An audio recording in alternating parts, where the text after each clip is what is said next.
Good morning, all. We have reached the 10 o'clock hour, and I will call this meeting to order. And today is my privilege to lead in the pledge. So if you'll stand and join me in the Pledge of Allegiance. Ready? Begin.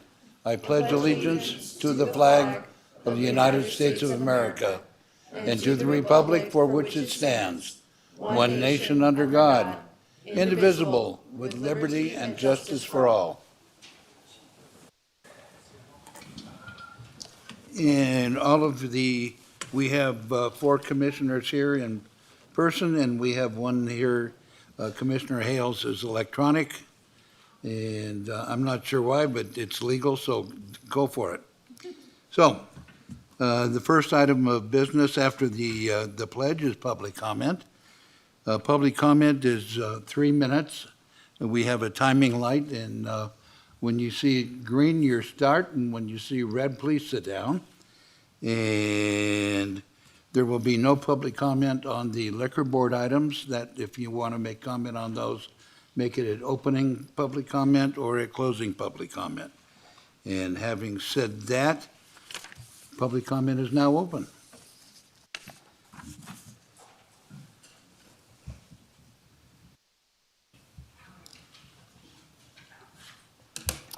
Good morning, Ellie Waller. I'll speak to item 6 now as it's for presentation only. The crux of item 6 regarding the South Shore Transportation Management Authority Link program. Staff report page 696 confuses us by stating Tahoe Douglas Visitors Authority will make the presentation, possibly having SSMTA contribute. Why is TDVA providing this presentation? The slide on page 710 clearly states the Visitors Authority has a contractual arrangement with SSTMA. The TDVA selected SSTMA, who commingles funds from various agencies and other entities so the TDVA can fulfill their required TRPA event center mitigation measure. This is not a Douglas County requirement to ensure the Lake Link is successful. It is a Tahoe Douglas Visitors Authority requirement as mandated by that mitigation. This is yet another example of how confusing this can get. I certainly am struggling to understand who is giving presentations on behalf of others and why. Is TDVA seeking the funds as Douglas County? I believe Douglas County is providing the funds directly. I repeat, this is not a Douglas County requirement. Douglas County and the TDVA previously entered into a tax increment pledge agreement where Douglas County agreed to remit up to $1.3 million in redevelopment area tax increments to partially fund the construction of the event center. The TRPA required the mitigation of microtransit. Page 707 explains the funds from the transit lodging rental tax for what could be funds from Douglas County.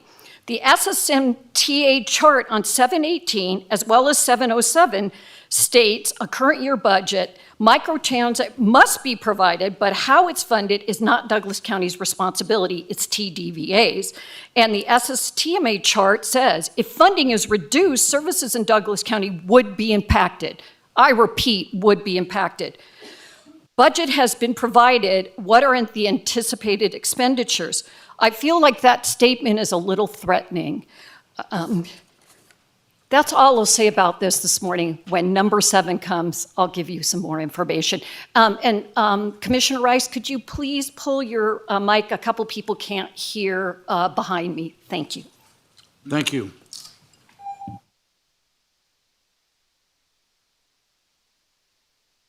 Next.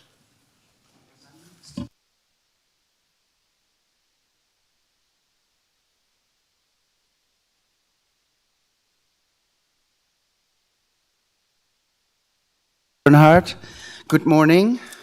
I guess Christmas is early this year. Surprisingly, the TWVA volunteered a presentation this Thursday during the annual request for money for the microtransit. But I appreciate the effort to have more transparency. I feel the timing is meant to derail a request by Douglas County Senior Advisory Board to discuss this issue and to give their opinion. I have requested this item to be put on the agenda at next month's senior meeting down here as well as the Lake Senior. My point is that we pay the lion's share and get very little service. Initially, microtransit was proposed to us in 22 in a special meeting at the lake as reaching all the way to Glenbrook. Why are we still being neglected? The extension to Round Hill Safeway was only done to benefit the tourist. It doesn't go across the street to the food bank at the church or to the Nevada beach. Because Raleigh is closed, the tourists have to get provisions. Please pull this item at least a month so we can address it in more discussion. Thank you.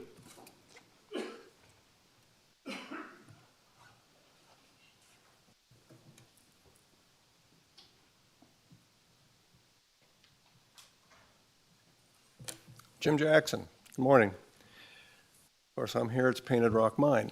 I want to take a different approach with you. The county is in negotiations with Knox Excavating right now. My suggestion to you is that you cease those negotiations. I don't think you're fully aware of what's waiting in the weeds for you. We've had a discussion with a source that's very well aware of what's going on.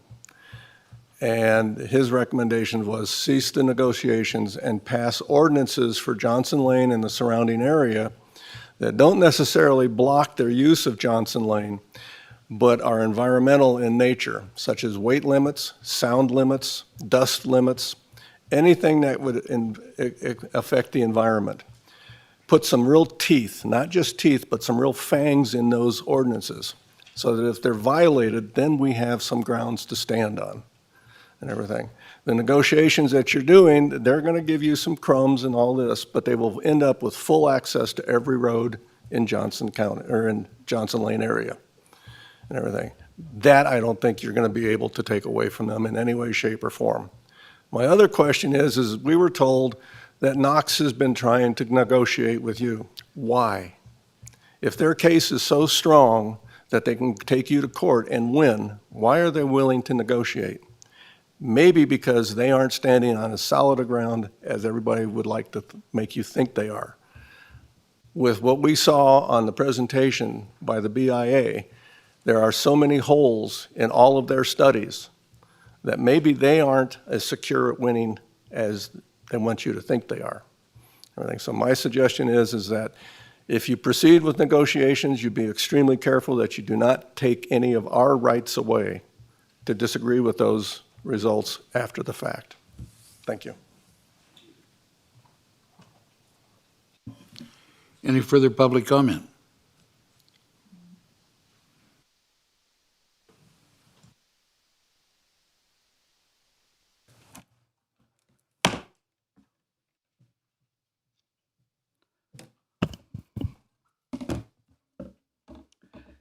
Julie Duda, Gardnerville.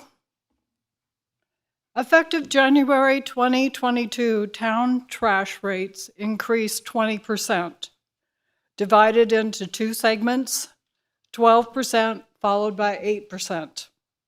At that time, there was a question on the percent of salaries and benefits expensed and allocated to the trash fund, referred to as cost allocation. The question focused on what was a reasonable percent to allocate. So to be clear, it was not whether or not to do a cost allocation, it was how much was a reasonable percent to allocate. Earlier this month, the Record Courier reported on the new proposed 35% trash rate increase.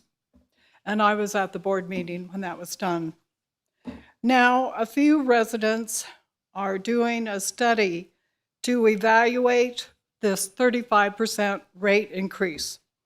As part of this evaluation, I will ask staff for a clarification on reasonable cost allocation. So information is progressing with details to come. Thanks. Thank you. Any further public comment? Seeing none, I will close public comment. And we will move on to the approval of the agenda. Do we have any additions or corrections to the agenda? Seeing none, I'm open for a motion.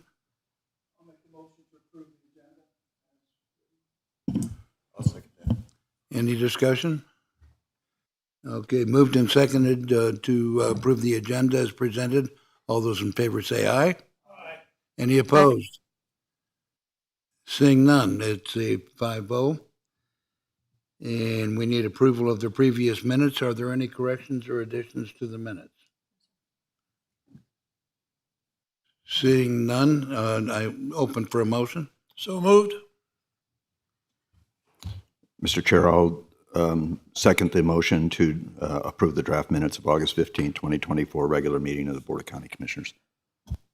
Any comments on the minutes? Seeing none, all those in favor say aye. Aye. All those opposed say nay. Passes 5-0. Next on the agenda is we will recess as the county commissioners, and we will reconvene as Douglas County Liquor Board. On this board, we have 6 votes. Our sheriff is the 6th vote on these items, and we will start with Under Sheriff Engels.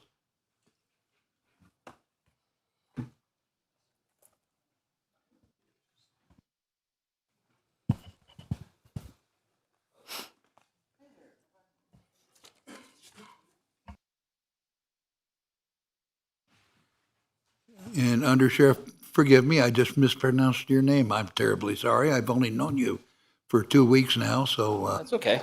I appreciate it. Thank you. Mr. Chair, would you like to read that into the record? Presented by owners Dale Clean and David Dickey. Dale Clean and David Dickey have signed a waiver of notice of hearing. Sierra View Lanes is located at 1281 Kimberling Road, suite number 8, Gardnerville, Nevada, and Under Sheriff Elgis. Thank you, sir. Under Sheriff Ron Elgis for the record. The file has been reviewed, and we're not contesting the application. Thank you. You ready for a motion? Mr. Chair? Yes, sir. I had just a quick question. I know that they recently closed, and apparently they underwent a remodel. Is that, are these the previous owners that did the remodel, or are these new owners? I believe the owners are in the audience today. If you'd like them to answer those questions, I'm sure they can. I'm sorry, I haven't met you before. Are you the previous owners or new owners? New owners. Okay. Yeah, we're definitely the new owners. We've been down for about 3 months now, completely remodeled the place. We've been doing a lot of new flooring, new seating, new lighting. We're turning it really into a very family-oriented kind of an environment. We've got the special needs group coming in every Thursday. We're hosting, starting this Sunday, the Special Olympics. Special Olympics. Thank you. And so that's going to be happening. So it's pretty exciting. We got a lot of community involvement. We've had a lot of volunteers help us bring this thing back online again. So pretty exciting to have the bowling alley back up and running. It's right there in the middle of the ranchos, and pretty excited to see all the kids coming in and families. So we've completely updated the bar as well. The gaming company has come in and got the machines ready for us. We're going to be doing events in there, as well as not just liquor sales. We're hoping to do corporate parties, private parties, birthday parties, those types of things. It's completely cleaned up, and it's going to be non-smoking now. So hope to it's going to be a great facility. So we appreciate your guys' support. Thank you. Can Any you other guys questions? can you state your name for the record, please?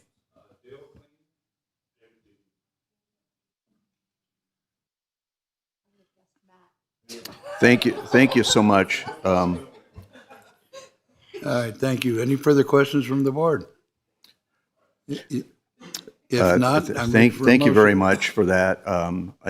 I haven't had an opportunity to visit the facility since it's been remodeled, but I was extremely nervous when I saw that it closed, that it was going to become another vacant building, and so I'm glad that it's been renovated, and a tremendous asset to the community, and especially in that area. So anyways, thank you for the work you've done on there. So I'll have to get by and see it. So with that, I would move to approve the on-site retail unrestricted liquor license and entertainment endorsement with restricted gaming for 10 Pin LLC DBA Sierra View Lanes, represented by owners Dale Klein and David Dickey, as presented. Moved and seconded. Any further discussion by the board? Seeing none, all those in favor say aye. Aye. Any opposed? Motion passes 6-0. So we just did a small business Saturday video.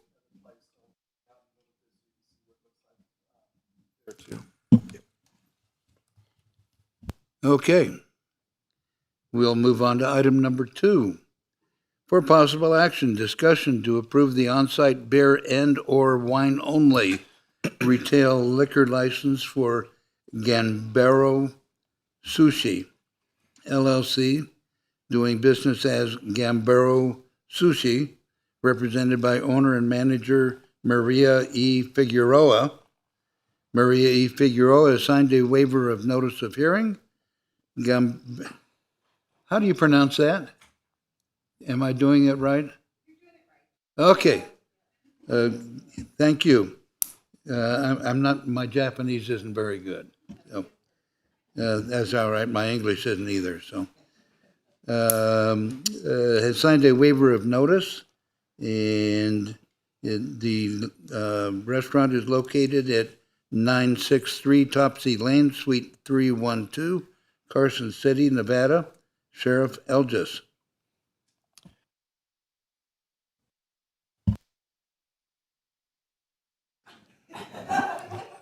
Hands up. Manos arriba. Thank you, sir. Under Sheriff Ron Elgis for the record. We have reviewed this application and we're not contesting it. Looks good. Thank you.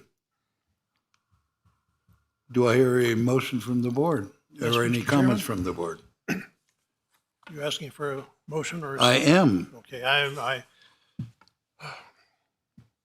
move to approve the on-site beer and/or wine-only retail license for Ganboro Sushi LLC, doing business as Ganboro Sushi, represented by owner and manager Maria E. Figueroa.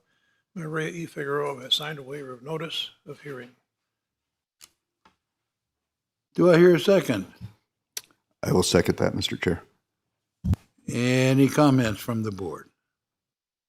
I would also like to remind our public that the reason that we're approving these, even though they have a Carson City address, is because they receive their mail from the Carson City post office, and that's how those are determined. But this is definitely in, we're not taking on business of the Carson City Board of Supervisors. So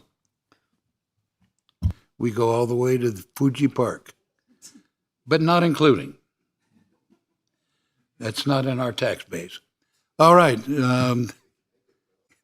Oh, don't go there. Don't go there. All right. Any further comments from the board? Okay. I believe that we've already, we need to make have a vote on this. All those in favor say aye. Any opposed? Motion passes 6-0. Item number 3.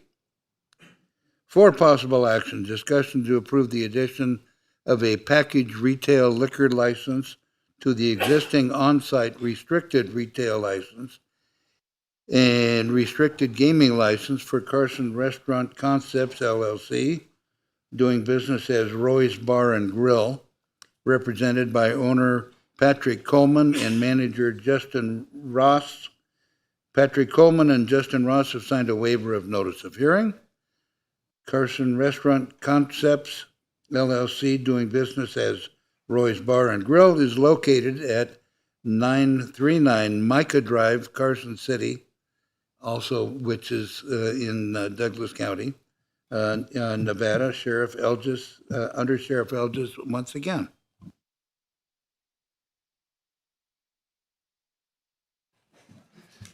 Thank you, sir, again. Under Sheriff Ron Elgus for the record, the file has been reviewed, and we're not contesting it. Thank you. Any comments from the board? Seeing none, I'm ready for a motion. Mr. Chair, I would move to approve the addition of a package retail liquor license to the existing on-site restricted retail liquor and restricted gaming license for Carson Restaurant Concepts LLC as presented. Do I hear a second? Second. Been moved and seconded. Any further discussion? Seeing none, all those in favor say aye. Aye. Any opposed? Motion passes 6-0. Thank you, sir. And we will now adjourn as Douglas County Liquor Board and reconvene as the Board of County Commissioners. And we will move on to our consent calendar. Is there anyone need to remove anything from the consent calendar?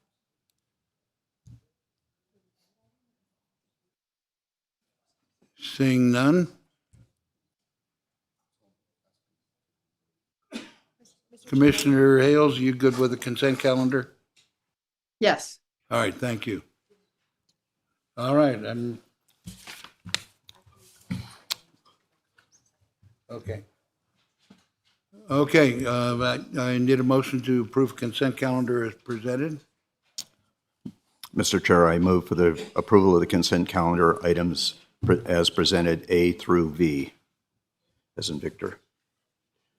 Any further comment, and is there a second? Second. All those in favor say aye. Aye. Any opposed? Motion passes 5-0, and I'm informed that we need to take a short break. So we will take a 10-minute break.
Well, we may be 1 minute early, but I'll call us back into order since everybody's sitting there nice and quiet and looking expectantly.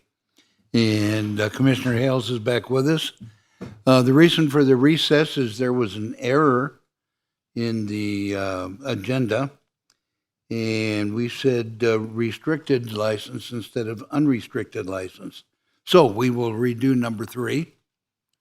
And item number 3 on the agenda says, discussion to approve the addition of a package retail liquor license to the existing on-site unrestricted retail liquor and restricted gaming license for Carson Restaurant Concepts LLC, doing business as Roy's Bar and Grill, represented by owner Patrick Coleman and manager Justin Ross. Patrick Coleman and Justin Ross have signed a waiver of notice of hearing. Carson Restaurant Concepts LLC, doing business as Roy's Bar and Grill, is located at 939 Micah Drive, Carson City, Nevada, under Sheriff Elgis. Chairman, do we need to reconvene as the liquor board, Doug? I thought we just did. However, officially, we will reconvene as the liquor board, and do I need to read that into the record again? Thank you for that. All right, thank you, Sheriff. Mr. Elgis.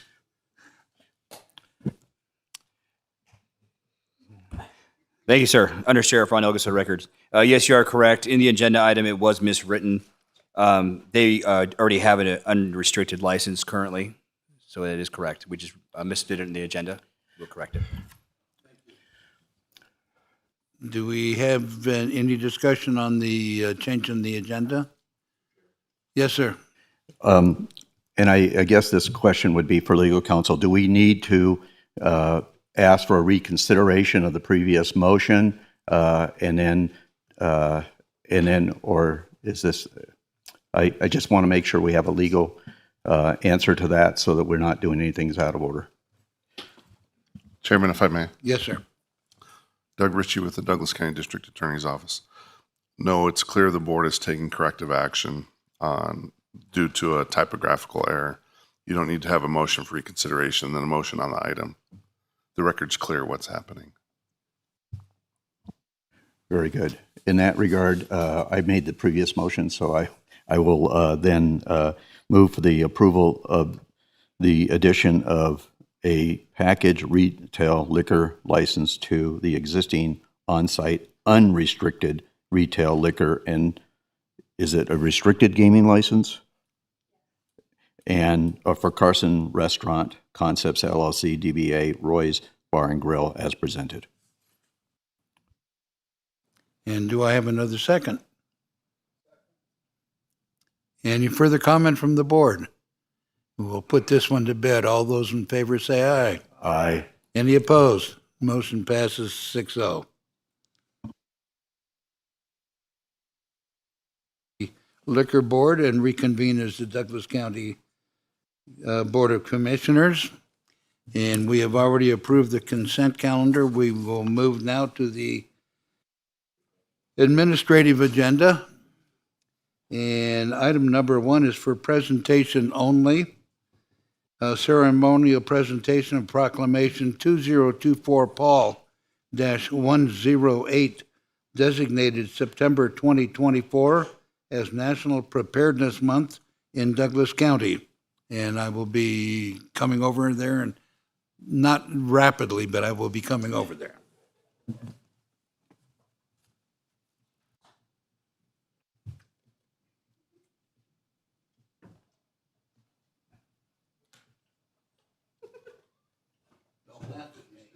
I was laughing at the microphone. Every time Amber turns it on, someone else wants to turn it off. There you go, sir. Thank you. Good morning. Well, unfortunately, I took a vacation. Fortunately, they are rare and far and few between. And I found out I'm selfish and I don't get along. I didn't know that, but that's another story. All right, proclamation, Douglas County Board of Commissioners, proclamation 2024 Paul-108, declaring September 24th as National Preparedness Month in Douglas County. Whereas since 1980, the annual frequency of billion-dollar natural disasters in the United States has increased 154%. Whereas advances in and reliance upon technology and infrastructure have resulted in an increasing susceptibility to technical and man-made disasters. Now that's a mouthful. Who wrote this? Never mind. Whereas the Federal Emergency Management Agency, FEMA, annually recognizes the month of September as National Preparedness Month, encouraging citizens of the nation to be informed, plan ahead, and build a kit and get involved in community disaster preparedness. Whereas preparing now before a disaster is the best way to improve community resiliency from disaster. Whereas when residents working together within the government take responsibility for preparing their families and their communities, the chance of survival and return to normalcy following a disaster is greatly increased.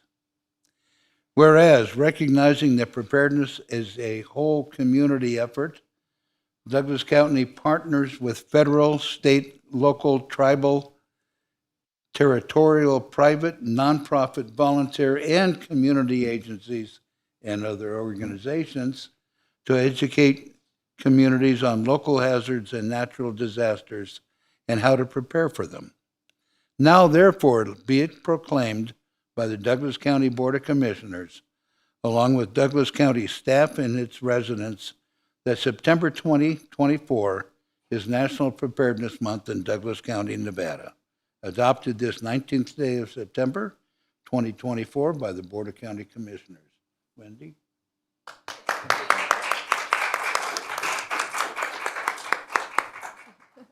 So, Mr. Chairman, if I may, Jennifer Davidson, County Manager for the record. I am incredibly proud of our emergency management team who are standing here today to accept this proclamation. And I am going to invite Ms. Easton, our Emergency Management Director, to come up to the podium for a few words. Also with her today is a member of her team, Tanner Dye. We're very excited to have him on board. Ms. Easton. Thank you, Jen. Kara Easton for the record. I just want to say, although September is the official National Preparedness Month, it's very important to think about preparedness all year round. As we know, things can happen at any time, at any moment. And if we're prepared as a community as well as a government, then we are better off and more resilient. So thank you.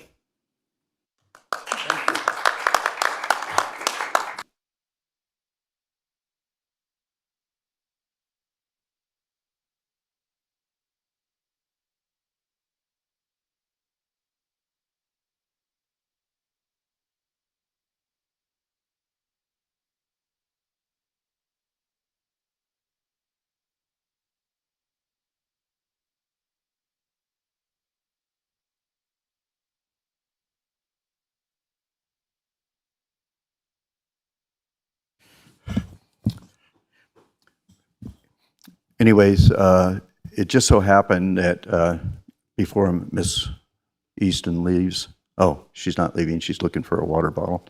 Anyways, this last Monday night, as it turns out, I had a town hall meeting in Topaz Ranch Estates for South County, and I want to thank Kara and Tanner for coming down and being a part of that as part of the National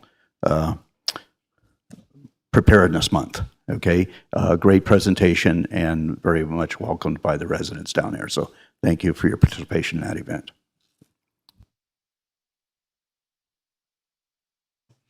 All right, thank you for that. And we'll move on to item number 2.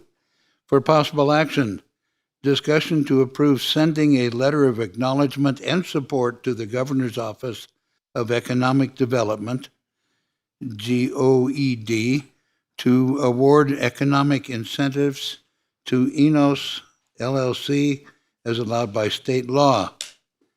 And Nikki Rudelbach, and I'll never pronounce your name right.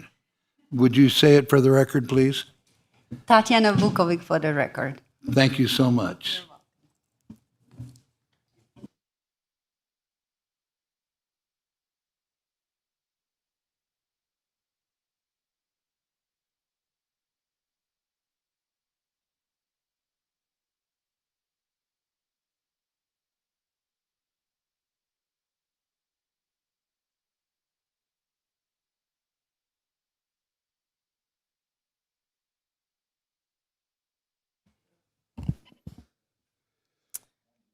All right. Thank you for helping us. Good morning, Mr. Chairman and members of the Commission. Nikki Rudelbach, Economic Vitality Manager. And I'm joined by Tatiana Vukovic and Jeff Sutich of Northern Nevada Development Authority, also known as NNDA. Now that's a mouthful, right? So we're here today to ask for a letter of approval from Douglas County for acknowledgement and support to the Governor's Office of Economic Development, GOED, to award economic incentives for INEOS LLC.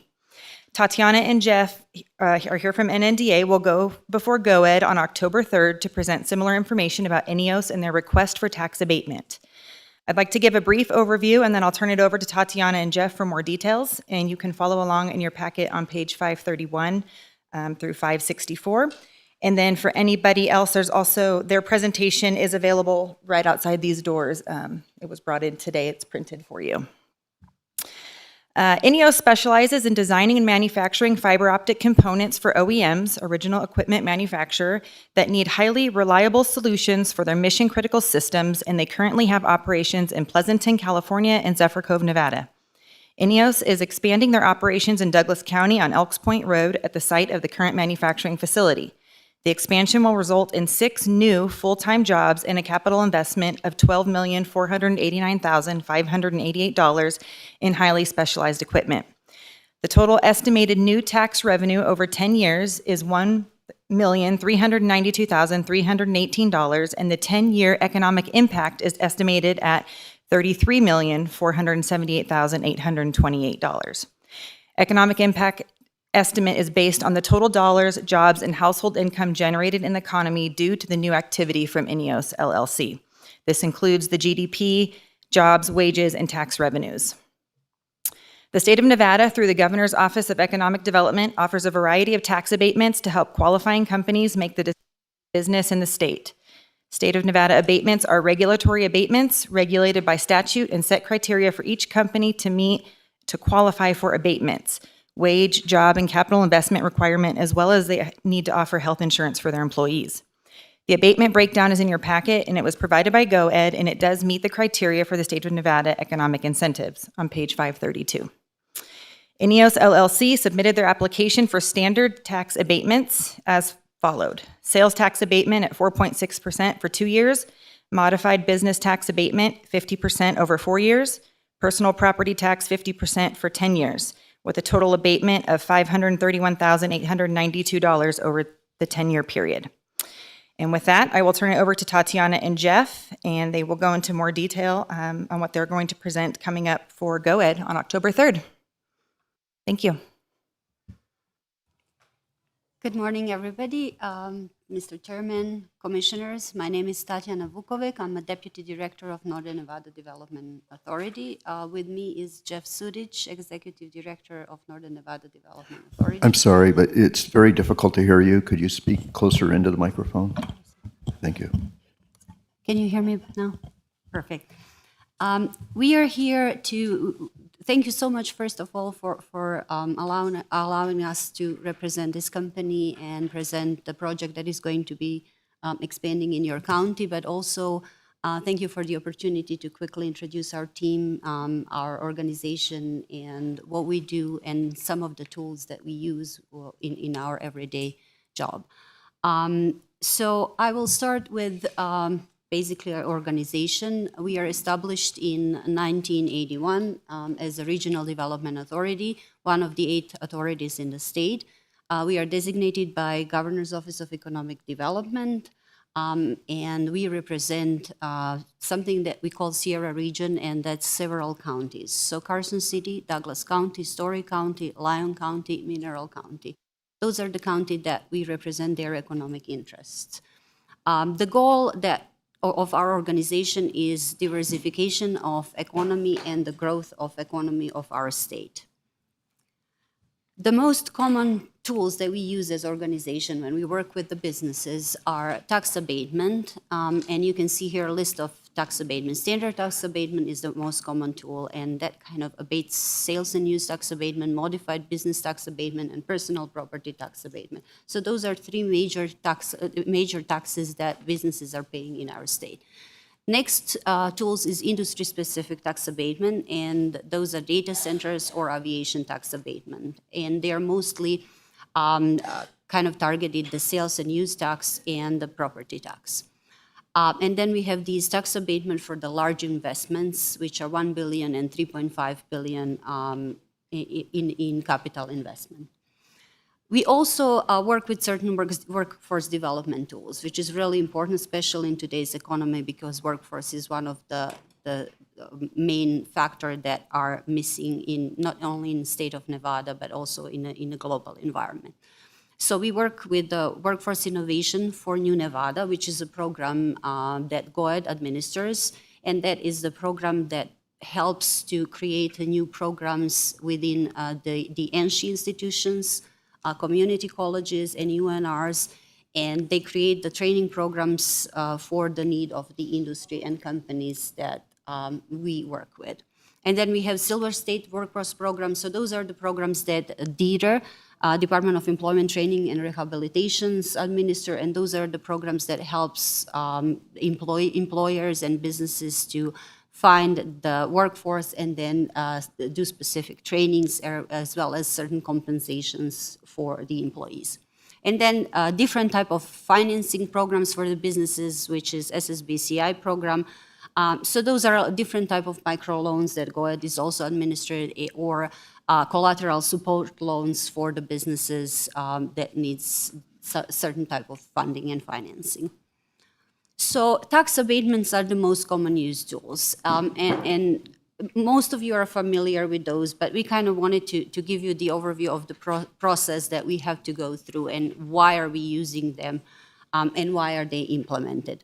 So tax abatement are implemented to diversify the economy from the traditional industries that we have in our state. So mostly from hospitality and gaming, and then also from mining. So the targeted companies that we work with and we try to bring into your region as well as in all the regions that we represent their economic interests are mostly manufacturing companies, warehouse and transportation companies, but also research and development companies, IT companies and headquarters, and companies that provide different type of financial services. So application process is RDAs are designated by GOED, and tax abatement applications can be submitted to GOED only by RDAs. So that's why we step in between companies and the Governor's Office of Economic Development. So we work with the company to fill an application. We explain to them what criteria they need to meet. Then we submit the application to Governor's Office of Economic Development. They perform analysis, and then the Governor's Office of Economic Development Board has a hearing and listens to the application, and then approves or denies the application. So that board meeting is quarterly, on a quarterly basis. And then once when the company is approved for tax abatement, they have to sign the contract with the state. So that's tax abatement application contract or agreement. And in that agreement, they have to verify that they will meet all the criterias, and if they don't meet the criterias, they will have to repay the taxes that were given to them. Also, Department of Taxation does the audit. Every 2 and 5 years, Department of Taxation does the audit of these abatements. So the abatements that company expanding in Douglas County is applying for are standard tax abatements, and those are reductions in sales and use taxes or tax rate to 2% for the new companies and 4.6% for the expanding company. So the reason why there is a difference between that is because in 2019, legislative introduced AB 600, which states that company can only do one expansion and apply for tax abatement only once for the expansion, and the tax rate that can be abated cannot include general fund of 2% and also local support school taxes, which is 2.6%. Modified business tax abatement is 50% for 4 years, and personal property tax abatement is 50% for the maximum of 10 years. So in order to qualify for these abatements, company has to meet certain criteria, and that is regulated by the law. So the first criteria that they have to meet is the wage criteria. If company does not meet the 100% of the statewide average wage, then they cannot receive tax abatement. So that's a must. Then we are looking at the number of jobs, and then we are looking at the capital investment that they're bringing into the state, and then they can meet either one of those criteria. Additional criteria that company always has to make is provide the health insurance for the employees and the family, and they have to pay minimum of 65% of the health plan premium. They have to stay in a business for 5 years in Nevada. They have to be registered in Nevada to do the business by all the regulations and the laws, which is state and local government. And they have to create revenues, more than 50% of the revenues from selling their product outside of Nevada, which means they have to bring the new capital into the state. So we started to work with this company, and I have to admit, we did not realize that we have chip manufacturing company in Nevada, which was a really great discovery, especially because of importance in national security and importance of these global changes that are happening and issues that we have with the supply chain. So Inno is as we already learned, US-based company that specialize in designing and manufacturing fiber optic components for original equipment manufacturers, OMEs, that need highly reliable solutions for their mission-critical systems. Inno began as a startup company called Blaze Network Products in 1998, founded on the premise of innovating and commercializing low-cost versions of high-bandwidth optical solutions. Today, they have 3 main product families. And I'm trying to kind of pronounce all of this technical stuff, and please, if I made mistake, excuse me, but they produce components, vertical cavity surface emitting lasers, and photodetectors, optical engines or modules, and optical extenders. If you have any technical questions on these, Jeff Sutich is going to kind of address these, because this is not my expertise by any means. So project will involve expanding existing operations in Douglas County. And they will be purchasing some equipment, highly specialized equipment, in order to expand the production and ramp up production. But that equipment will also need some modification on existing facilities. So they will be also modifying facilities, including some HVACs, including some electrical components and capabilities of the facility. They will be hiring 6 employees with the wages of $39.50. And the total investment in the capital investment in equipment purchases is going to be around $13 million. So now I will open to any questions if you have regarding the application. Any questions from the board? Any comments from the board? Seeing none. This is an action item, so we will open this to public comment.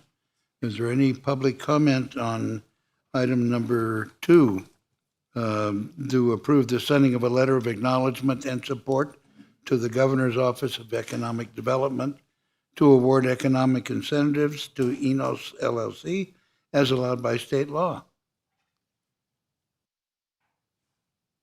Seeing none, I will bring it back to the board.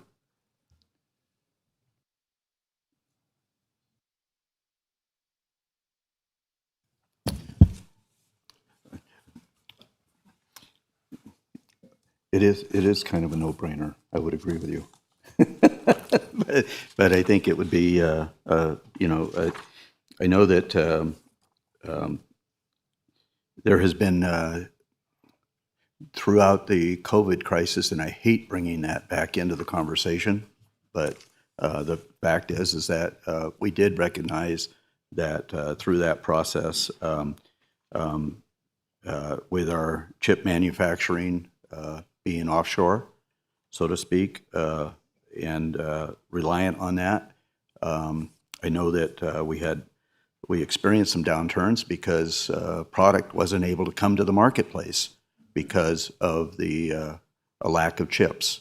And so I know that I've had several conversations with Mr. Sudich over the last couple of years in regards to attempting to look at different companies that could bring that resource and that element into Douglas County and utilize us. So I was kind of surprised when I saw this going into Lake Tahoe versus on the valley floor, but regardless of where it comes, we certainly need to help our government in trying to bring, it is becoming a national security issue, and or it not maybe is becoming, but has been and will continue to be until we address that. And so I'm glad that we as a county have that facility available. That will be a clean room operation, as I understand the chip making process. Is that correct? Jeff Sudich for the record. Yes, that's correct. Yeah. Okay. So these facilities don't employ a lot of people because of the nature of the business. But anyways, so yes, I agree with Commissioner Tarkanian. It's sort of a no-brainer, but I just wanted to add that. Later today. What, that I have no brain? Okay, we're not going there. I'm well aware of this company. I live on Elk Point Road, and I see the midnight lights burning frequently. And I have been for some time aware of the secretive nature of what goes on inside of that building, and I am fully in support of this measure. So. I've already called for public comment on this. Didn't see any, so I will bring it back to the board for any. Yes. Jeff Sudich for the record. Is it okay if I make a quick comment? Please do. I hit the button, I think, sorry.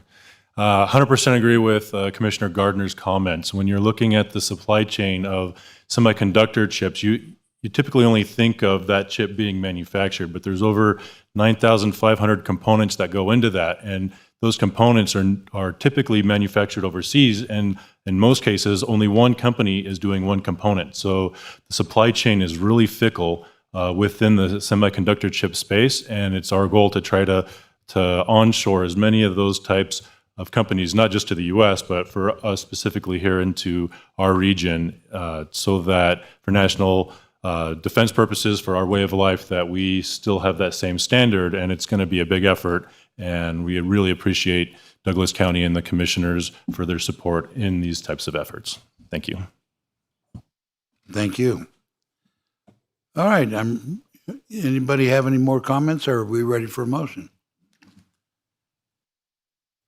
I will make Commissioner a motion. Gardner. Okay, thank you. I move for the approval of sending a letter of acknowledgement and support to the Governor's Office of Economic Development, GOED, to award economic incentives to INEOS, okay, LLC, as allowed by state law, as presented. Second. Moved and seconded. Any further discussion? All those in favor say aye. Aye. Any opposed? Seeing none, it passes 5-0. Thank you for your presentation, and I wish you well in your endeavors.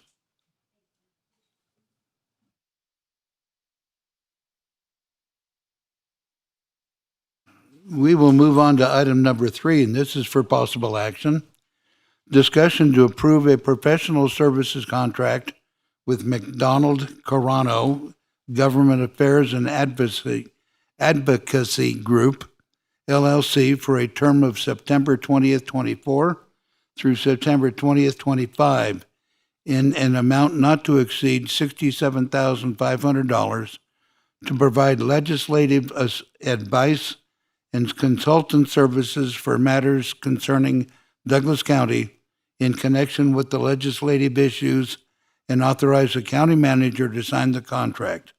Mr. Morgan. Mr. Chair and members of the County Board of Commissioners, Scott Morgan, Assistant County Manager. This action is initiated as a result of the retirement of Steve and Mary Walker of Walker and Associates, the county's long-time lobbyist in the state of Nevada. With their announcement of their retirement, Douglas County initiated a request for qualifications and circulated it on the county's website and sent out the RFQ to a number of notable firms that do lobbying in the state of Nevada. The county received 6 responses to the RFQ. Of the 6, they were evaluated by department heads and elected officials. 3 were selected for in-person interviews. The selection panel made up of department heads and elected officials interviewed 3 firms, and at the conclusion unanimously recommended McDonald Carano to be Douglas County's lobbyist. A copy of their RFQ is submitted in the package, and a contract for their work to begin is also included. I am available for any questions if you have any. Thank you. Just had one. Mr. Tarkanian. What was a contract? How much was a contract with our previous lobbyist? I'm sorry, Commissioner Tarkanian, can you repeat that? What were we paying our previous lobbyist? Our previous lobbyist was $50,000 per year.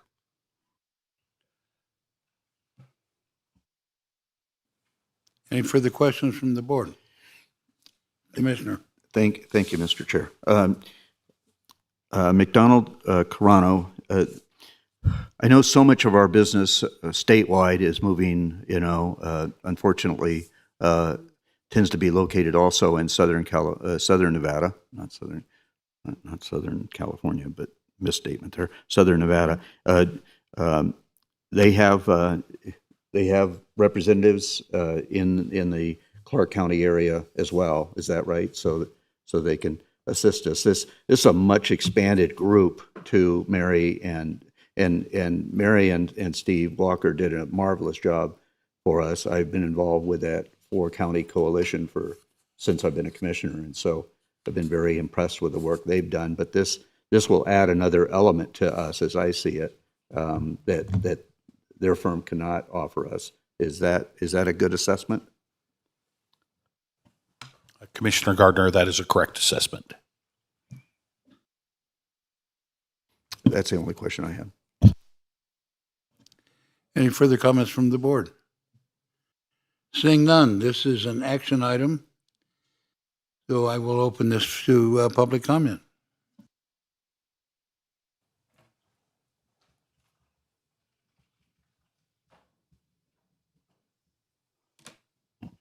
Good morning again, Ellie Waller. I'm looking forward to the county manager and the Board of Commissioners determining priorities that will be addressed at the 2025 Nevada legislative session by the newly selected McDonald Carano representatives. When might those issues related to bill draft requests and TRPA oversight committee items related to Douglas County come before this board and the public for input?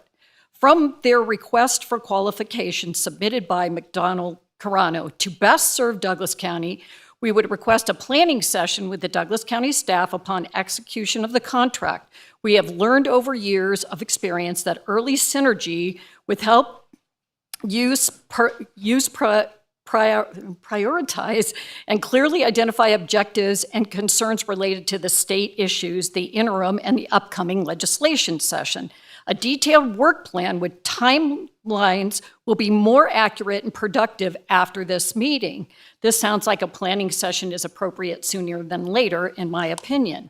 Douglas County made a request before the Interim Committee on the Oversight of TRPA to allow a condition of permit of the event center to be changed to allow public meetings, etc., not only for Douglas County, but for the city of South Lake Tahoe and El Dorado County. I believe this was not fully vetted, and no disrespect to our county staff and county management. This item should come back as a presentation from TRPA and Douglas County staff explaining the event center conditions of permit and mitigation requirements, so the consultant better understands the recommendation in the final report from the Oversight Committee. The final report from the Oversight Committee said, send a letter to the TRPA encouraging the agency to consider exempting local events, i.e. Douglas County, South Lake Tahoe, and the city, and El Dorado County, from the current restrictions. The board should be asking for the information, because there was a request from the chair, Skip Daly, to have TRPA provide the update and status of those permit restrictions. We should know the same. From the RFQ document provided by McDonald Carano, we understand the county's legislative and lobbying objectives are focused on the county's goals for balanced growth and infrastructure, preserving Douglas County's natural beauty and rural character.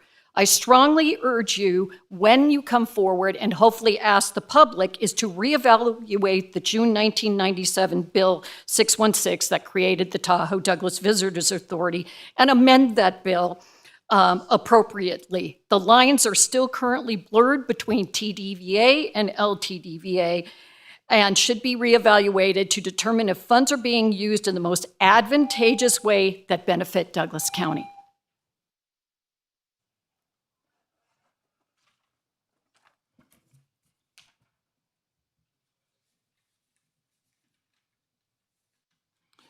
Hello again, Commissioners. This brings me to the item that's going to be later. In January 23, Tahoe Douglas Visitor Authority again asked the Board of Commissioners for $600,000, which was approved at the time. Elizabeth, I'm sorry, you're off topic. The Walker Agency was instrumental in helping the county to prevent that the TWVA, as proposed in Senate Bill 213, grabbed 100% of the transient occupancy tax. And I wanted to point out that this bill came up a week after the county commissioners had approved it. So I'm giving my thanks to the previous agency, and I hope the Carano agency will do as good as a job as them. So I'm on the topic. Thank you. Thank you. Any further public comment? Seeing none, I will bring it back to the board. Okay, I'll make a motion to approve a professional services contract with McDonald Carano Government Affairs and Advocacy Group to provide legislative advice and consultant services for Douglas County as presented, and authorize the county manager to sign the contract. Been moved and seconded. Any further comment from the board? Yes. Seeing none. If I may. Commissioner Hales. I am definitely in support of this action.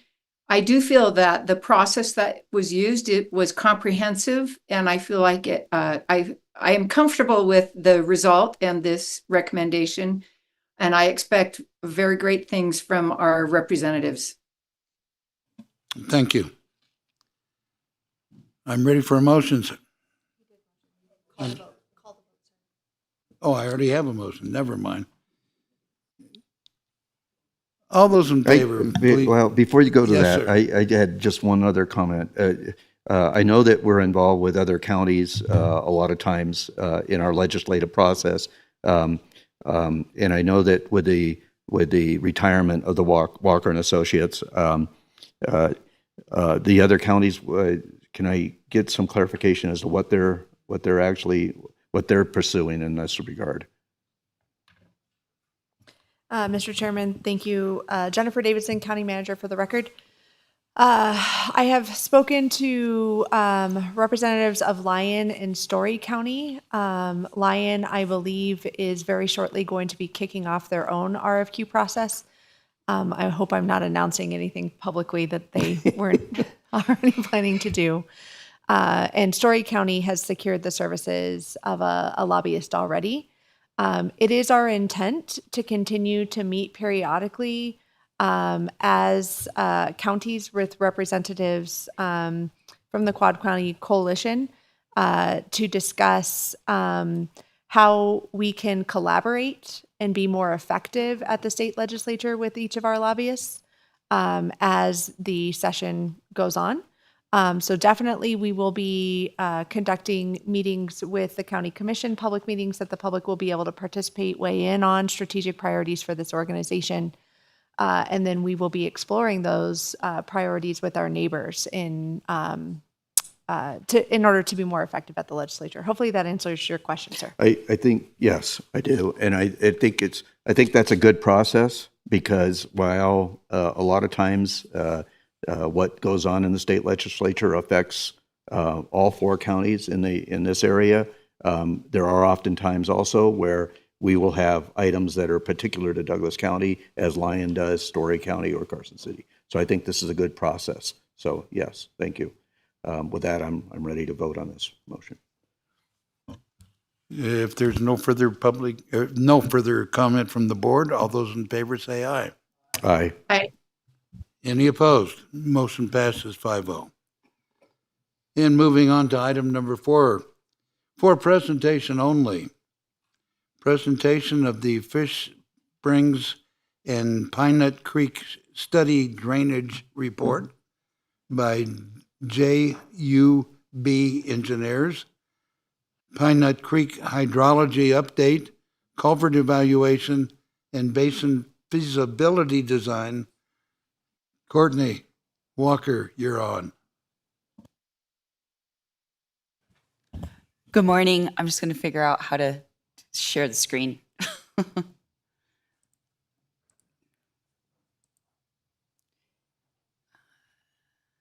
You got it, middle one. There you go.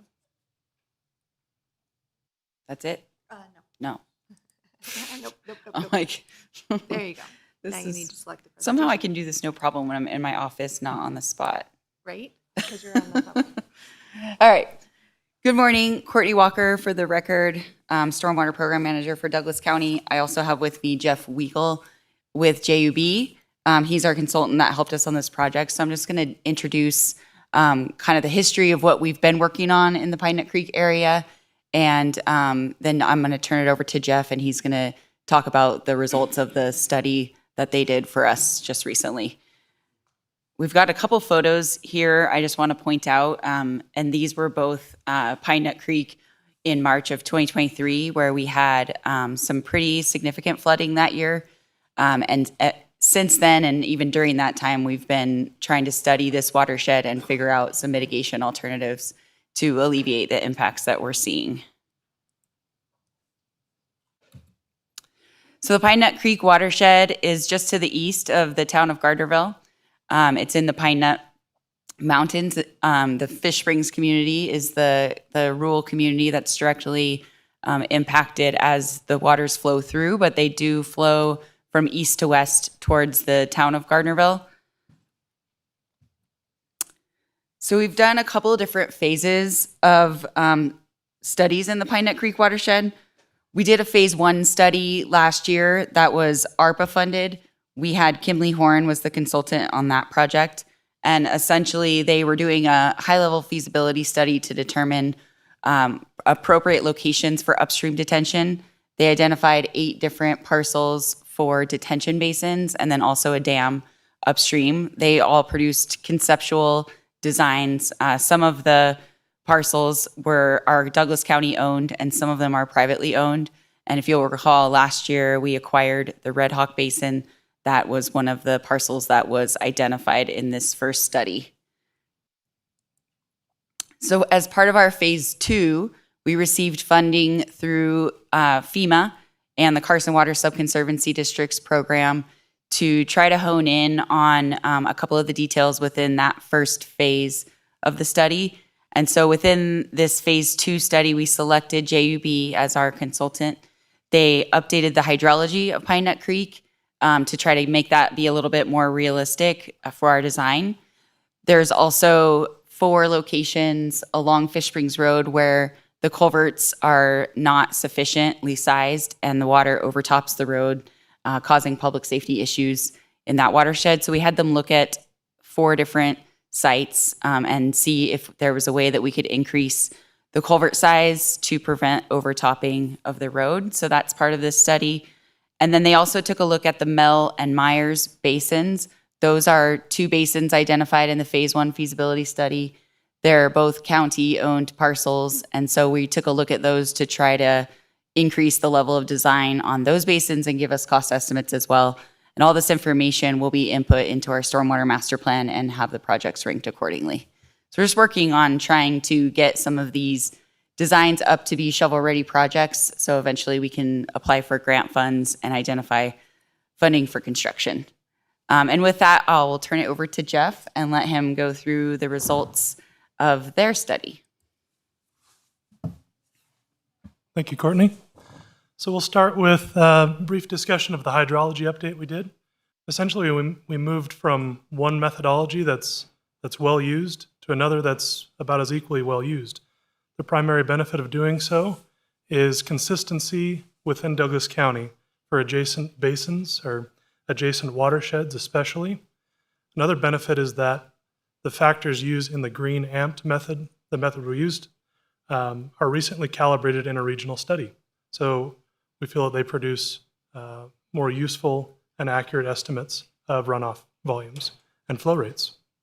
So you can see that in blue is the shape of our flow hydrograph that we've updated, and the previous version was in orange. There's a reduction in the peak flow rate, which is critical for sizing these facilities, as well as the area under the curve, which represents the runoff volume, also pretty important in evaluating various stormwater improvements. So here we compare the 100-year peak discharge, that high point on the previous hydrograph, for Buckeye Creek watershed to the north, Smelter Creek to the south, and then our watershed of interest here. So the drainage areas of the watersheds vary, and the important element I'd like to point out is the last column, the peak discharge per square mile. This gives us an idea for how close do our results compare on an area basis. And we found that moving from the last row, the one used in the letter of map revision previous to the phase 1 of this analysis, appears to have overestimated the peak discharge per square mile in comparison to the adjacent basins. So now we're in a closer ballpark and have a better flow rate estimate. So following that update, we looked at 8 culvert locations, sites 8, 9, 10, and 12. As Courtney mentioned, these were identified by Douglas County staff to be problematic during high flow rates. So our analysis showed that, yes, the observations were correct and supported. We found that these were undersized for what we call a 10-year peak flow rate, a flow rate that has a 10% chance of occurring each year. So originally we had thought, let's size each of these culverts for a 10-year, 25-year, and 100-year return period. Our analysis showed that there's difficulty in getting all of those flow rates. Let's evaluate what the maximum size could be. So when we did that, you can see some of the results arrayed here. Oh, we just have the shapes that we went from and to. So in Cayo Pequeño, for example, at site 8, there are 2 circular culverts of a 2.5-foot diameter. Our evaluation said there is 12 feet wide and a height of 2.5 feet available before we have to significantly modify the roadway or the channel upstream and down. Let's evaluate that and see what we get. And here's what we found. So looking at that first row at Calle Pequeño for the 100-year storm, we see that we estimated only 5% of that peak flow rate could be passed through the existing geometry. Even when we expand it, only 14% can be passed through there. So that tells us that substantial changes at this location may be required, but it also depends on the other improvements that Douglas County has planned, the in-stream basins or potentially a dam upstream. So these evaluations assumed that those basins would not be present, sort of an as-is conditions. With the expansions, we can achieve 100% of the peak flow rate for sites 9, 10, and 12, and we get pretty close with Calle Pequeño. The 25-year varies from site to site.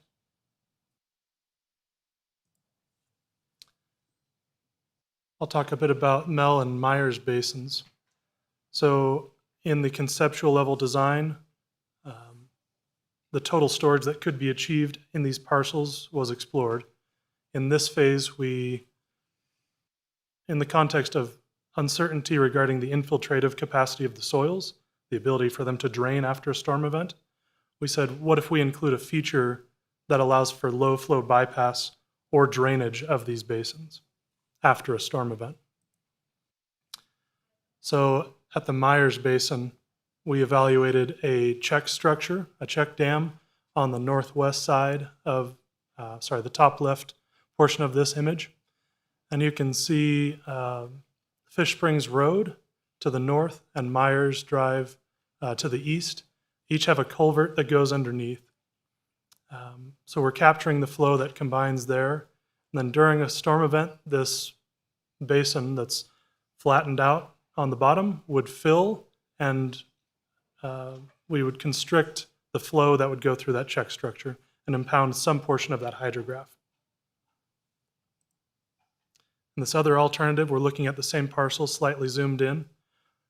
Here we're maintaining the existing flow paths on the south and to the north. And you can see that the footprint of the storage area shrinks. So we decided to dig out what we could. This still presents a risk of filling during one large storm event and not being able to drain adequately, depending on the soils. So if there were two back-to-back events, the first could fill this, and the second would not see the benefit of that storage. But for lower flows, up to about the 10-year flow, we expect that the channels that are maintained would allow that flow to bypass and not fill, so mitigating some of that risk.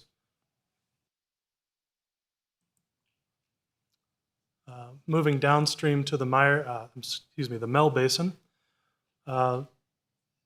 this involves a rather deep excavation to try to maximize the storage in this highly constrained area, and while maintaining the flow path to the north on the top of this image. So again, this is a reduced footprint from the concept level to make room for that low flow bypass. And here one of the risks is the relief that's generated or the depth of this basin. So in future phases, we recommend that armoring or keeping the cuts in place and not eroding should be studied pretty thoroughly. So here we have a volume comparison. We estimate that in the Mel Basin, we can go from an estimated 47.2 acre feet of storage to about 70 acre feet. Now this is a little unexpected, but we reduced the footprint. We'd expect a reduction in storage, but we tried to maximize the depth and the side slopes. So that's why we see the increase there. More intuitively, the previous Myers basins had about 10.3 acre feet of storage without bypass provisions. In the two alternatives we evaluated, we're looking at about 7.7 and 6.3.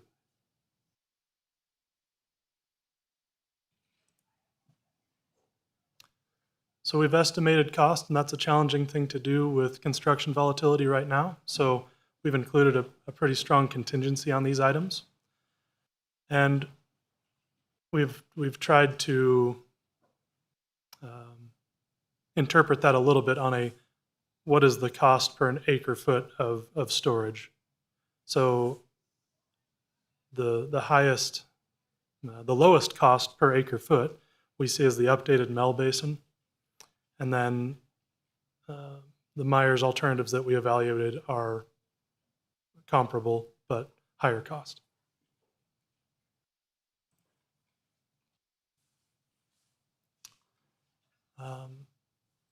So as for recommendations for the culverts, so we've looked at the funding allowed for looking at the 4 culverts with known issues. We recommend, if possible, of course, that the entire system be evaluated as a system, and perhaps in the context of the stormwater master plan with the planned basins.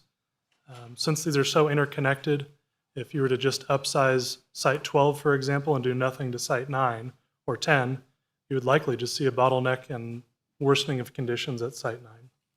So understanding the context for those improvements is important. We now have a baseline to say, here's how bad the overtopping is. Let's continue that study downstream is one possible way that things could proceed. Without any other context, what we've looked at is, in general, improving the downstream most culvert that we evaluated first to open up that capacity, especially anticipating that these basins will be put in. And then moving upstream from there. As for the basin recommendations, we recommend characterizing the site soil drainage for both to understand how much infiltration capacity is there. And in both cases, we recommend the designs include some provision for low flow bypass. And then for the Myers Basin, we recommend the advancement of alternative 1, the in-stream check structure. And for the Mel Basin, we recommend robust armoring of the high relief features. With that, I'm happy to take questions you may have. All right, any questions from the board?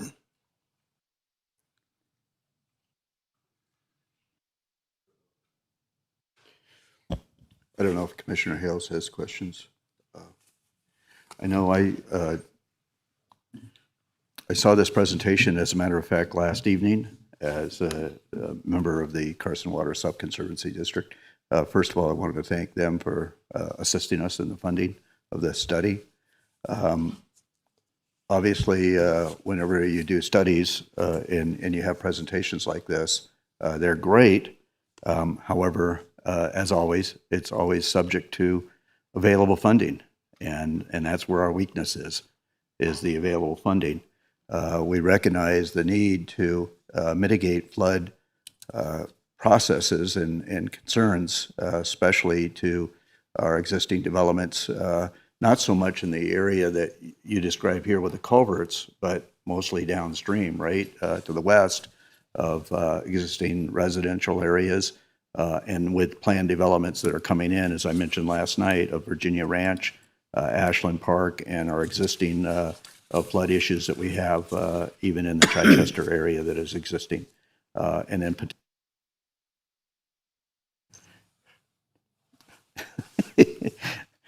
Is that you cutting me off?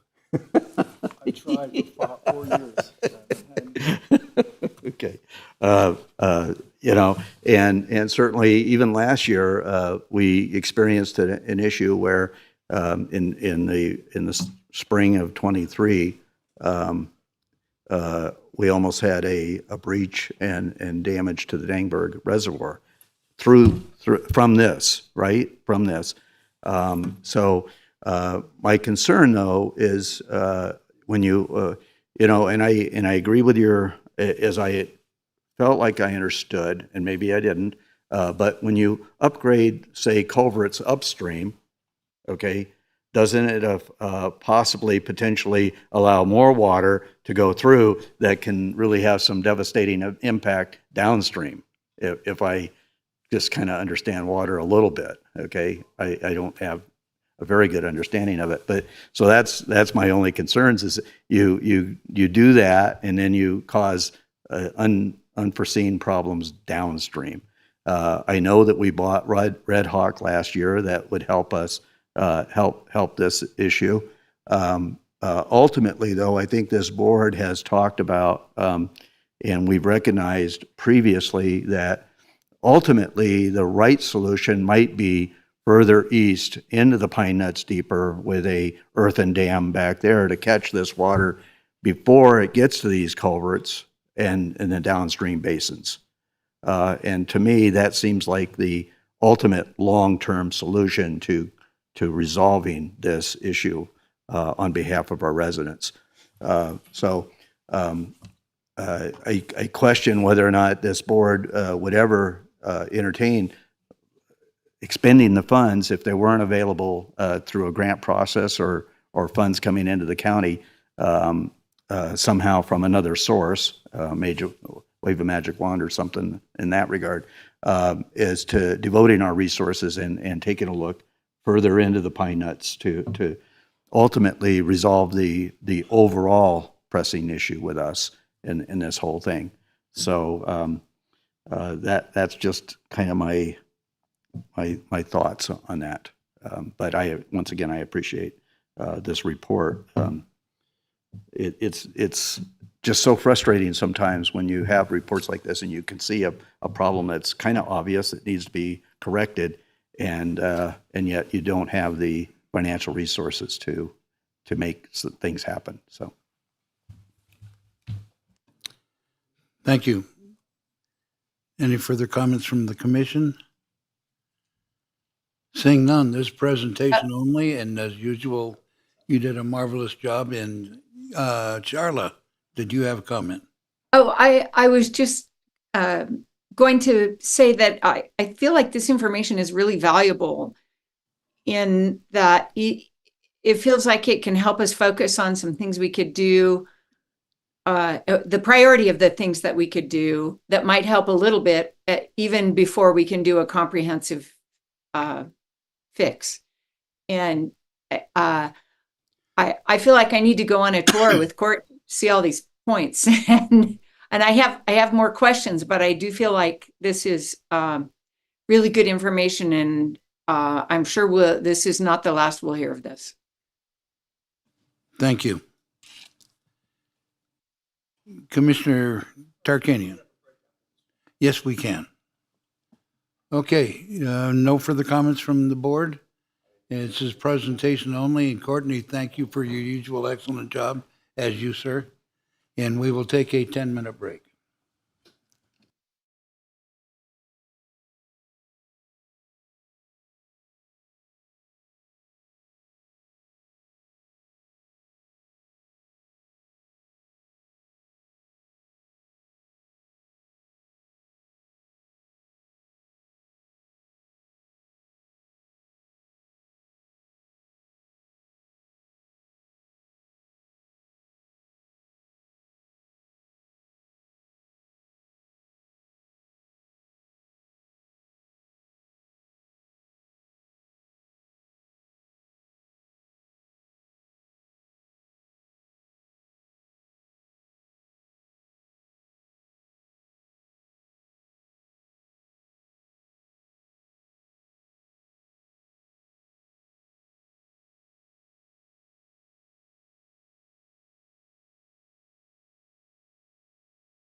1, RDA 1.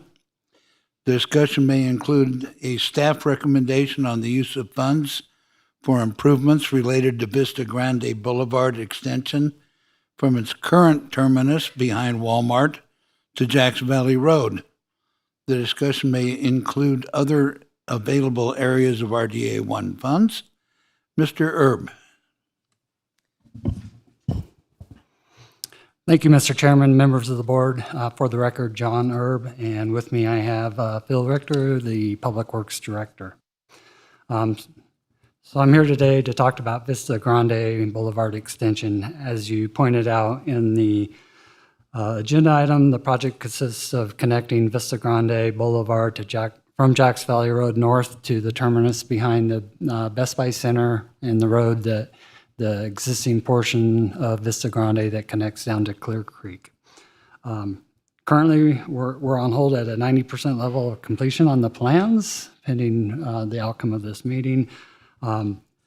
Currently, we have funding from the redevelopment area number 1 of $2.6 million, and that RDA was dissolved in 2018.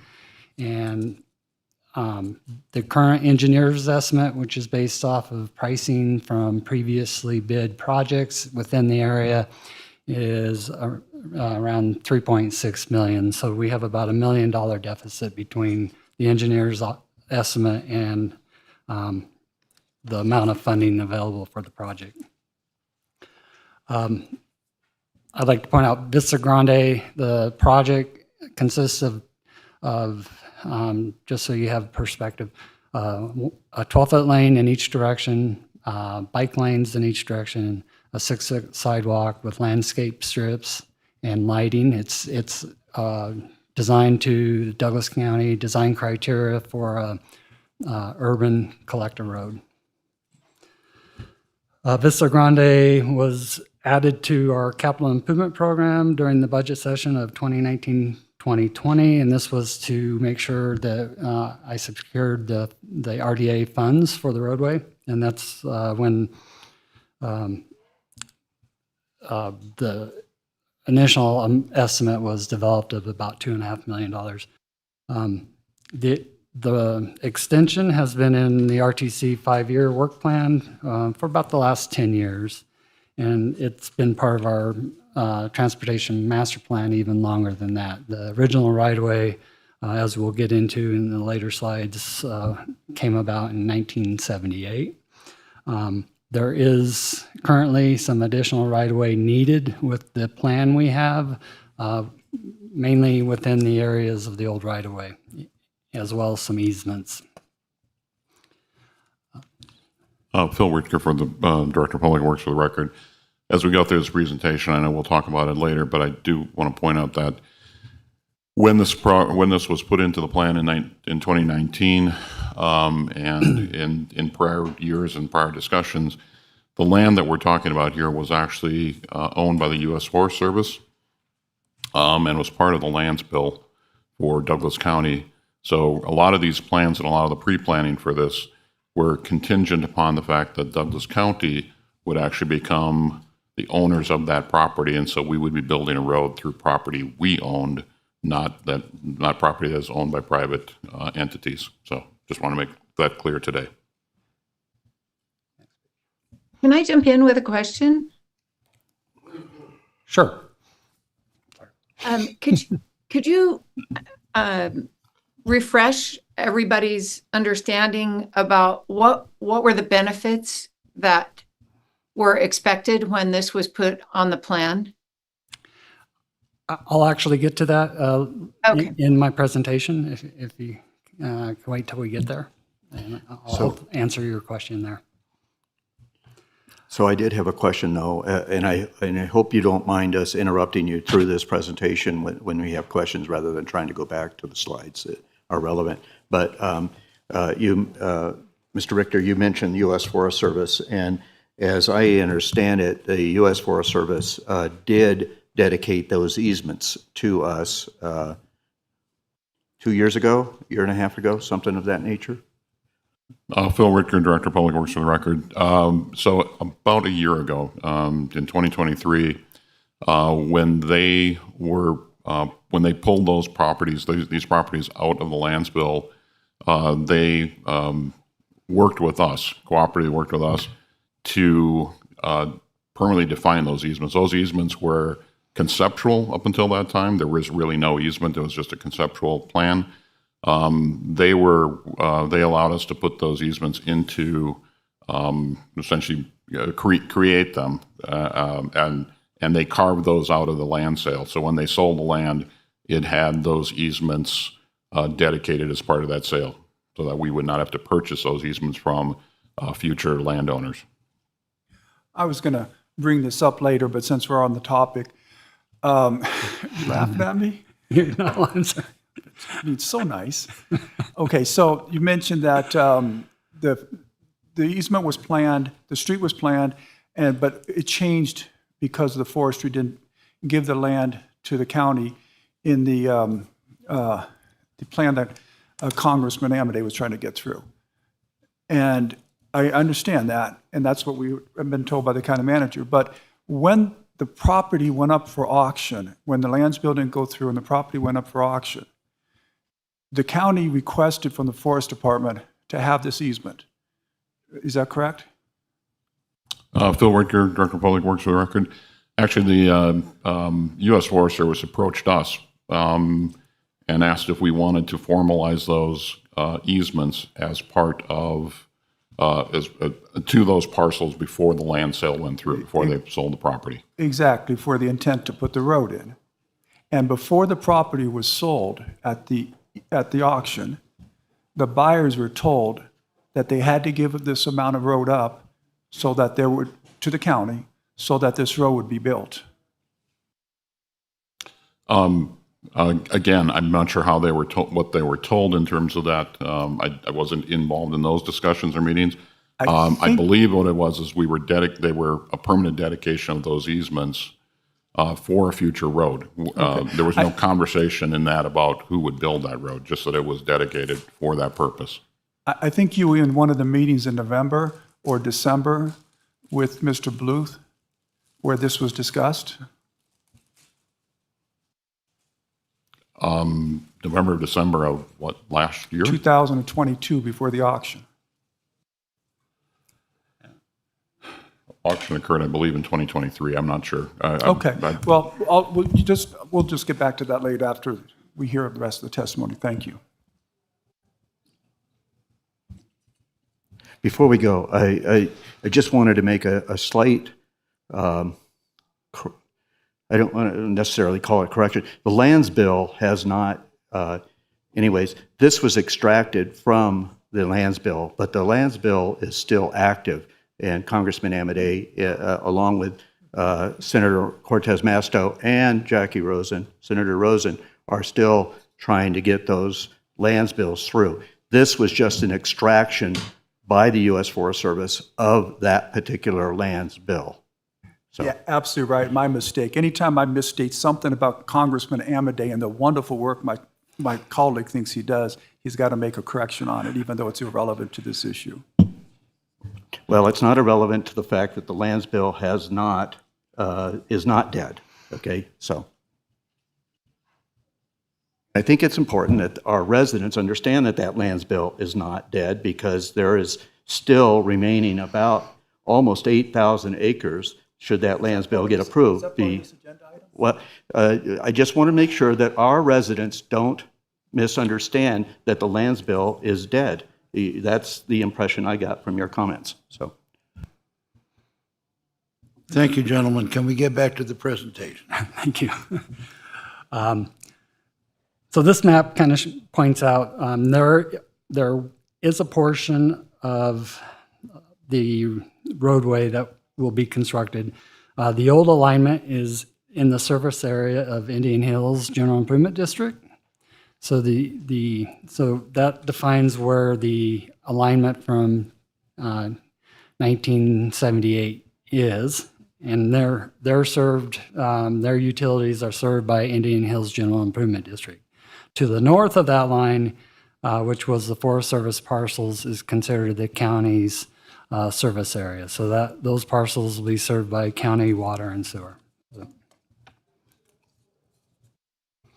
The extension, there's been discussion in the past of why this Vista Grande doesn't line up with Vista Grande. Well, it's more of a connection from a commercial area to a commercial area. This alignment has been set since 1978. It's actually the Target side alignment that got moved when they moved it to the backside of Target because it was going to, they needed that extra space. The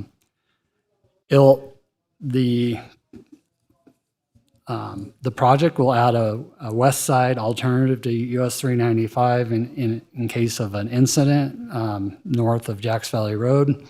Originally, there was no other alternative access, but there is now. Valley Knolls has added an east side alternative with their development. While it's residential streets, there'll be ability for emergency vehicles if they needed to get to, say, the Carson Tahoe Hospital in the event of a big emergency or event that closed down 395, they'd still be able to get past that area. As I mentioned, Indian Hills GID has the right-of-way within their area since 1978, and then the easement for the county's portion on the north side was done through the prior auction from the Forest Service, and the BOCC accepted that easement in 2023. A little history on the southern... Is this the correct point to talk about why this was first a plan? Sure. Okay. So can you go back to that? What I want to get at is for the layperson like myself who just wants to know what impact would this have on the commoner. That's my question, is what benefit would this project have to the regular run-of-the-mill resident of Douglas County? So the benefit to the citizens of Douglas County would be if they were in the north part of the county, say shopping at Home Depot, and they wanted to make a quick, easy trip to Costco. They wouldn't have to go through the signals at 395 to go to the other commercial facilities. So that would be the biggest benefit. The other benefit, as I discussed, was if there was an event that shut down the highway, say a large crash and they needed both lanes of 395 to be shut down for emergency services, there would still be alternative routes, both on the east side of US 395 and the west side of 395, on the west side being this project. So those would be your main benefits. So would you think that if this went through, that there would be less, would there be any significant reduction of congestion at the intersection of Jacks Valley and 395? I would think there would be some minor improvements. This is a 2-lane facility. I don't see people, say, jumping off at Clear Creek Road to bypass all the signals if they're going south to Minden Gardnerville.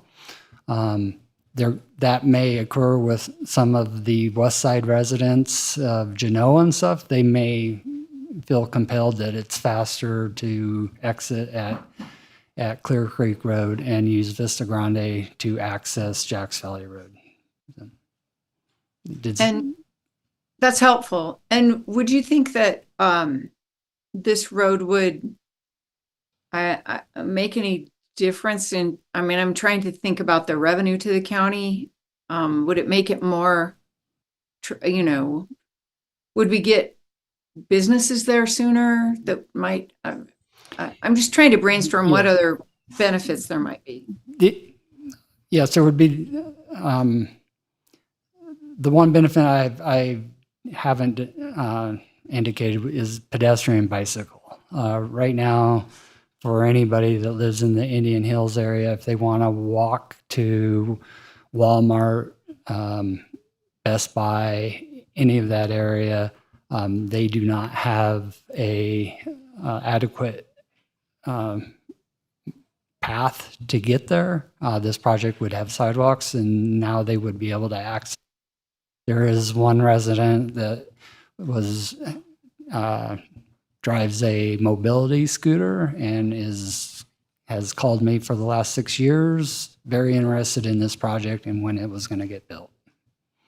I think what she asked was if there's going to be an economic benefit if the road goes in now, and that's really why there's an urgency for this project at this point, because there is a project that is ready to go and they're going to lose their tenant. It's a surgical center and a medical office complex. I believe it's $11 million, however much it's going to cost, and there'll be an appraisal by the tax assessor, and the county is going to get the money from that. It's not going to be a nonprofit hospital that's using it, as is a concern in Lake Tahoe, because they're not getting any additional taxes from Barton.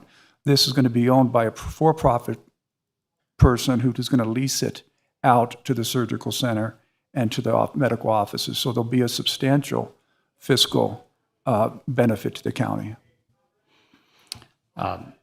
John, for the record, I'm the transportation engineer as far as property taxes go, and that it is all commercial area. And yes, if it all got built out, there would be a tax base there. I just thought you were a man of all knowledge, that's all. Thank you.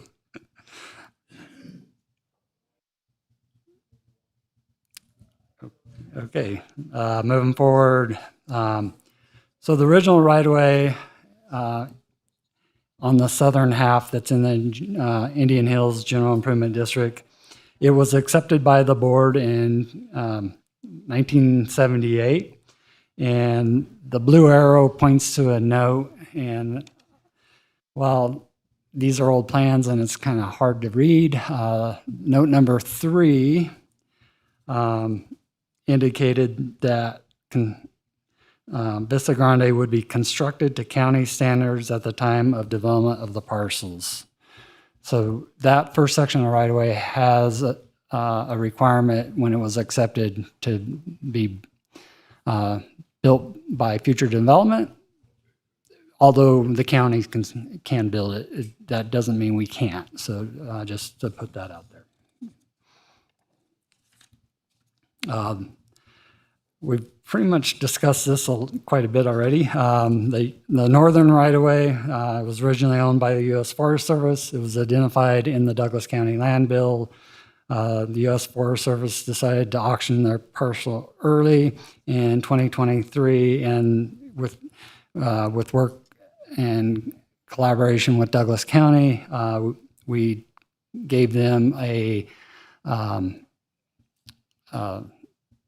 easement for where the roadway should be.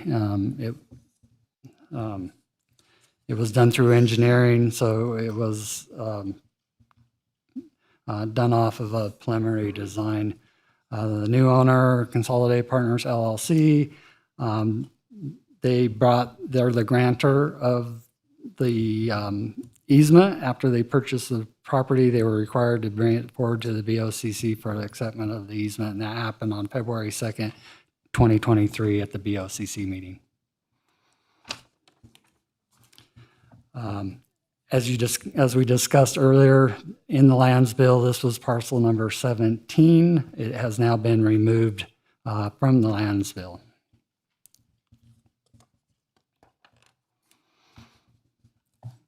A little history on the lands bill. Douglas County, it was within Douglas County. It was titled as the Douglas County Economic Development and Conservation Act, or the Douglas County Lands Bill in short. The objective was to preserve essential Carson River floodplains, open space, natural resources, rural character, and cultural heritage through the acquisition and conservation of easements, acquiring conservation easements on active ranches. So the sale of the parcel 17 was removed from that objective and is no longer in the lands bill. Phil Richter for the record. As mentioned, though, that the original intent which is here in bullet 2, is that if that parcel had stayed in the lands bill and the county had received it, we would have done the, invested in the infrastructure essentially to increase the value of that property, be able to sell that property to development, and then use those proceeds for the purposes of then acquiring conservation easements in other parts of the county where it is meaningful. While we're here, do we have any understanding of why the U.S. Forest Service took this parcel out of lands bill?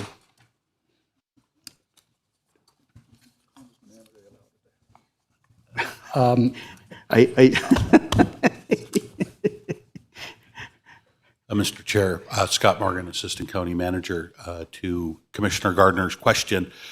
When Douglas County identified this parcel, it was identified by the U.S. Forest Service as a surplus parcel with their intent to sell it to build additional wildland fire facilities for the federal government. And so they were not exactly excited when Douglas County identified it as a parcel that we wanted to use in the lands bill to sell to buy conservation easements. So while we were waiting to have our lands bill heard, the U.S. Forest Service carried on and sold it prior to the lands bill being adopted, and used those proceeds for the benefit of the U.S. Forest Service. As if they don't have enough property already. Let's not go there, folks. Mr. Herb, Mr. Richter, does that conclude your presentation? No, I'm still going. Keep going. So that you guys are aware where the redevelopment money came from and what type of uses it can be for, I'm going to give a little presentation on the redevelopment area. It consisted of areas in the North County around where Indian Hills is, Kmart, or not Kmart, that dates me, Walmart, Home Depot, that area, but it also included town of Genoa, Wally's area, the Genoa Golf Course.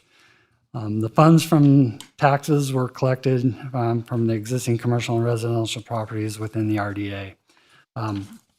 The board dissolved the RDA number 1 by ordinance in 2018 with ordinance 2018-1505, and all development funds collected by Douglas County pursuant to NRS 279.676 from that redevelopment area retained in the existing redevelopment area number 1 account and is benefiting redevelopment area number 1 as it existed prior to the dissolution, consistent with the requirements of NRS Chapter 279 until such funds are exhausted. So there's been funds used. I think the town of Genoa used quite a bit. I'm not sure exactly everywhere the funds were used.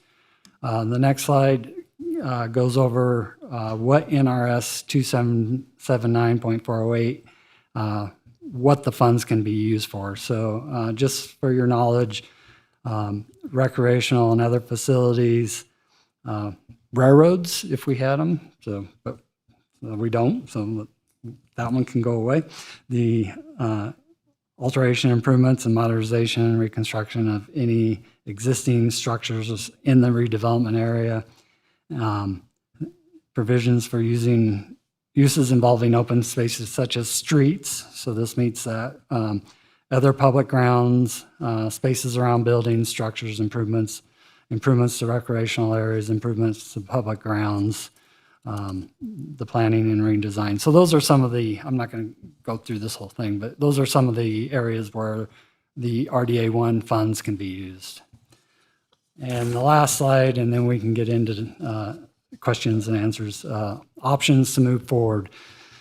So these are just some of the options that we've come up with. The board can add to them, come up with your own options, but some of the options were to pursue the construction of Vista Grande Boulevard as designed, covering the funding shortfall from other county sources.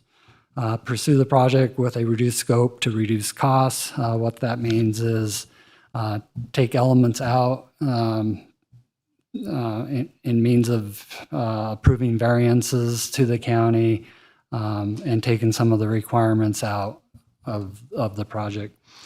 Put the project on hold until further road funding is available. That could take some time, as you know, because road funding's not keeping up. Pursue the project in collaboration with neighboring developments, possibly through special assessment districts or development agreements. Pursue the construction of only certain parts of the project, like the intersection at Jacks Valley and Vista Grande. The remaining section of Vista Grande would be built by developers as their projects are constructed in the future. Abandon all or parts of the project and allocate the remaining RDA funds to other eligible projects, as I discussed with the NRS guidance, and provide other direction to staff. With that, we can start discussion. All right. We've seen the auctions. The public comments and the developer, is that a chance to speak? Is that okay? At least on my end. We will be opening comment. I wanted to see if the board had any comments before I do so. I see 2 lights on. I see no lights on. Commissioner Hale. I'd like to hear what my colleagues have to say. Okay, in that case, why don't we go to public comment? Yeah, let's go to public comment, and then I do have some comments when we get back from public comment. All right. So we are now open to public comment.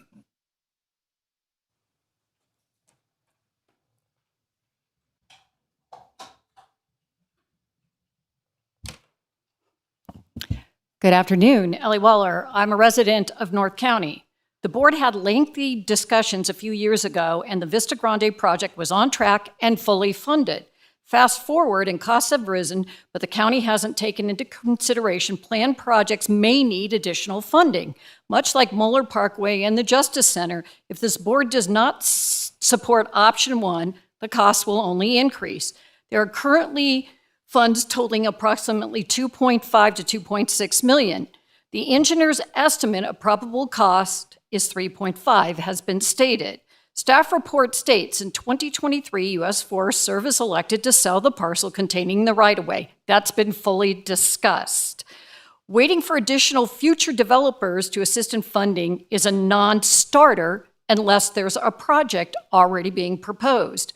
A reduced scope does not accomplish the goal to have a complete project. The area has grown substantially, but infrastructure has not kept up, much like the rest of the county. I support finding other funding sources. Find the $1 million shortfall somehow. Another option could be the known developer could fund some of this partially through a development agreement, and then the county should or could come up with the other funding. In the engineering estimate by R.O. Anderson, item 8, $285,000. Please explain landscaping, irrigation, and planting allowances, which could be eliminated or reduced through the variance as also proposed. This is a road that's not visible to the major highways. I think that portion of the estimate could be revisited. Could some contract be initiated as cost sharing for signage and lighting with those that are going to benefit, like Home Depot, Costco, and other bigger major suppliers there? North County gets little to no acknowledgement from this board, in my opinion. I especially appreciate hearing from Commissioner Rice, who supports this district. Vista Grande Extension was in the Douglas County RTC plan, also mentioned by staff, and the Transportation Master Plan. I personally have been stuck in that parking lot on several occasions, even when 395 isn't closed both ways. You can try taking that dirt road, but you're going to wreck your car. You can't ride a bicycle either, and public health and safety benefits are resounding. Thank you.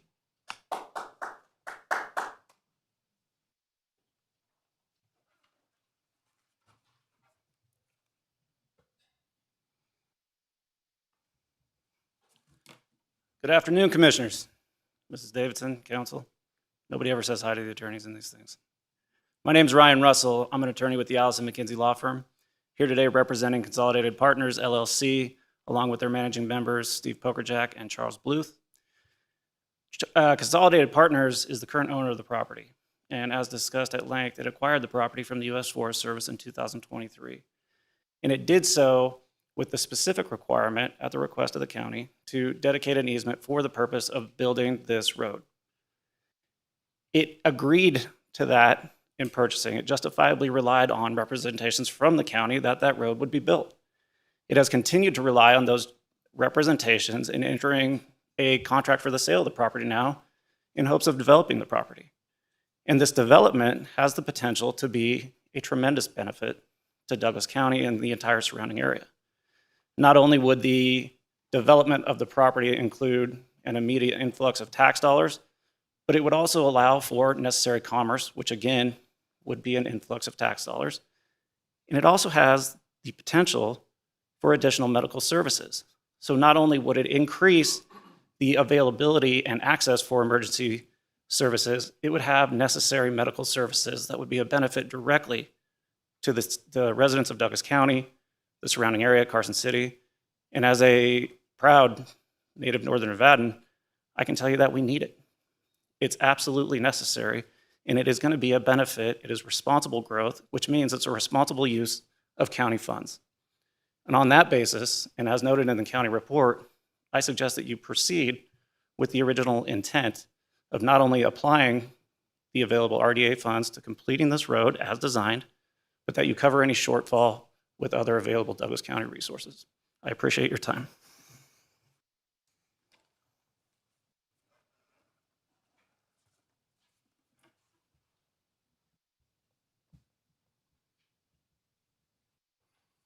Jim Jackson, an ordinary, common resident of Douglas County that doesn't have much understanding of the inner workings.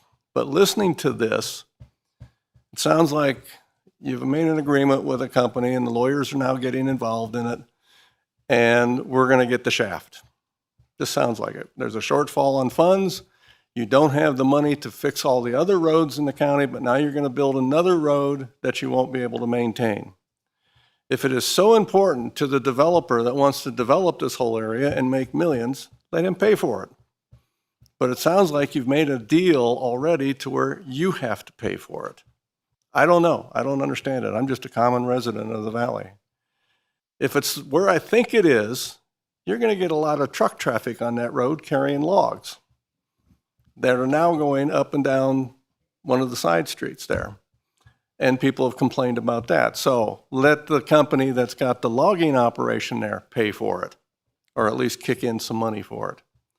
Or just say, we're not going to build the road and put the money someplace else that it could be used maybe even better. Now, everybody's not going to agree with me on that.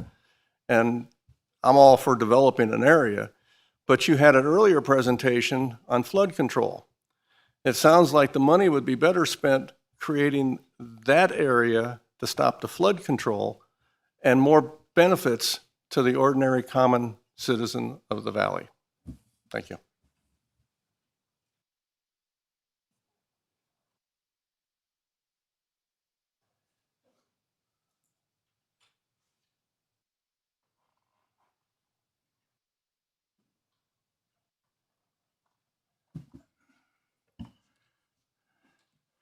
Jerry Vaccaro, representing Avante Properties, 900 Jacks Valley Road. And I've had numerous conversations with Mr. John Earp, Mr. Nowensad, Mr. Tartarian, Doug Ritchie. We've been talking about this road. It's supposed to go through there. since Dan Holler was here. You remember Dan Holler? This was his wet dream. Redevelopment. Redevelopment's dissolved. You gave $650,000 to Michael Hole as redevelopment money to stop him from building his shopping center, Riverwood. He's supposed to put a street through, supposed to be completed 2023. It's not there. That's Riverwood Drive. So we have nothing but congestion up there with traffic going through the Jacks Valley intersection. Last year's count with NDOT was 50,000 a day. Today is probably 60,000 a day. You got accident after accident at Topsy and 395 because there's too much traffic at that intersection. So the street is a necessity to be cut through there.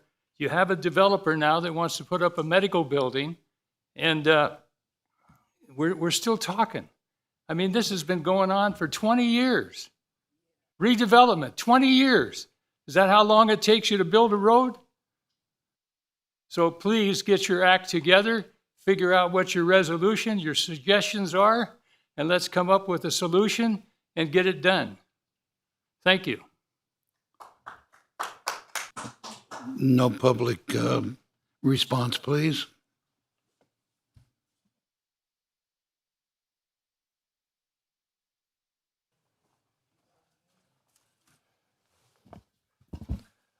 Good morning, Chris Baker for the record.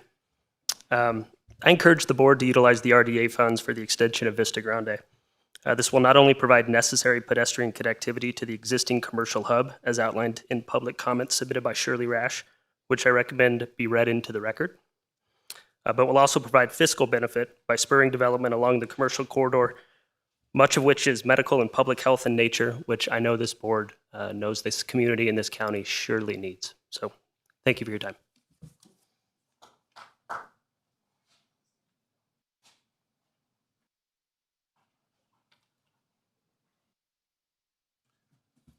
Yeah, good morning. Appreciate the commissioners and the chairman letting us speak on the subject today. I'm Rocky Joy. I'm a commercial broker with Nevada Commercial Group. We represent the ownership and the developer for this project on the old Forest Service parcel. I'd like to speak a little bit just to the importance of Vista Grande. One of your commissioners has mentioned that public safety and circulation is a concern. That general area has major congestion in the mornings and the evenings. The ability to construct this road is going to alleviate a lot of that. That, along with either right in and right out on my client's property, will help to take care of the traffic congestion and make it more of a opportunity to not have some public safety hazards. As importance as it relates to the economic development, that project has a lot of interest from retailers and office users. We listed the property with the intention to price it right and bring developers in. The representation by the county was that that road would be part of the project. So in our pricing and in our offering, we have that packaged into the pricing as it is. It's important that we continue with that because we've already got people in that project that are moving forward with potential development plans. We don't want to retrade the whole offering that we have with the current developers that are in that project. We've worked as a team to get things done. We have good engineers, we have good brokers, we have good attorneys, we have good developers, we have good property owners. We want to make sure that the county is a team on this too. And for us to move forward as a team, we need to make sure that this moves forward without any other hitches. The current developer we have is already way behind a timeline. They're looking at other options as a secondary situation because of the issues that we've had here. We don't want to lose them as a potential developer on that site because they bring a lot of tax benefit to the county. The easiest solution is to move forward with funding the project through the county coffers and making sure that we can make this happen. If we go into a redevelopment agreement, that could take another 3 months, 6 months, 9 months. By then, these developers are gone and they're doing something different. So it's extremely important to the county for tax base, for benefits down the road, and for these developers and for the property owners to move forward with this project as it is and find the funds to do it. Thank you. Any further public comment?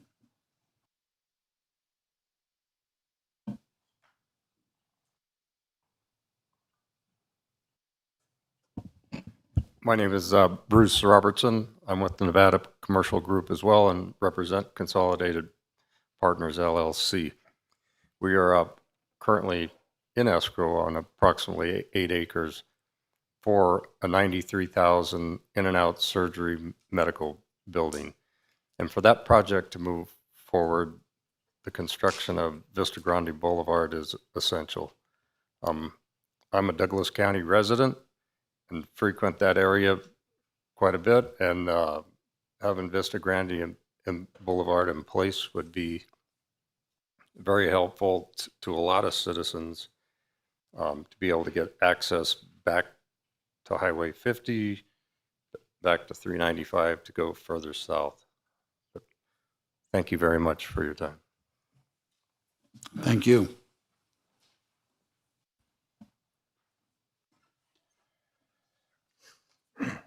Charles Bluth, Managing Partner, Consolidated Partners, the owner of the property. And it's quite frustrating. I started talking to the county on this property before I bought it in November of 22. And I was assured in November of 22 that the funds had been allocated, that the project had been approved, and that it would move forward within a year. And I had another meeting in December of 22 with the county engineer and the senior civil engineer on the property, and they both assured me that everything was in place for this property to properly move forward. And then in January, I had a third conversation right before I bid on the property and purchased the property. I've been a builder for 54 years, and I've operated in 4 states, and I've been in front of city council and commissioners like this more times than I can count in conjunction with developments. But I've never run into the fact that a county or city would assure you before you bought that everything was in place and then not deliver. Now, I was required to give up 2.63 acres of land, which had a value of $1.75 million on the market. And now the suggestion that I have to additionally pay for the cost of that land, of the road, I just don't understand the philosophy of the county. I mean, this is not good. Do you have any questions I can answer? Not at the moment, sir. This is not a give and take. I'm sorry. But thank you for your input. Thank you.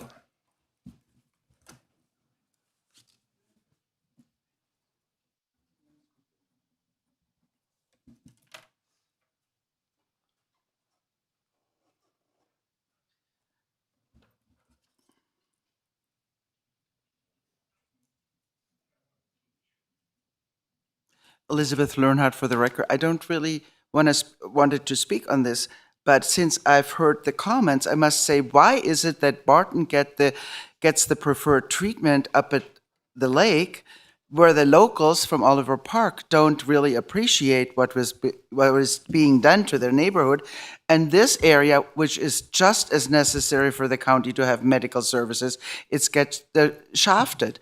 I would like to have an explanation as to why there is a preference. Thank you.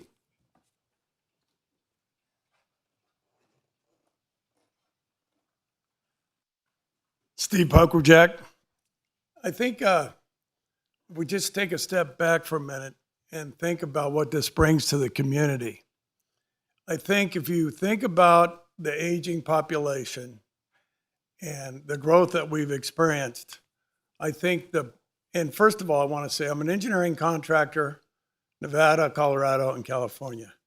And one of our policies is to be a good steward in the properties that we develop and the jobs that we do.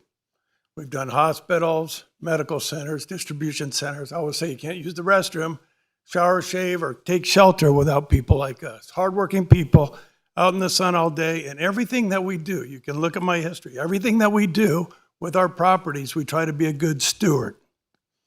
Bring back and give back to the community. You know, my dad was a ditch digger. My grandfather, immigrant from Yugoslavia, salt of the earth, and that's what we do. All my kids work in my business, and we have about 60 or 70 employees here in northern Nevada, and we're doing great projects. Proud of that. With this property, one of the conditions my partner and I agreed on in purchasing it was, it's the U.S. Forestry Service, and I hope they repurpose the money to a good cause. I love the U.S. Forestry Service. We see all the good things that they protect us from. But also, my mom's 95 years old, and I see the shortages in Sacramento of the facilities for assisted living, outpatient surgery, medical offices. We are way behind, decades behind. I'm so proud to partner with Remedy to get this project brought to our community. So please support us, help us get us through. Chuck is right.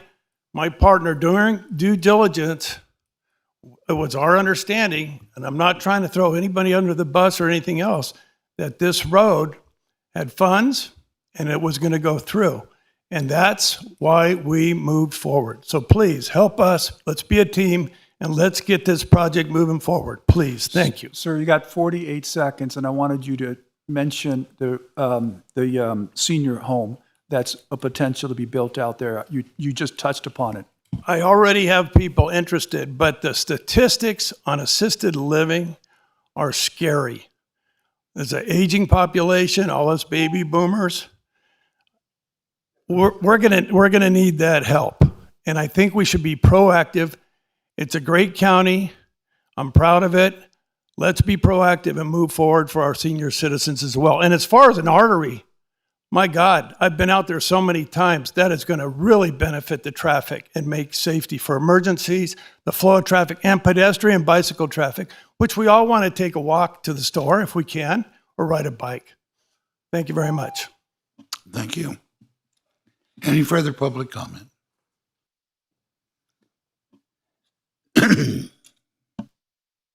Seeing none, I'll bring it back to the board. Commission, yes, sir.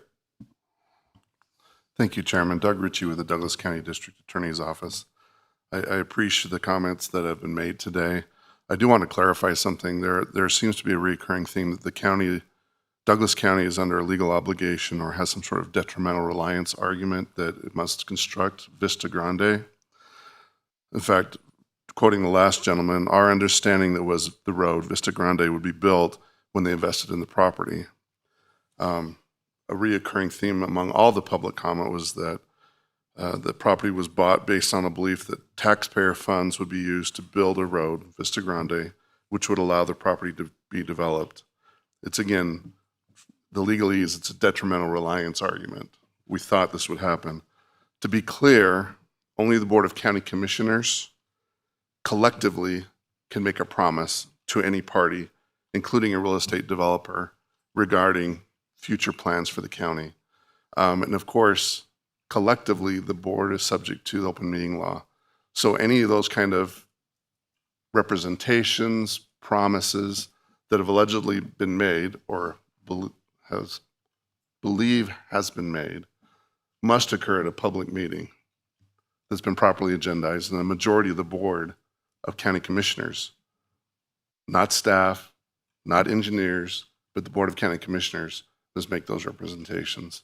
So I want to make clear, because there's been a lot of, I don't want to say misrepresentations, but misunderstandings about the county's legal obligation to construct Vista Grande or how to use the remaining RDA 1 funds.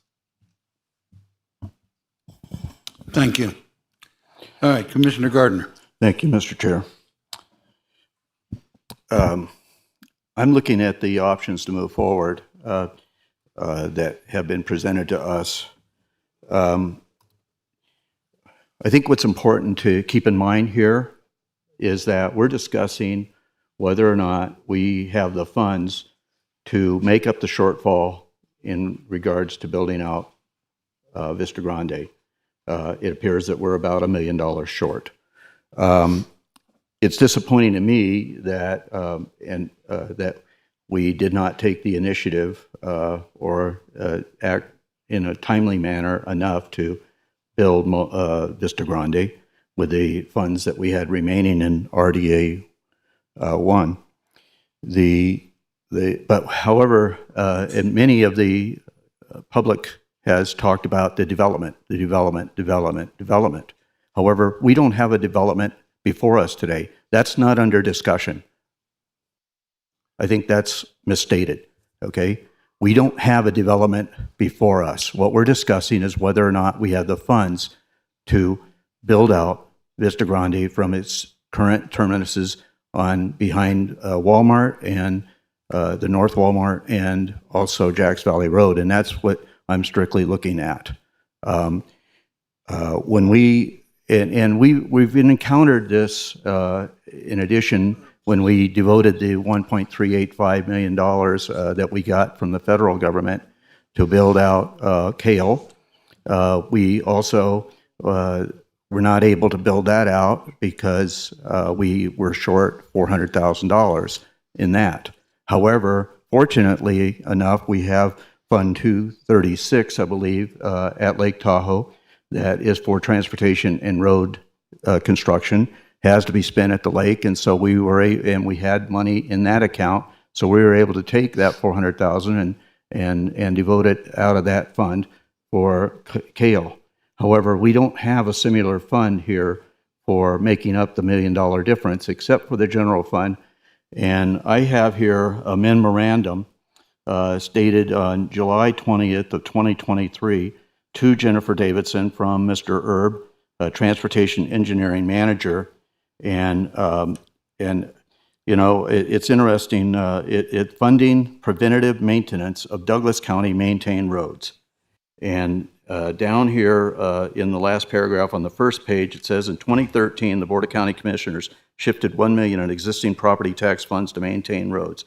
But if additional funding is not allocated, and this is in bold, if additional funding is not allocated, county maintained paved roads will fall to serious condition and costs to maintain roads will increase significantly. Therefore, Douglas County needs to identify approximately $4 million per year in additional annual funding to maintain existing county roads at their current level and begin to address the $50 million in road maintenance backlogs. Now, I know that Commissioner Tarkanian has talked about repeatedly about the lack of funds to keep our current county roads maintained.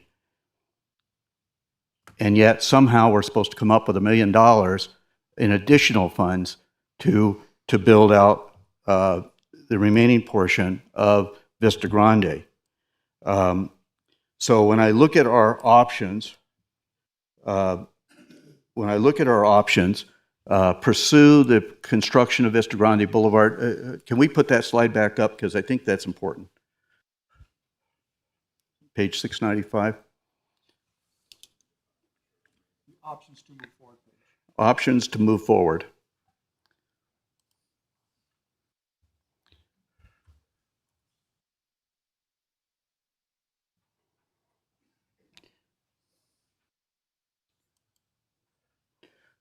Okay, pursue the construction of Vista Grande Boulevard as designed, covering the funding shortfall from other county sources. I talked to the county manager about this and our chief financial officer. There are no other county sources. Item 2, pursue the project with reduced scope to reduce the cost. If we could bring in the project at the $2.6 million that we currently have, I'm in favor of that, okay? If that means it somehow gets scaled back and can only meet the 2.6 million, but once again, we have to be careful because we almost need to break ground on that tomorrow if it's 2.6, right? Because The costs are escalating by the day, okay? Number 3, put the project on hold until further road funding is available. I don't think that we have any other option if we don't scale it back, and that's going to take another additional funds, right, to redesign it? Is that right? Would we not have to spend additional funds to redesign? I think we're stuck with Mueller in that regard. John Herb for the record. If it goes beyond the scope that we have a contract for currently with the engineering firm, yes, it would cost additional funding. Okay, so put the project on hold until further road funding is available. I don't know when that's going to happen. Quite frankly, I think the other 50,000 residents of our county are screaming at this board for finding funds for repairs and maintenance of existing roads without building another road. Okay, number 4, pursue the project in collaboration with neighboring developers, possibly through a special assessment district or development agreement. Well, I tell you what, I am sick and tired sitting on this board for the last 3.5 years of having development agreements come forward that have been in existence for 30 years or more. Okay, so I'm not in favor of another development agreement. Sorry. Okay, I just don't like them, and there doesn't seem to ever be an agreement to get it that development done in a timely manner. And a special assessment district, I don't know how that works. I mean, I do know how it works, but I don't know how it would work in this situation. 5, pursue the construction of only certain parts of the project, e.g., only the intersection enhancements at Jacks Valley. Well, I think we have a enhancement already there. I mean, we have a driveway, right? So, and Vista Grande, remaining section of Vista Grande would be built by developers as their projects are constructed in the future. That sounds like a great idea to me. Okay? And I think that's what Commissioner Tarkanian has indicated, being a previous resident of Las Vegas. Many times he's come before this board and said the developers should be paying for their infrastructure. Okay? So if the remaining section of Vista Grande would be built by developers as their projects are constructed in the future, as we have those developers come forward with projects and it requires infrastructure, then perhaps it should be part of that project. Number 6, abandon all or parts of the project and allocate the remaining RDA1 funds to other eligible projects. I don't know that we have that. I prefer to keep that 2.6 million right where it is right now, and you know, so that we would have the ability to contribute to the building out of Vista Grande. So I don't know that we want to allocate that. Provide other direction to staff. Quite frankly, I don't have any other direction to staff. I'm not a road builder. Anyways, so those are my thoughts. Once again, I know that we don't have the $1 million, and I don't perceive that we're going to get the other $1 million. And if we did have another $1 million, I'd like to work on some of your other projects that you have on the books that our residents are begging for, because you know, the fact remains is that we have neighborhoods complaining that a speed, you know, in their neighborhoods at 25 miles an hour, and they want speed bumps. Okay, but I contend that we don't need those speed bumps because we have speed potholes as a result of the previous action. So anyways, that's kind of where I am, and we don't have the $1 million. It seems it seems like a no-brainer to me. So that's where I am. Commissioner Nosad. Mr. Herb, you said the word that raised my hackles. Variance. Variance to what?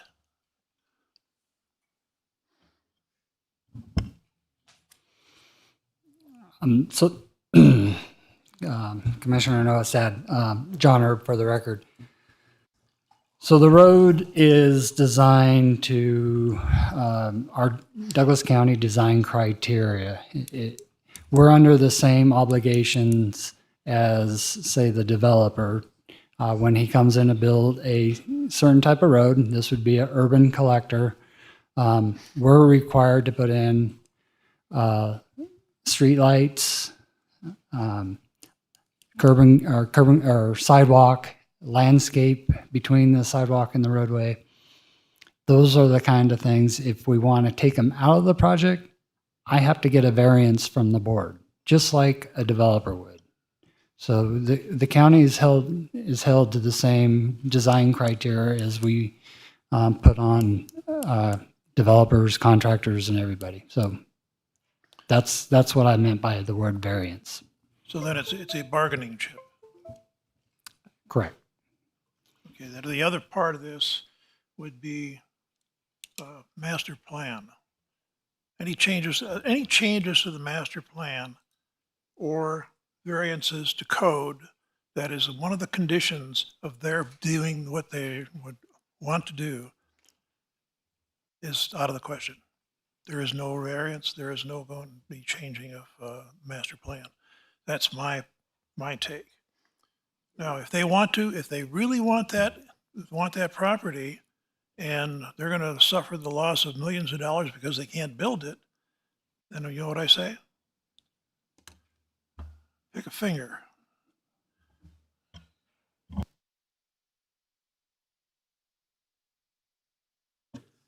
I don't think we need to go there. Commissioner Tarkanian. Commissioner Gardner, again, that this is a no-brainer, but that's all I agree with what he said. First of all, according to his analysis, we shouldn't build any more roads in the entire county then, right? Because we don't have enough money to pay for the current roads. So therefore, we should not have any development. Anybody who has a right to build anywhere can't build because they would have to pay for new roads. And according to Mr. Commissioner Gardner, you can't do that. We can't build any more roads. That just doesn't make sense. Second thing that doesn't make sense is when you say the development of these landowners is irrelevant here. I think it's the most relevant because what's happening is there's an urgency to get the road built. And if the road is built, you are going to have a facility that will be a great asset to the county, a great asset. It's going to be a surgical center and medical offices. Not only that, it's going to raise tax dollars that are going to fund the rest of the county's offices, general fund. So you're going to raise a lot more money than having that land sit there vacant. We would be crazy when we're shortfall tax dollars right now to say we're going to deny a project that's going to increase the tax dollars that much.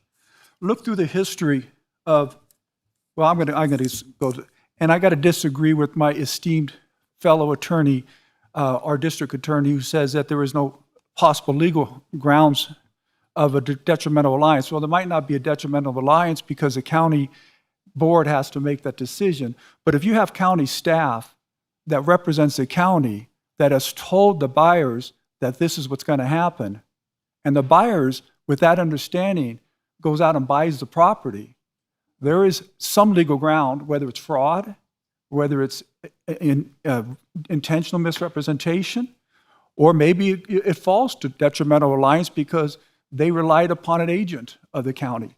I'm not the judge. I know these developers don't want a legal fight with the county.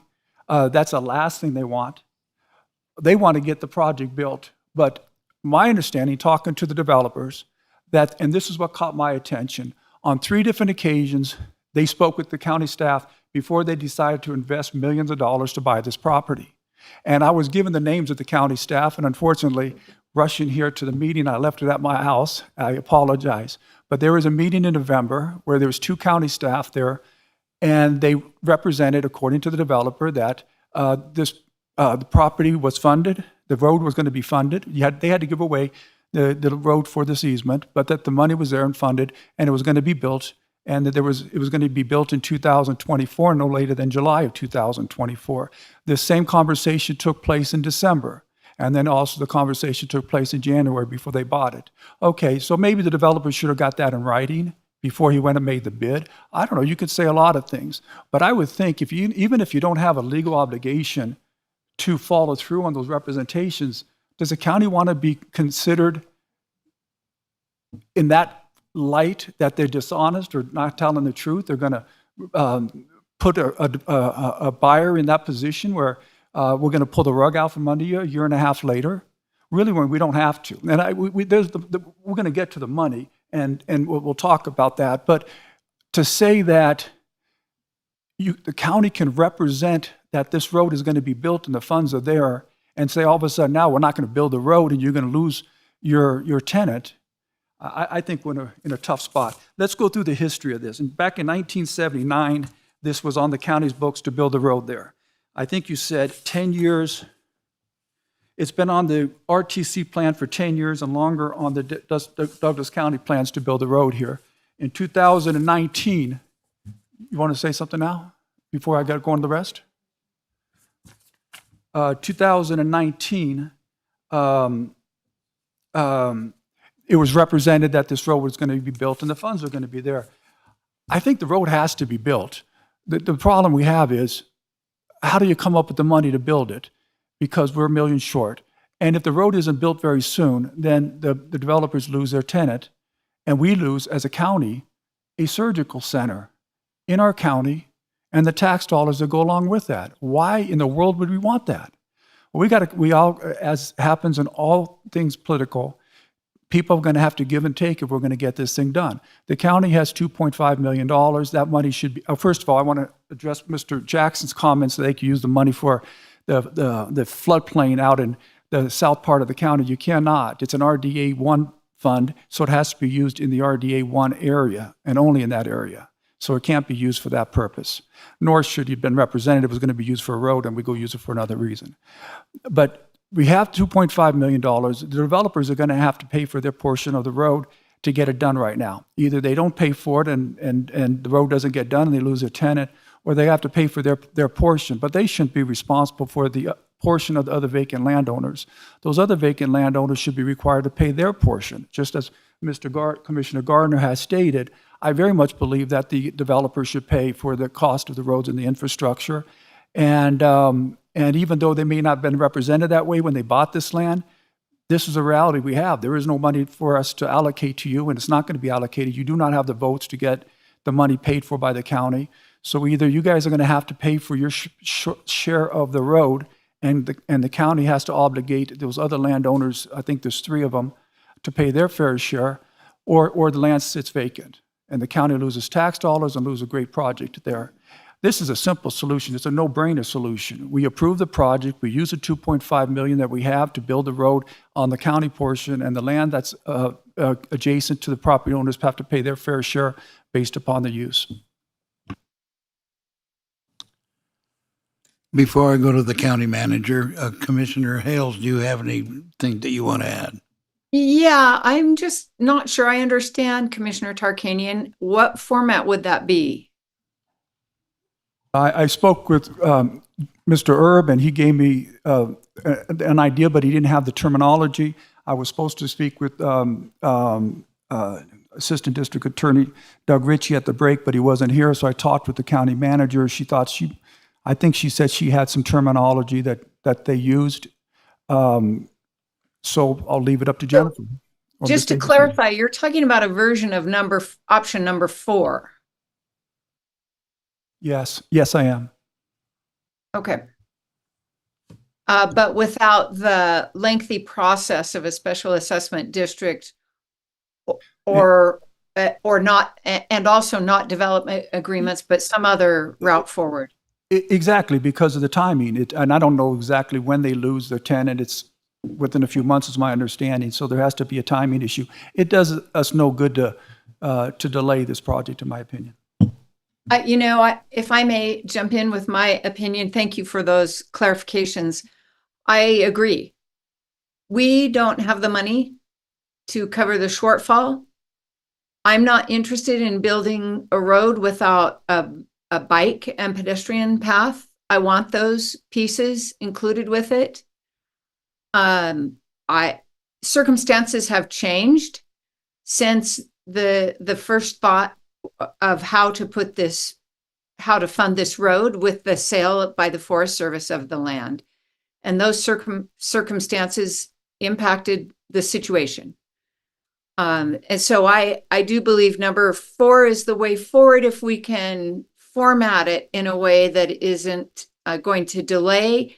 And I agree with Commissioner Gardner. I do not favor development agreements. I would not, I'm not sure what format this could take, but I do think in principle, having the county spend all of the money that it set aside for this road to build the road, and then having other developers who will benefit from this pitch in to get the job done. Thank you. Commissioner Nosan. With respect to sidewalks and bike path, a bike ride there would simply come from the sawmill to Jacks Valley Road, which is about a little less than a mile. So that's something that's, I think, bargainable. Well, I would disagree there because I would say all of Indian Hills.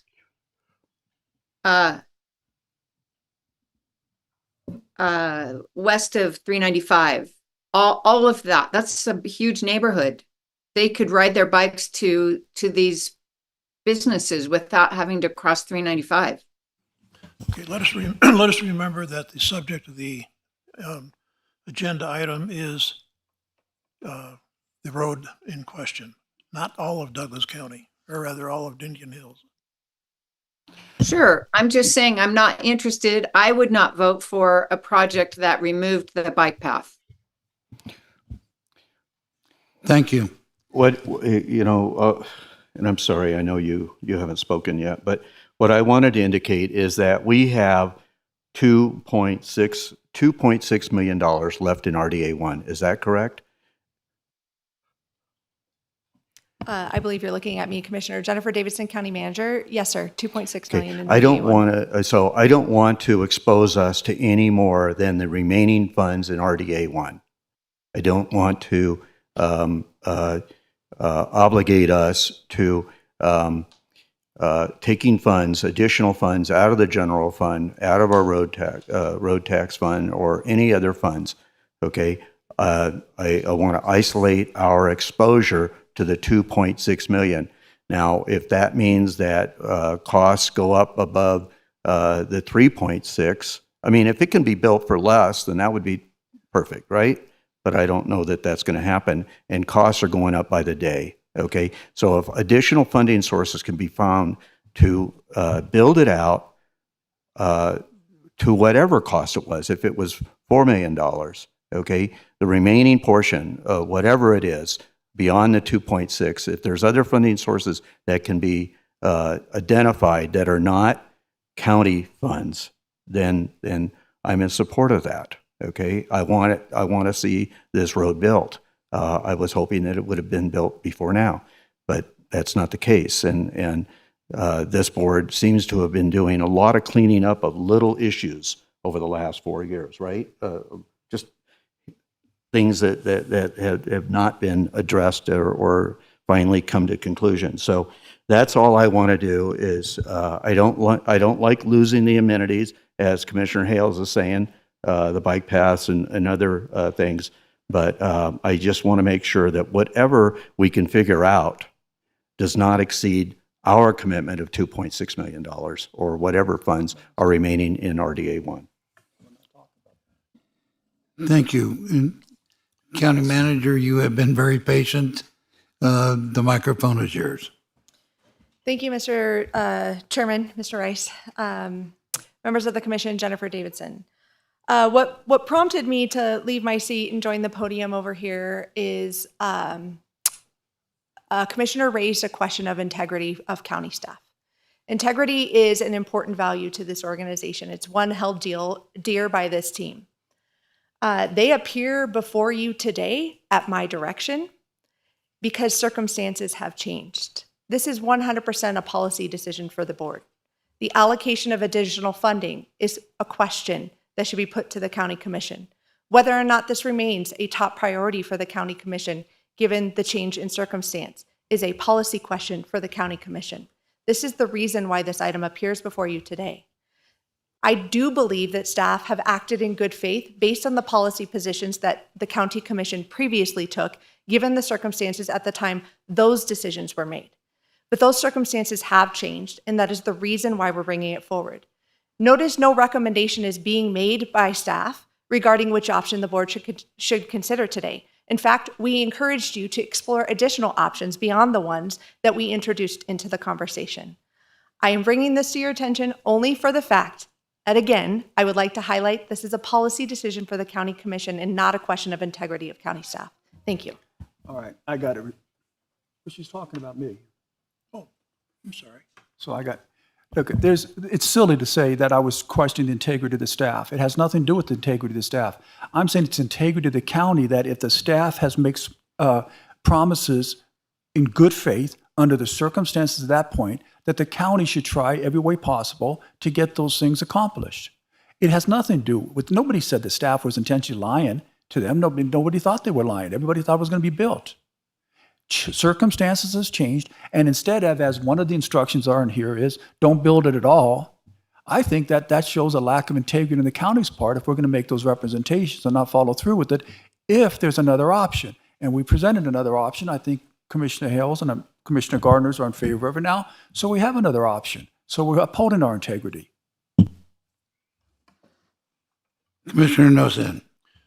Okay, I want to just refresh everybody's memory about RDAs. When I got elected, I was a big one in place, RDA 2. What we find out, though, with respect to RDAs, is that they cover a vast geographical area. And they're, in this case, all the way from the Sawmill down to Genoa. We need to take into consideration what their needs are with respect to those remaining funds. I had one other thing to say, but this may not fall within this agenda item, and if it doesn't, I guess we could bring it up later. We've talked about the bike paths, the roads, and this being a way for people to be able to get there. I think trucks should be banned from this road. It's so for the safety of the pedestrians and the people that are walking. The last thing you want are all those trucks or those timbers coming through there and having the same problem that the people from Johnson Lane's going to complain about. It's another item, and let's not open that bag of worms today. We'll never get to lunch or dinner. So, I think at this point, with we have already had public comment. The board has had their say, and I think it's time for us to make a decision. What are we going to do? I personally have not thrown in my 2 cents worth, and it may even be 3 cents worth. As a selfish matter, I really would like to see this taken care of. I want to see that road built. I use that area all the time. I try to keep all of my purchases in Douglas County because we need the tax money more than they do on the California side. Sorry for saying that. No, I'm not. And I don't think that Carson City needs our tax money. And so I try to do all of my purchases in Douglas County as much as possible. I use that road. I would love to be able to use more of that road. But I don't know where that other $1 million is coming from. And we use the bucket concept that we have different buckets of money and they have to be used in that bucket. And I don't see where we can beg, borrow, or steal money from another bucket to take care of this $1 million shortfall. So I don't know how, in good faith, we can approve building this now without looking at other forms of financing it, such as number 4, which I think I've heard almost a consensus on number 4. But without the additional assets, I don't see how we can possibly build it. So having said that, I bring it back to the board for a motion. So I'm going to make a motion that we follow basically the intent of number 4 without the special assessment and the development agreement, whereby the county will move forward immediately with the building of the road, putting forth their money from the RDA 1, the developer putting forth their cost of the project with respect to the road that they're using, and I'm not sure what you called him, Mr. Erb, or maybe Mr.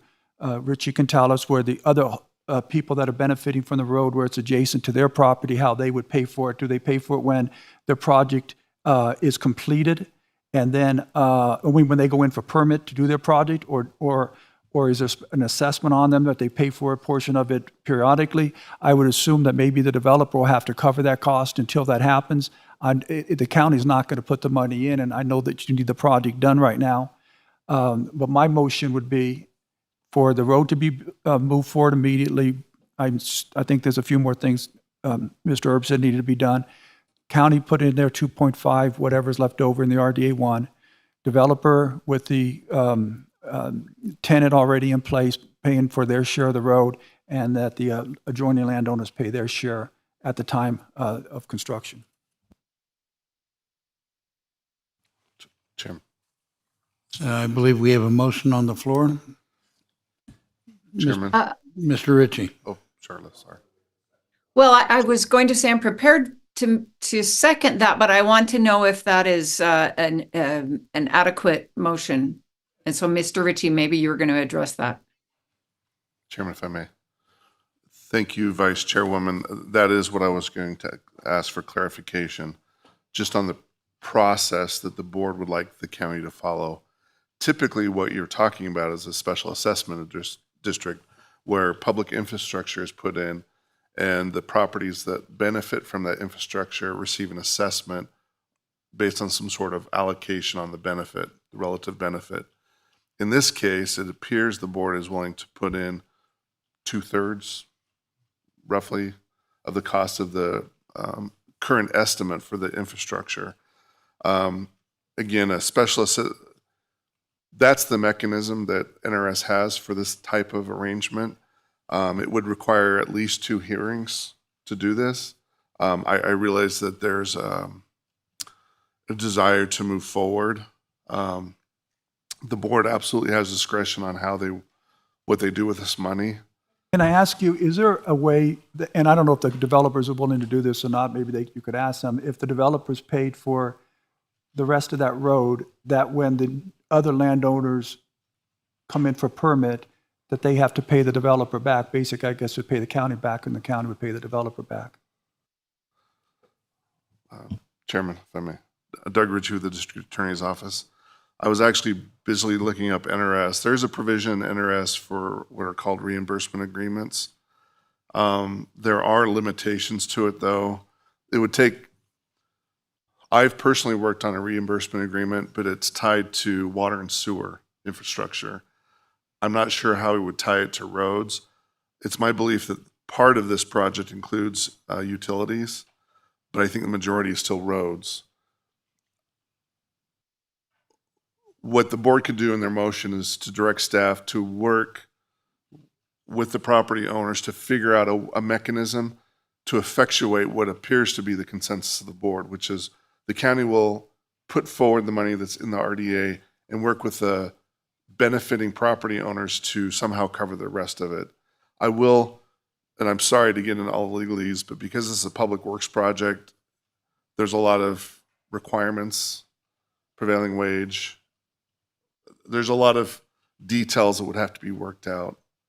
But I hope that answers your question. I would prefer, if possible, that the board direct staff to work with the developer consistent with the discussion that's happened today. Okay, so then I'll rephrase my motion and correct me if I'm... Okay, so I want to help phrase, okay? No, I'm not interested in phrasing it, but I want to make sure that the motion includes that the maximum exposure by Douglas County would be the remaining funds in RDA 1, period.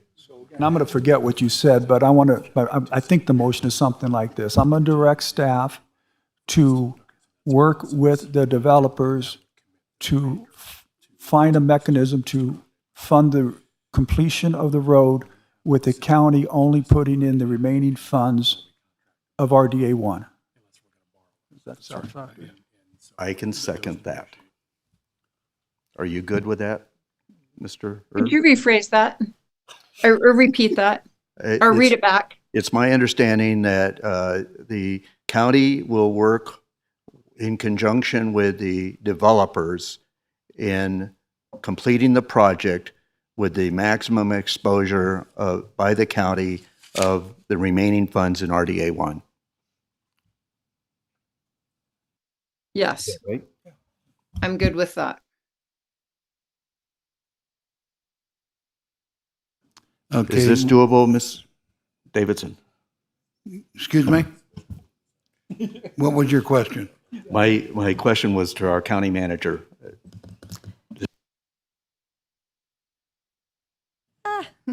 Yes, sir. Jennifer Davidson. I do believe the direction from the board is clear in the motion. All right, any further discussion from the board? Chairman. Mr. Ritchie? Sorry, Doug Ritchie with the Douglas County District Attorney's Office. I appreciate the board's indulgence. Zach Wadley correctly reminded me that before RDA funds can be used, there has to be finding that the project is consistent under NRS with the use of those redevelopment funds. And there's also, it goes without saying that the county cannot enter into contracts without having the funding to fully pay for that project, unless the board's willing to bond for it. But the funding has to be there before we enter into the contracts. I just want to make sure that the public is aware of the requirements that are imposed upon the county by Nevada law. It doesn't change the motion.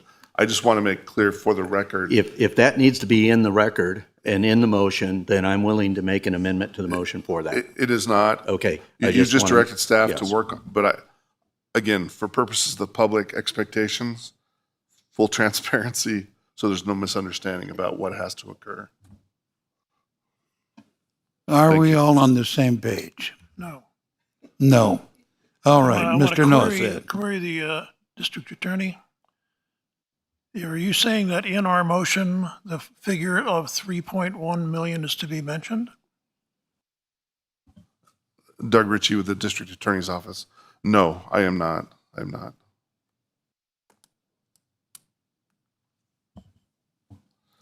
Any more bantering? Seeing none, I will bring it back to the board for a vote. We have a motion and a second. All those in favor say aye. Aye. Aye. Any opposed? Motion carries 5-0. And for the contractors, good luck. All right, we will take a 15-minute break. Should we? Mr. Chair, I should we would break for lunch? suggest that can we power through the rest of the meeting with, we can take a break now, but could we power through the rest of the meeting without taking a 1-hour break for lunch, or is that necessary? I'm sorry?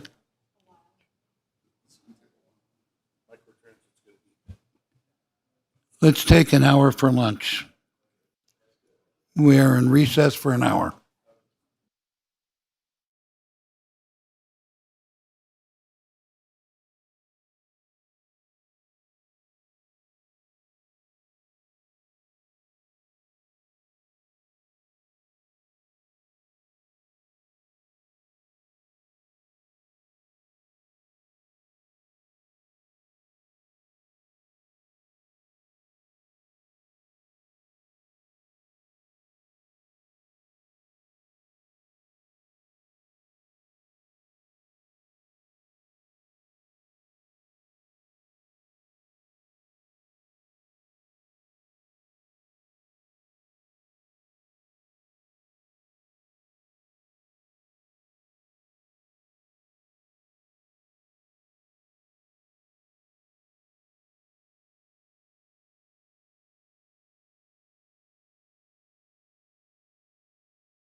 Okay, the clock on the computer says that it's now 2:15, so we'll go ahead and reconvene. And we will start with item number 6. Item number 6 is for presentation only. It's presentation from the Tahoe Douglas Visitors Authority regarding the operation of the Link Metro Micro Transit System in Douglas County and the city of South Lake Tahoe. Carol Chaplin, CEO of TDVA. Mr. Chairman, members of the board, Scott Morgan, Assistant County Manager for Douglas County. I will be doing the first portion of the presentation before I turn it over to Mr. Proctor, representing the SSTMA, who's under contract with the TDVA, the Tahoe Douglas Visitors Authority, to provide the microtransit services. I'm going to pull up a portion of my presentation on screen.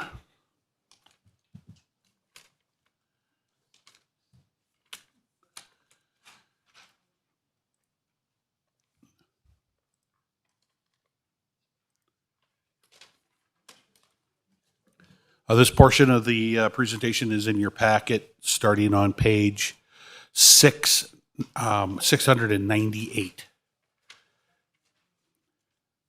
Douglas County has received a request from the Tahoe Douglas Visitors Authority to fund the microtransit program. Previously, the TDVA has received increment from room tax to fund the microtransit project. There's a bit of a history here, which has involved Douglas County and the Tahoe Douglas Visitors Authority, including pledged tax increment revenues from RDA 2, which is has now been eliminated, other than the portion funding the $1.3 million committed to fund the event center. As part of the event center project. Mr. Morgan, I hope you don't mind if there's times when we need to ask questions, we can interrupt here. Okay. I hope you don't mind that. Of course, Commissioner Gardner. I think it's, so on this particular slide, I think it's important, with your indulgence, Mr. Chair, of course, but to emphasize those words, up to 1.3 million. So we only entered into the above the 1.3, as I understand it, a couple of years ago, but the first couple of years we did not go over that 1.3. So they didn't necessarily get 1.3 every year that this agreement was in place. Is that? I may defer that question to I only say Zach that for the Wadley. public's interest. That is part of a debt service obligation committed to by Douglas County, and Zach Wadley may further elaborate on that. Mr. Chair, Zach Wadley, Deputy District Attorney. So just to clarify this point, the 1.3 million that goes towards the event center is from property tax increment generated as a result of what was formerly redevelopment area number 2. The county's annual contribution is capped at 1.3 million. It will never be more than that. Conceivably, it could be less than that if the tax increment generated was less than 1.3 million, but in no event would it ever be more than 1.3 million. I guess my observation, though, Mr. Wadley, is that for the first couple of years, it did not achieve that level. So they only got what we actually generated in new property taxes. Zach Wadley, Deputy District Attorney. Yes, I believe that's accurate. Yes.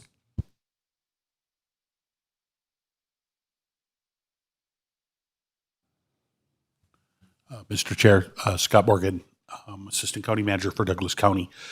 As part of the Event Center project, the TRPA, the Tahoe Regional Planning Agency, the permitting agency for that particular project, conditioned the construction of the Event Center to have a microtransit system in connection with the Event Center. As part of that condition, Douglas County agreed to, by resolution, to fund up to 0.5% of the transient lodgers rental tax collected within the Tahoe Douglas Transportation District. And I'll point out later in the presentation that Douglas County is the Tahoe Douglas Transportation District. And that is pursuant to NRS and county code.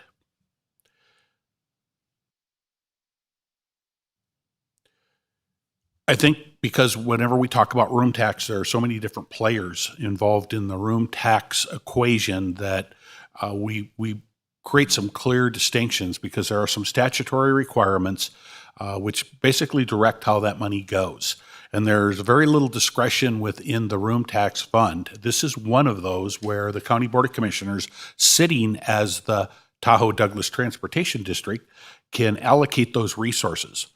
But what we're not talking about, and there's a list of them here, we're not talking about funding necessarily the operations and the functions of the Tahoe Douglas Visitors Authority, or the, which is most commonly confused with this, is the Tahoe Transportation District, which is a separate organization where our board has representation on that particular body to operate transit and transportation-related projects in the Tahoe Basin. We are the Tahoe Douglas Transportation District. Well, while we're there, before you skip over that real quick, a couple of weeks ago, we approved the allocation of the 5/8% of 1% to the TDVA, LTVA, South Shore, South Lake Tahoe Chamber of Commerce. But I was asked by a member of the public, we allocated 5/8 there. Where does the other 3/8 go? Now, I've since asked you that question because I didn't really know. And so we have on here, it is not, and you have State of Nevada promotion. At that time, you told me that that's where that other 3/8% goes. So I just wanted to make sure that, once again, for transparency's sake and for a clarification standpoint to the public, that 5/8 goes to them, 3/8 goes to state promotion. Commissioner Gardner, that is correct, Okay. both in the valley and in the lake. 3/8 of 1 cent does go to the state of Nevada as a direct pass-through.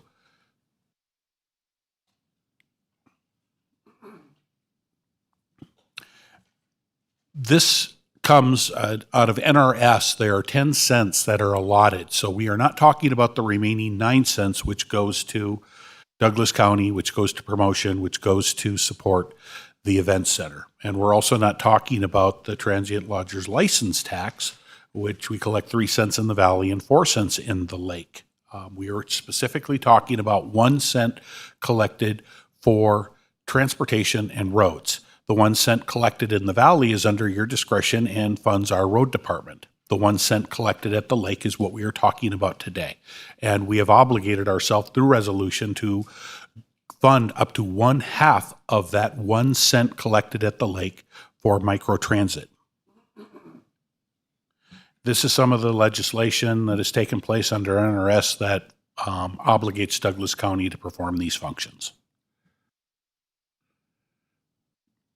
This is a little history of what the fund generates. And you'll see that in 2019, 2020, 1 cent generated just a little bit north of 800,000. And when COVID hit, you'll see this explosion taking place where it has exceeded our estimates in some cases dramatically.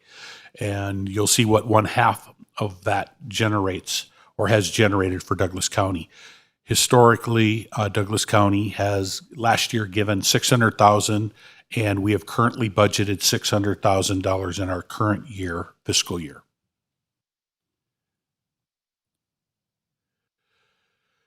This is the current fund, which we are talking about, Fund 236, the Tahoe Douglas Transportation District, which is Douglas County. You'll see we have an opening fund balance and we have an ending fund balance, and then you'll see some of the projects that are currently identified in there and where some of these sources go. You'll also see in that fund that there is $600,000 available for this particular project.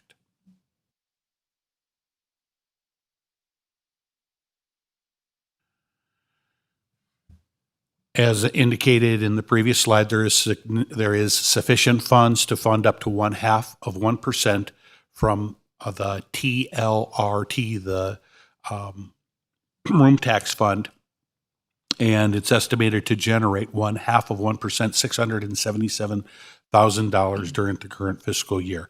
We have again budgeted during our recent budget approval $600,000 for this particular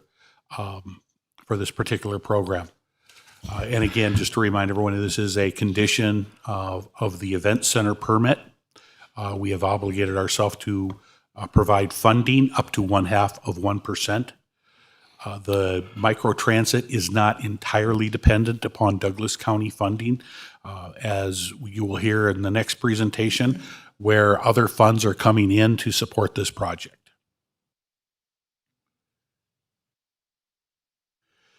Just a little refresher about the Tahoe Douglas Visitors Authority.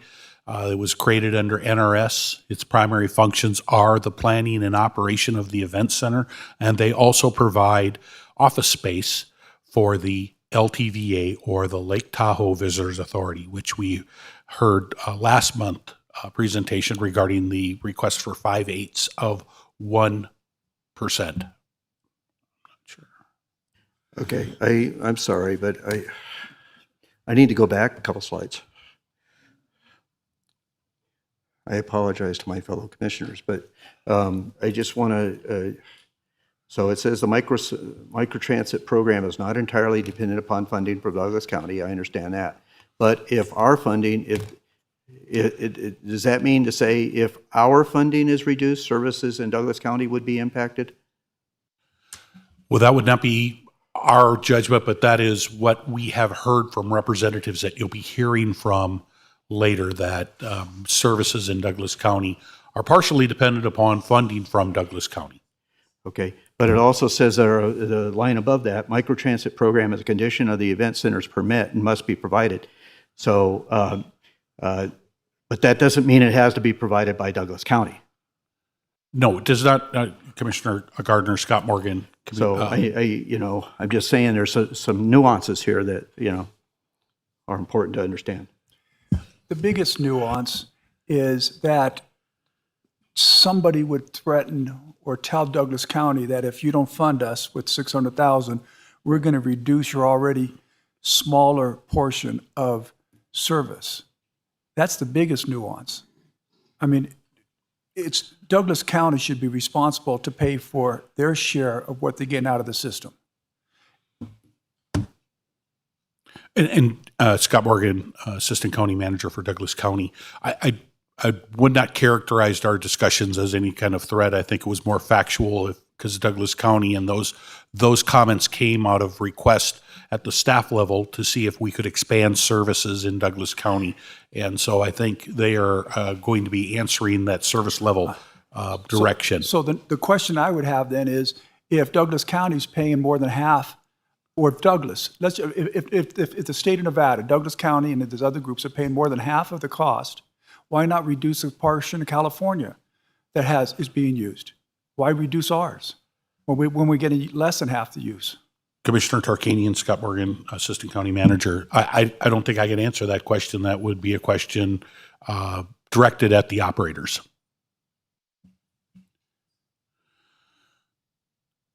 So going back to just a little brief overview of who we are actually giving the money to or granting the money to operate this program is the Tahoe Douglas Visitors Authority. And these are some of their purposes. And it really, they do promote recreation and tourism, but their main purpose under NRS is to plan and operate the event center. And as part of that project, they were conditioned to operate a microtransit program. That's why the money is going to them to select a vendor to operate that service.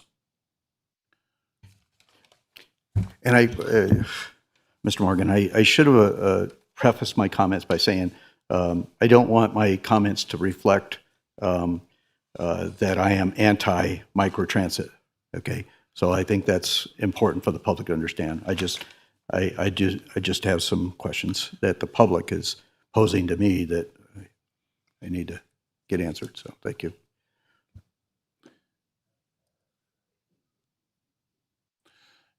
And my last slide, because it is a strange relationship why we are having a representative from the South Shore Transit Management Authority to talk about or association to talk about microtransit, that is because they are the vendor that contracts with the Tahoe Douglas Visitors Authority to operate the microtransit. And so with that, I'd like to introduce Mr. Chris Proctor, who's representing the South Shore Transportation Management Association. Mr. Proctor.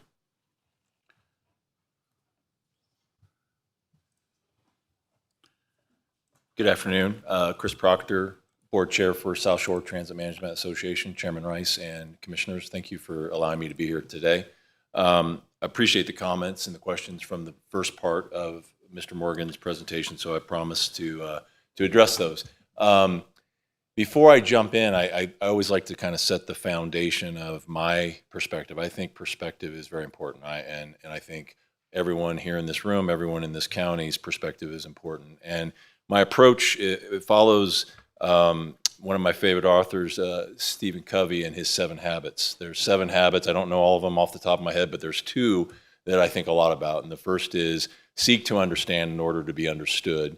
And the second is begin with the end in mind. And so I've made a commitment for the last, well, it's probably been the last 4 years, definitely for the last year, to really try to pay attention to the discussion that happens in this area. From the commissioners, from the constituents that you represent. And I feel like that's an important step. If I can, as the chair of the TMA, understand your perspective, then maybe I can help lead that board in the right direction. And to that event, I've come in today with trying to explain return on investment, trying to explain Nevada money stays in Nevada, trying to explain, is there a way for you all as Douglas County to be more of a business owner of this service, perhaps, not manage it, but maybe direct it. And so those are the areas I'd like to talk about as far as it relates to seeking to understand. As far as beginning with the end in mind, I would hope by the end of this presentation that we have a commitment, if not a recommitment, to our partnership. Even as Mr. Morgan said, our partnership is a little bit indirect in that we're a vendor for TDVA, but I view it as we're partners. As I represent the board. So I just wanted to kind of put that out there as foundation, and I hope I can deliver on those promises. I think it's helpful in watching some of my predecessors who have come before this commission to try to explain a little bit about history, a little bit about what got us here, where we are today, and where we hope to be. Starting with that, just the basic makeup of our board. Our board was formed in the fall of 2019, and I think to our dedication, we were able to live through the pandemic as largely a remote board. You can see here how it's made up. We have 9 designated directors. The yellow highlighted components are currently vacant. We have 6 elected, and you can see that we have 3 vacant in that area. For probably the first 2 years or so, we really decided what our strategic plan was going to be. Being formed in 2019, I think we were really trying to find our purpose and maybe our space. But with the event center approaching completion, an opportunity presented itself, an opportunity to possibly help execute some of the permit conditions, as Mr. Morgan mentioned. In July of 2022, we started our little pilot project, which we call Lake Link. You'll see terms like microtransit and on-demand transit. We branded it as Lake Link because we thought that would be an easy thing to remember. And then the event center opened in September of 2023. And I only bring up these milestones because I do think they are relevant to the talk today. So once again, before you go to the next slide, I had a question about. So this was formed in fall of 2019. We made our first allocation, I believe, in 2022. Maybe? It's fiscal year 22 to 23. Yeah. Under your elected directors, I know one of our conditions was the placement of one of our county commissioners on that board. Now, the resident of El Dorado County, is that a resident or is that a member of their board of supervisors? Is that EDC? Does that mean El Dorado County? Yes, sir. Thank you for clarifying. That is a resident of El Dorado County. That is unfilled currently. Pardon me? It is unfilled currently. It's vacant. Okay. Yep. So, and then we have a resident of Douglas County, DC? And that is Commissioner Hales. Okay. Well, that's an appointment by us. That isn't so that's why I was asking. When I say elected, it's probably elected by the board. I'm sorry if I didn't clarify. You know, we will Okay, I decide was just as a trying to board. get, They're not- I was trying to get some clarification on that because it gives me the impression that one of our residents, other than the member of the board, is appointed in that, and it's not. That's actually a commissioner from Douglas County. Correct. Okay, designated by this board. Okay. Thank you. I just have one question before you leave that stage. I know some of those up there, like the Star Group, League to Save Lake Tahoe, they probably work in conjunction on both sides, California and Nevada. Yeah. How many are strictly Nevada representatives compared to California representatives? You can see the EDC and SLT or California. I mean, really great DC. question. I believe that almost every individual on there has some business dealings in Nevada. Maybe the representative for the South Tahoe Lodging Association, I believe his business is in California. Of all the others up there, they do stretch across the state line, if that was your question, as far as how they operate their normal jobs. That, and you have 2 residents of California and 1 from Nevada, Douglas County. So that's basically 3 that are solely for California and 1 solely for Nevada. Because I have a concern the way, when I hear Mr. Morgan say, well, you have a concern that if funding is decreased, it's going to come from the ridership or the area of service in Douglas County and not in California. And he said, we asked the board, I assume it means the SSTMA board, why that would be. And I guess my question is that board made up more people in California and that's why they're getting more service for less dollar? I don't know if I'd make that connection, Commissioner Tarkanian, and we can certainly have that discussion. I was not part of the formation of the board, so I can't really comment on how they came up with these positions. My assumption would be they were trying to get a very diverse representative group that does business on both sides. And I might state that someone living in California and working in Nevada, we could probably have a healthy discussion of where their interests lie. Just as a qualification, I think you all know what my real job is in the healthcare system. We honestly look at it as one community. And I know that doesn't help when we're talking about accountability and return on investment. So I am a little biased in that I'm a California resident, my office is in Nevada, and when I drive across the state line, it really doesn't cross my mind, and I don't know if I can speak for the rest of my board, but I would like to think that they are in that same boat, that they think of the South Shore area as one community that spans 2 states and 2 counties. Mr. Proctor, once again, I want it to be completely understood that I support microtransit, okay? Sure. So, but I concur with, I think where Commissioner Tarkanian was going here is that there really does appear in this makeup of this board to be an imbalance of residents or input on this board from both sides of the border. Where basically we have one true individual. So is that kind of what you were recognizing there? Well, I mean, I wouldn't have a problem if California was paying as much for this service as we are, and or we're getting as much of a service from it. But when there is an imbalance in that area, then you look at the board who makes a decision of where you're going to service, and there's an imbalance. So yes, that's my concern. Can I jump in As here? you mentioned, return on investment, right? Sure. And our return on investment, we have one voice. It seems an imbalance there. But I don't know. I mean, Commissioner Hales serves on this board. Maybe she has some input here. Yes, I do. I have input. Thank you. Go ahead. The board is California centric. But there's a lot more information to come. And I think you should watch the rest of this before we get into the deep discussion of whether we're getting our fair share or whether we're getting a return on investment. I appreciate the questions, and I think one of the things I failed to mention in my little open of beginning with the end in mind, I would love for an outcome of this presentation to be the type of feedback that you're giving me right now. As you can see, we have 4 positions that are currently not filled. If it is the commissioner's will that we figure out a way to balance that out, that's something our board can take on as a change to the bylaws to make that happen. So this is really, again, for me, a feedback session, a little bit of hopefully education and trying to simplify what I think are kind of complex situations, but I really do appreciate the feedback. And my partner back there that was afraid to come up, Ms. Chaplin, is hopefully taking notes. So we'll just leave it at that. No walker today. Yes. I know. Carol Chaplin, for the record, Tyler Douglas Visitors Authority. On the equity of the California versus Nevada, I think it's a valid point, as Chris said. I would point out that Heavenly Mountain Resort is a Nevada corporation. It spans both California and Nevada. Obviously, TDVA is on there, and I'm also a Douglas County resident since 1998, so I represent that seat. So I don't know if I get double points for that or not. And then the League to Save Lake Tahoe is basin-wide in terms of representation for their organization.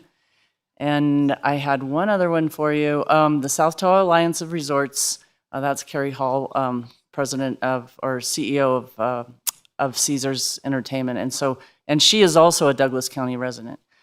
So I think that while you have a good point, I think it might, when you look at the titles of these things, it might not be as obvious as you think. As Chris said, and as a matter of fact, someone else recently said, the TMA has just been reformed recently. We're going through some growing pains, and as we explore these new transportation projects and how we communicate with the public and how we actually do the right thing when we're looking at these kind of projects, it's all a big soup, and we're trying to. That was a bad analogy. I'm not going to be able to finish that one. You could for me, Mr. Morgan, but I think we're just still in the formation sides, and we're still trying to figure out exactly what the best mix is. Does that help at all, Mr. Tykanian? Yeah, I mean, I asked at the beginning, what's the mix, and because I didn't recognize all those names up there. So let me preface, I'll go back into this later on. I'm all for this project. I've been out for this project from the beginning. I think it's a necessary project. The points that were made about the project, it's the traffic in Lake Tahoe is horrible. This helps reduce the traffic. The pollution in Lake Tahoe needs to get more under control. It helps that. It provides a service to people that can't afford to get places. There's a lot of positives here. I'm all for the program. My only interest is Douglas County gets their fair share of what they're paying for the service. And as we go through this, I have some questions with that. Again, it's not personal. I just, as a representative of Douglas County, want to make sure that we're getting what we should be getting. And I'm going to tell you, there's a lot of people in Douglas County, we talked about this 2 years ago, that wanted to see this program expanded more. It's gone to some new areas, but there's still other areas that people would like to see it go that it's not. I'd rather we have the money. That's the other thing too. We have plenty of money in this account that has to be used for roads and stuff. So it's not that we're taking money from something else, but maybe we can produce a better service for our constituents. Yep. And I appreciate that, I really do. And I was joking about Carol being afraid to come up. Maybe she is, maybe she isn't. But I appreciate. Again, for me, this is part of my education, right? As the chair for the last few months, it's to be educated. It's how to be a better partner. So I really do appreciate any feedback, and I'll make sure I don't advance through slides too fast before we get questions. So back to kind of the history again, and I think this is relevant to where we are today, because I in that education of trying to understand the perspective of the commissioners and their constituents, I would say, looking at this map, why is everything in California, for lack of a better way, and you can see that it's hard to see from this, but really the casino core that's marked there is Lake Parkway. So you get a gist of just how much is in California and how much is in Nevada.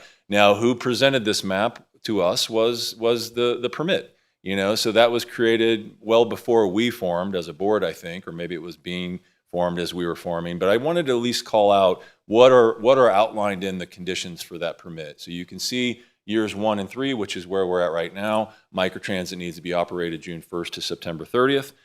You can see plus major holidays, and you can see how it escalates in year 4, 5, and then of course year 6, where it calls out that from that point forward, it's continuous daily service. But as a starting point, if we would say, this was the map that was declared our starting point. It did not have influence behind it that said, let's put more in California, let's put less in Nevada. That was our starting point. You can see where it says there on that map that, fixed route and microtransit to Round Hill is seasonal, and that there's already, it looks like they had shadowed in a possible expansion. So I want to at least have that as our level set, as our foundation for where we started. And before I advance, I want to take any questions. Good? All right, thank you. I also think it's important, thinking back to some of the presentations we've had before you, to really just talk about definitions. And again, to me, definitions don't always mean they're the accurate definition, but they are a working definition. And so I will again say, my business. My business is healthcare. It's not transportation. I think of that board I showed you, maybe one person is a transportation expert, and that's Ryan Smith from Vail. So I think it's important to define the terms, for myself included. A ride is obviously, it's a vehicle. It's a vehicle that's going to be in service and taking people where they need to go. A rider is an individual in that vehicle, and it could be one or it could be more, depending on the size of the vehicles. We're presented with a unique, I think, challenge from the commission. When I talk to other industry providers of transit and microtransit, I have yet to find an example that spans a state line and a county line. Now, there are some county lines, but with regard to a state line, it's a challenge. And if we really are agreed that what we want to do is convey a return on investment and Nevada money staying in Nevada, it becomes a challenge because our particular system, and most that I've found, are not set up to give the level of detail that the commissioners would like. So our attempt to create a formula is that a ride in a particular zone that either has a pickup or drop-off in that zone is considered part of that zone, okay? And again, we can talk about the why behind that. The why is probably because we assume that if they're getting dropped off, let's say in Nevada, Zone 1, they're going to do business in Zone 1. We assume that if they leave Zone 1 to go somewhere else, it's a service to the community. So it's really difficult because it's a free service. We don't have credit card data. We don't have any of those things that normal businesses have that would track customer behavior. So it's a challenge, and it's something, again, based on the feedback so far, we can refine that formula for sure. The other definition I think is important is something that we've implemented since we started this, which is a redirect. So a redirect is really an efficiency mechanism. If you have a person standing at Bally's and a person standing over at Wolf at Harvey's, and they both request a ride, a redirect is going to make them walk to a central point and kind of consolidate that ride. It could be a couple hundred yards. It could be a little bit longer. It's really based on what's available from a resource standpoint, and also safety, I have to say, because if you're standing on the corner of Highway 50 and State Line and you make a request, that's probably not ideal for one of our vehicles to stop right there on the corner while people are trying to turn right or trying to turn left. So we've created these, what I would call redirects in the zone that I'm going to talk about here in a second. They are Harvey's parking lot. They are the State Line Transit Center, which interestingly enough is in California. So two things in California. And then Bally's, which is in Nevada. So that's a different zone in itself that I will get to in a minute, I promise. I'm sorry, just to make abundantly clear, Zone 1 is not Nevada. Yeah, I think I was just kind of calling it Zone 1 because I think on our current map, it's the first zone that we talk about, but it's the Nevada zone. It's the zone that does not cross, except for a little bit, into California. And again, I will get to that, but I'll show it to you. So, but just to be abundantly clear, Zone 1 is not all in Nevada. Correct. That is absolutely correct. And I will show you what Commissioner Hales is talking about. Are you going off that? Not yet. Okay. And back to the formula and really trying to create a metric of not just success, but performance. I mentioned that our system calls a pickup or a drop off in any zone part of that zone. So for instance, if we talk about the zone that is, I would say 98%, maybe 95% in Nevada and the rest in California, we would call that a pickup or drop off in that zone. So for instance, August of this year. I'm just going to interrupt here. When you say percent, you're talking about geographical, not rider. Exactly. Exactly. Well, I think I'm about to talk about rider percentage. No, but when you're saying 98% in Nevada, it's geographical. It's surface area. That's because correct. there's so many people that are coming to that small area in the California zone. Is Correct. what Commissioner Hales is getting at. Yes, so fair point. So what I'm talking about now is actually rider-based, just to clarify. So if you think of the real data, this is actual data, we had 9,587 pickups or drop-offs in the zone that is mostly in Nevada. Our total system rides, that's the whole thing. The whole picture I'm about to show you was 17,984. So the math is you divide that and you get 53%. And so we talked yesterday, and we went through this. At least you didn't have an answer for me yesterday. Maybe you got one now. But that's misleading, incredibly misleading, because you pick up somebody someplace, and then you drop off somebody someplace. So your total system rides would be actually twice of the 17,984, because you're picking up somebody in one place and you're dropping them off someplace. When you go up to the pickups or drop-offs, you count every one of those that are either picked up or dropped off in Nevada as that, but you're only counting the ride as one. Right. It's really 1/4. It should be twice that amount. I don't know if I agree with that, Commissioner. Well, So you can explain to me how you don't agree with that. Yeah. But this is, to me, it isn't a matter of geographics, how large of an area they service. To me, it's how much of a service are we getting? What percentage of the pickups and drop-offs are in Nevada only, compared to California? And the way you have it up there, it's a pickup or drop-off. So if somebody starts in California, a California resident, and you drop them off in Nevada, you count that as a Nevada drop-off, but you only count that as one ride, even though California got a benefit from it for sure, just as much as Nevada. For sure, agreed. So let me try to, maybe I need to restate what I said earlier. The expectation of the commissioners to have kind of a tit-for-tat understanding of Nevada riders versus California is not typical in the industry. If you went to any other city that has microtransit, they would just tell you the number of riders and where they started and where they ended. And they would probably have some type of credit card involvement because that allows you to track. We don't report to California what percentage is California because they're not asking. We're trying to address a need. Last year when we had the proposal, they gave us a number of pickups and the number of drop-offs. We had this information either last year or 2 years ago. I can't remember when you presented last. So you changed it from what we got previously. I wouldn't call it a change. We still have that data. Back to the original goal was to try to, I think, clearly explain what I think is a complex situation. So we definitely have that data.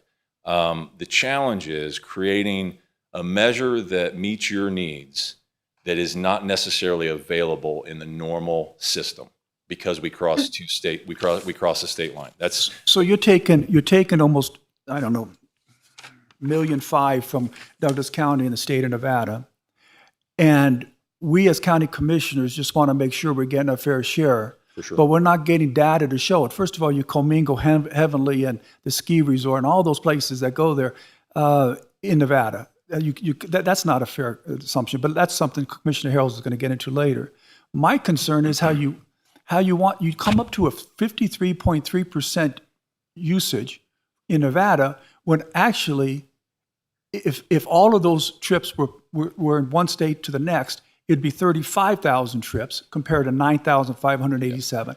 Now, obviously, all of them aren't, but we don't have those numbers. I can tell you that the total system rides in this example is exactly 17,900. But that's a pickup and a drop-off. It's a pickup and a drop-off. So let me just ask you this. No, let me ask you this. You say that Nevada gets 53.3%. Let's say there's a pickup in California and a drop-off in Nevada. You counted that as Nevada, 9,587, right? Mm-hmm. Did you count that for California? Well, again, we're not being asked to bring that data for California because ultimately it's a made-up number. No, it's not. We want to make sure California's paying their fair share and Nevada's paying their fair share. And I think we can get there. I honestly think we can get there. So I'm still in kind of the setup here to explain where we've been. And I appreciate the comments. And it's a flawed measurement, and I want to make it better. Again, we're getting into some of the weeds of what's a ride. Technically, that 17,000 is somebody that got in a vehicle, went from one place to another. That's the ride. The problem is you put up their zone percentage, 53.3%, which leads the public to think that Nevada gets 53.3% of those rides, when it doesn't. What it means is that of the 17,900 rides, 53% of those either started in Nevada or ended in Nevada. We can call it whatever we want. We can call it the Douglas County ridership number. It's simply trying to address what I feel and my board feels are an interest to the commissioners and their constituents. It's not a realistic number because, as you pointed out, a ride has 2 parts. Maybe it has 3 parts. Maybe it has an origin and a destination. So that 53.3%, if we would agree is a good measure, is simply saying somebody started in Nevada and went somewhere, or somebody came from somewhere else and ended in Nevada. No, we can't, because they could end up in California. What I suggest is we just move into some more of the data, because we're bogging down here. Would that be okay, Commissioner Tarkanian? Absolutely. I Well, apologize. Thank you. okay, and Commissioner Hales, I appreciate that, but I did have some questions about on-demand service, the definitions here, okay, before we go any further, as long as we're on the slide. So I hope you indulge me on that. Originally, this program was sold as an on-demand telephone app process, okay? And you indicate that on your previous slide. But then I see another map. It says fixed route microtransit seasonal from basically the Casino Core up to Round Hill. I assume that's Round Hill Shopping Center. Have we abandoned the phone app and the on-demand, basically No, sir. doorstep to doorstep? No, sir. So remember, the map you're referring But to we now is the... we have in the fixed route microtransit area, have we not? Well, quickly, the map you're referring to, if I'm correct, is this map, right? That is the map that was attached to the permit conditions for the event center. That is not our map. That was our starting point. So I can't comment as to what all those definitions mean, other than the blue area was identified by the TRPA as the core microtransit area that had to be in place with a 15-minute headway to meet the needs of the permit. Okay, then, and that's fine. I appreciate that. It's not your map. And I have other maps that will show more detail. Has this been distributed to our residents, I guess? Because I I would think assume it's a they're public expecting the on-demand, but we're not actually offering doorstep to doorstep. We still are, yes, and I'll get to it. In the Round Hill area? Absolutely. Oh, we are? Okay. Okay. I guess that's what's not clear about that. That's So all. just to kind of, as Commissioner Hales pointed out, let me try to get through some things if you can. I hope it all, this is like a movie, right? You don't know what's going on, and then hopefully at the end you're like, oh, I get it. And if you don't, then I failed. But the main variable here that I think is a challenge, in addition to some of the technology limitations, is we don't know what humans' behavior is. We assume, and if Carrie Hall was here from Bally, she would say, I see people get dropped off and walk all the way down, one side of Nevada and all the way up one side of California. So if we're really trying to get back to, this is a service that Douglas County pays for, that Douglas County benefits, and their businesses benefit, it's tough because we just don't know what happens once people get out of those vehicles. So that was kind of the summary to that slide. Back to how we started. So again, just real quick, you look at that map and you look at this map. This was our first map. So this is when we started microtransit in July of 2022. Again, a year before the event center was open, and we really thought of it as a pilot. We thought of it as a way to test and get the bugs worked out and figure out, can we make this happen? And we took that map that TRPA and the permit conditions gave us. We added a little note up there on the top to include the bottom of Kingsbury, because that's where my office, we just wanted to expand that service to offer it to the community. At the end of that calendar year, we had 89,000 rides. That's a ride. That's a ride that started somewhere and ended somewhere. Again, the yellow percentage is trying to give a sense of how many of those rides either started or ended in Nevada. The Douglas County contribution that we were very appreciative for. I got to interrupt you there. I have to insist that every time you say that, you must do it accurately. Yep. Let's do this. 31% started or ended near Nevada. How about we do, I think maybe what we'll do, just to kind of, let's get right into it. Okay, so what Commissioner Hales is talking about is this map. This is a blow up of what the downtowner calls a business district or a condensed business district. I put on high density business core, but what she's talking about is that little pink area in the middle, okay? That is the area I was mentioning earlier that has 3 redirects in it. The 3 redirects are the State Line Transit Center, Harvey's parking lot, and Bally's parking lot. The problem is when we drop off someone there, our technology within, I think, 250 feet can't actually tell if they're in Nevada or California. Now, granted, that goes basically from Lake Parkway to probably, I'm going to get, I don't even know what the road is. It might be Park Avenue. I'm not going to That's- belabor this with you, so I want to be conscious of Commissioner Hales. That's fine, but I see the problem is you count every one of those drop-offs for Nevada, and you count none of them for California. That's where the problem's at. Thank you. So back to Commissioner Hale's point, you see what I was referring to as Zone 1 in the top here. That's the blue area. That is all in Nevada except for that red area. And so to her point, when we have people that are dropped off somewhere along that state line road, it's hard for our system to understand if they started in Nevada or started in California. So as a real life example, if someone's at McPee's, which is a California business on the California side, they put in a request for a ride, they would be told probably to either walk to Harvey's or State Line Transit Center. Both of those are fully in California. We don't know where they go. We can say, yeah, well, this one went to Nevada. Okay, should that be counted as a Nevada ride or not? And that's where it's been a challenge. And so what we're trying to say is we're adjusting that this is a zone that probably benefits both states. And if we had California asking us the same question, we'd have the same challenge, which is the system doesn't let us accurately put a pin right in that spot where that person got in a vehicle and where they got out of a vehicle. So, pardon me? But you count every one of them to Nevada.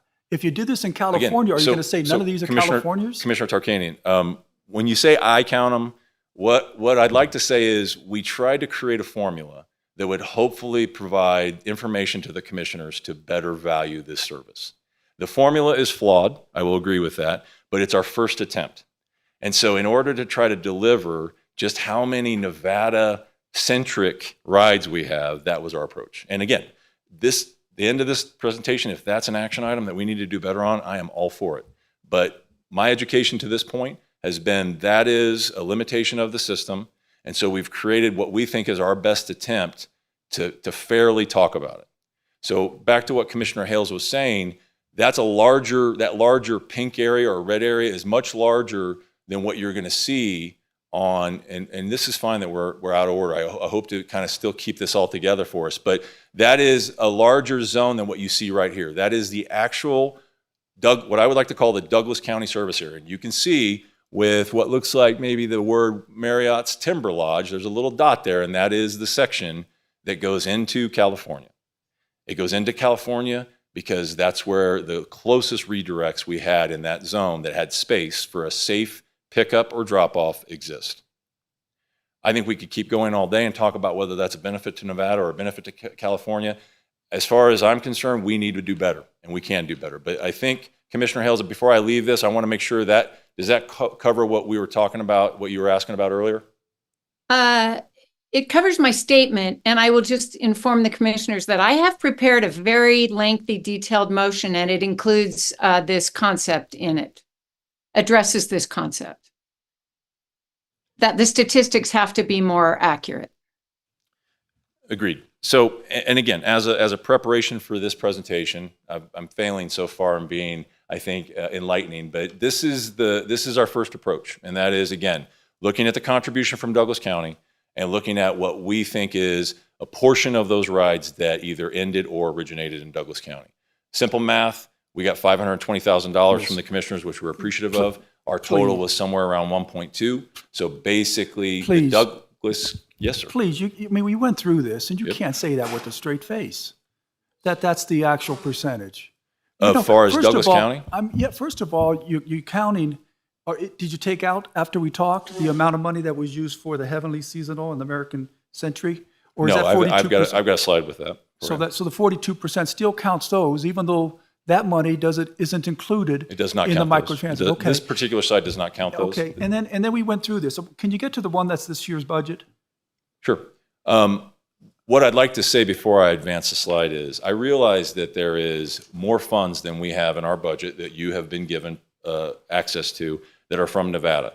My intent today was to come down here and provide justification for the $600,000 that was approved in the budget for Douglas County. So I've tried to narrow it down strictly to Douglas County, to your point, Commissioner. And again, that's fine, and I'm all for it, okay? The only problem is when you make statements that aren't accurate based upon what we discussed yesterday, and you knew that we discussed it, and unless you came up with a reason for it, then you shouldn't make those statements today. Well, again, I don't have any issue with my statement. My statement is Douglas County gave us $520,000. Okay. Can I just, maybe if I could just finish? I want to get to the Okay. part, because you brought up the percentage, and Sure. the percentage is better to discuss when you look at the 23, 24. Fair point. But if I could just ask a question of the commissioners, trying to, again, make sure that I'm being clear and I'm not misstating anything.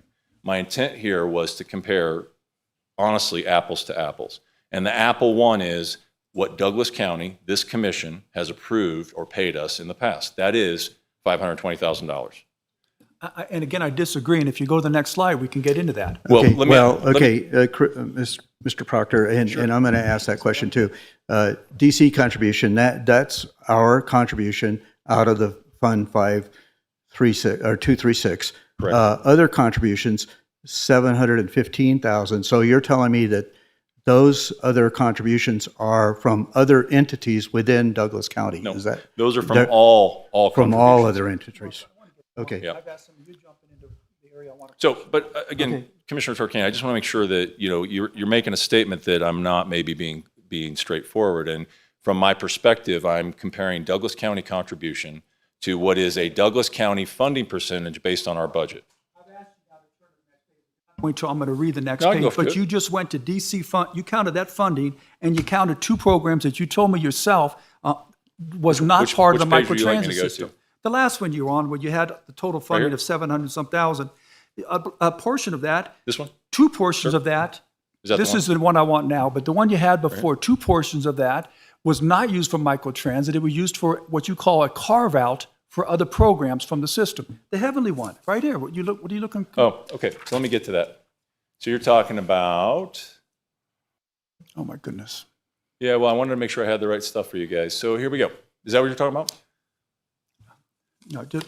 No, okay, let's go through this. No, what I'm talking about is what you mentioned to me yesterday on the phone about the carve-out of the Heavenly Seasonal Services.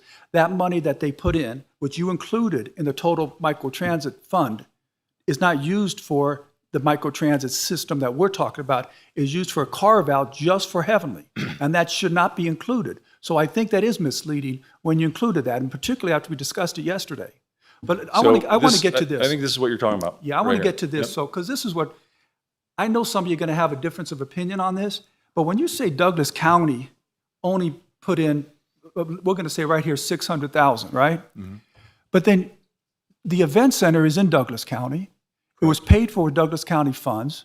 It's operated by, well, the LTVA is operating it, but there's no difference between that funding than somebody in California coming to a casino and buying a drink and paying a sales tax.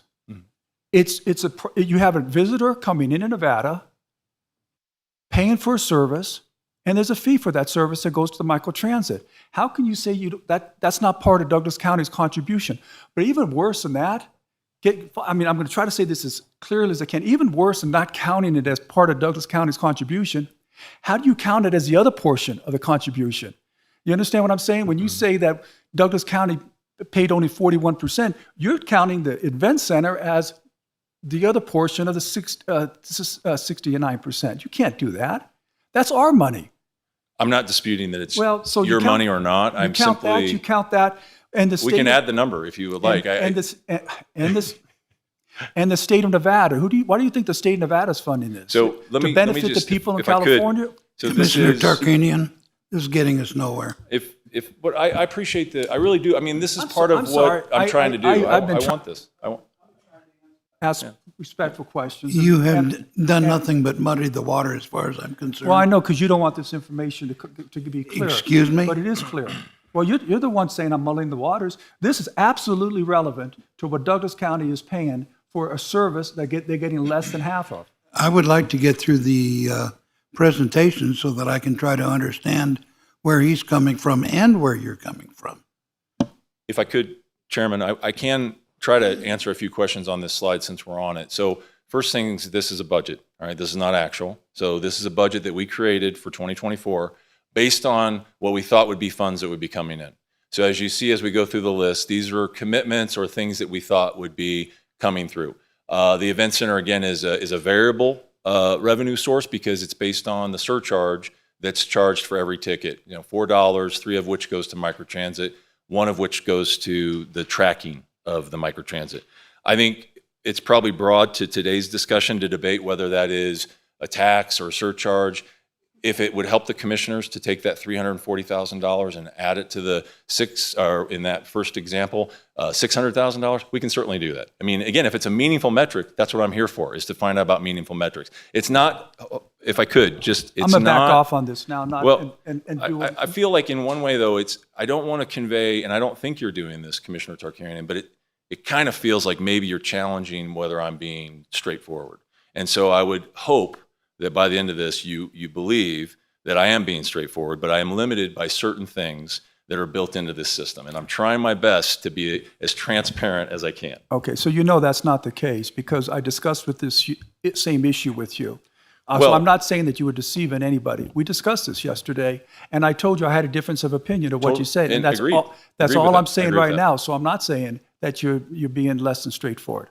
I'm not, because I went and spoke with you about it yesterday, and I told you yesterday I was going to bring this up Sure. today. And I Okay, appreciate the so conversation. I do. want to do what Chairman Rice wants and Commissioner Hales wants. I'm going to let it go. I'm just going to make my statement. When you count Douglas County money, you should be counting not only what we pay as a county, what the event center is, and the state of Nevada money, because the state of Nevada is paying that money because it's in Douglas County. Yeah. After that, I'm done. You go give your presentation. Commissioner Gardner? Commissioner, if you don't mind me, just one indulgence here. I don't like the idea of combining the event center 340 with the Douglas County 600,000, simply because of this. I believe if I look at it, if I understand this correctly, there is only one entity of all of those that is contractually required to commit to microtransit, and that is the event center by the approval by TRPA to actually build the event center. They are the only ones that I understand are contractually required to raise money for microtransit. All the other entities, as I understand it, are voluntary, okay? And the only time that we, as a county, were contractually required was by that resolution that was previously approved in, I believe, 2019, maybe 2020, but for the 0.5% for the first year, okay? Otherwise, all of this other is subject to negotiation on an annual basis, and that's been my concern from day one, especially after Douglas County fulfilled its obligation in year one of this, is that I'm concerned about the sustainability of the program, simply because the only one that's really contractually required to raise money and spend money on microtransit is the event center. And obviously, 340,000, maybe that'll go up to $500,000 at some point in time based on the number of attendees at our event center. But you can't operate a microtransit system, as we can see here, a $2 million expense.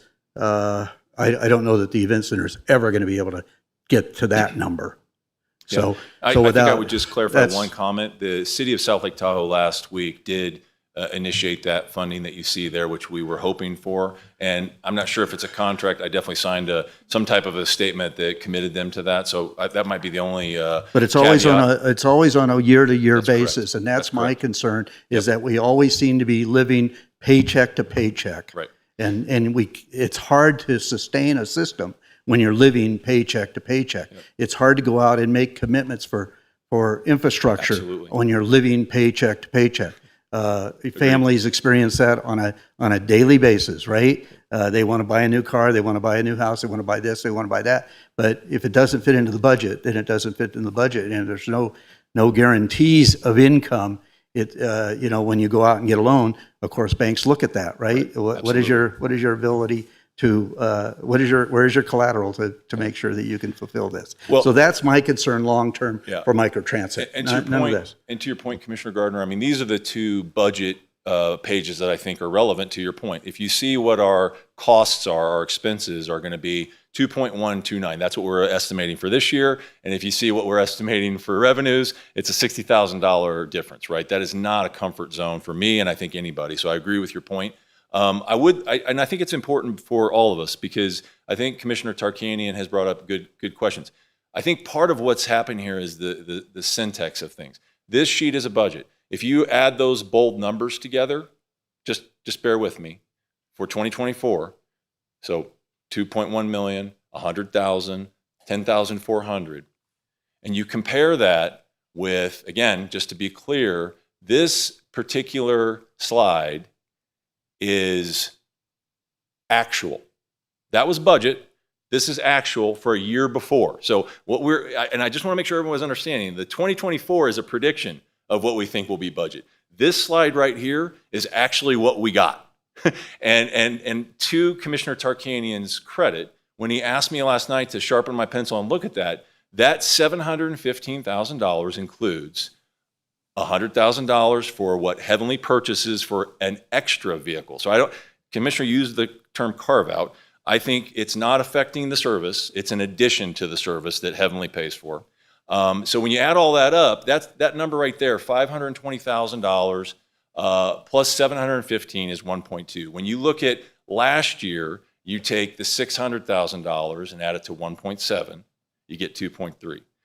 Back to that budget slide, that was about 2.3. So to your point, I did go back and I did look at that and I said that money was part of our revenue. So to not say it's a contribution, I think would be misleading. It was $99,000 from Heavenly. So hopefully from my perspective, since this is in the past and this is actual, those are real numbers. Now I think we can fairly dispute the idea of a Nevada percentage. We can work on that.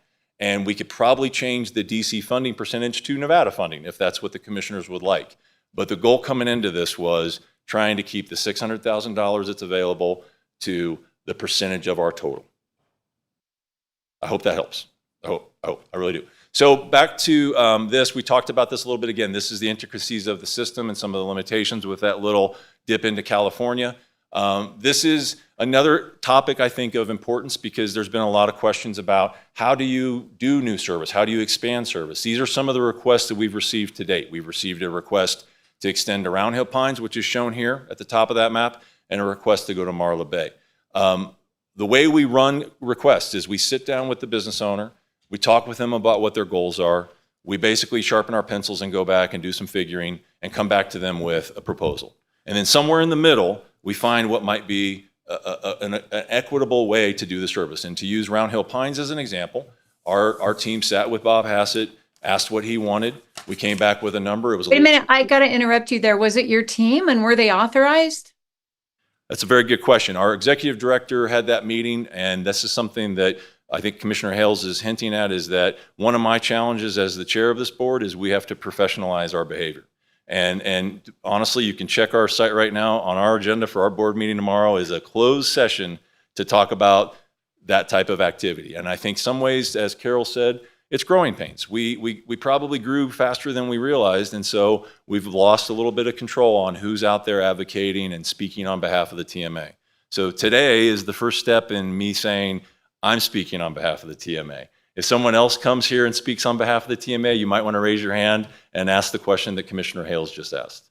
So it's a very fair point. Yes, Commissioner Before you Tarkanian. jump off the next, one of the other areas that we've had a lot of requests for is Upper Kingsbury. We mentioned that the last meeting we had.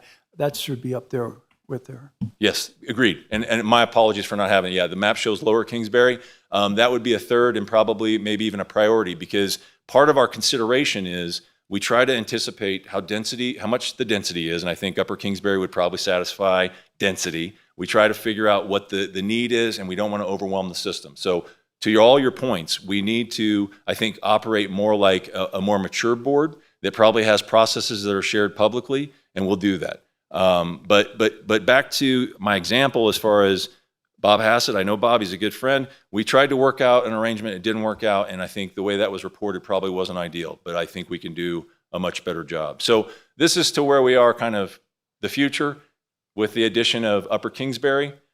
This was simply out of previous requests to see our profit and loss and more of our financial documents. I did share this with Mr. Morgan. He can share that with you. This is essentially our big budget that shows cash flows, and you can see, I think this proves Commissioner Gardner's point. At the end of 2023, we were running a deficit. Now, because we're on calendar year and our funding is sometimes on fiscal year, you roll into January and money comes in and everything's fine. I don't want the community to think that we're running a red all the time, but this is part of the complexity of it. But I did feel that, again, seeking to understand, our board needs to do a better job of the transparency of how we operate things. And that's ultimately what I hope we can at least agree on today is, to Commissioner Gardner's point, we're about a $30,000 difference short of disaster, perhaps, the way it's running right now. So we do depend on the funding. This was just, again, our expense budget. Before you left that page, I had a question. Is these private companies like Heavenly LLC, Edgewood, Caesars, are they not paying this next year? Well, we don't know yet because it's based on volume. So if they have, so it's almost like it's a safety net for them. If they have a lot of overuse of their current transit, they will reach out to us and we'll sit down and talk about what they might need. To date, I believe in talking with Mr. Smith, they've only used one of the two vehicles that were available because they just didn't need it. So I would call it more of a stopgap for them. So it's not necessarily a firm budget item because it's going to be based on snow and the amount of people that are using transit up on the hill. So I would call that a variable benefit for sure.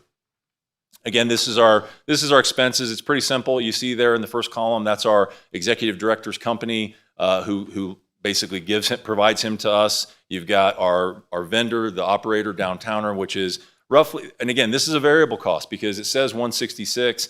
If it's a really busy time and our rides go really up, we've had monthly bills that are in the $300,000 range. So there's variables there that are important. But back to the point again, there's about a 2.129 in income in expenses and about a 2.19 in expenses. So it's a tight line for sure.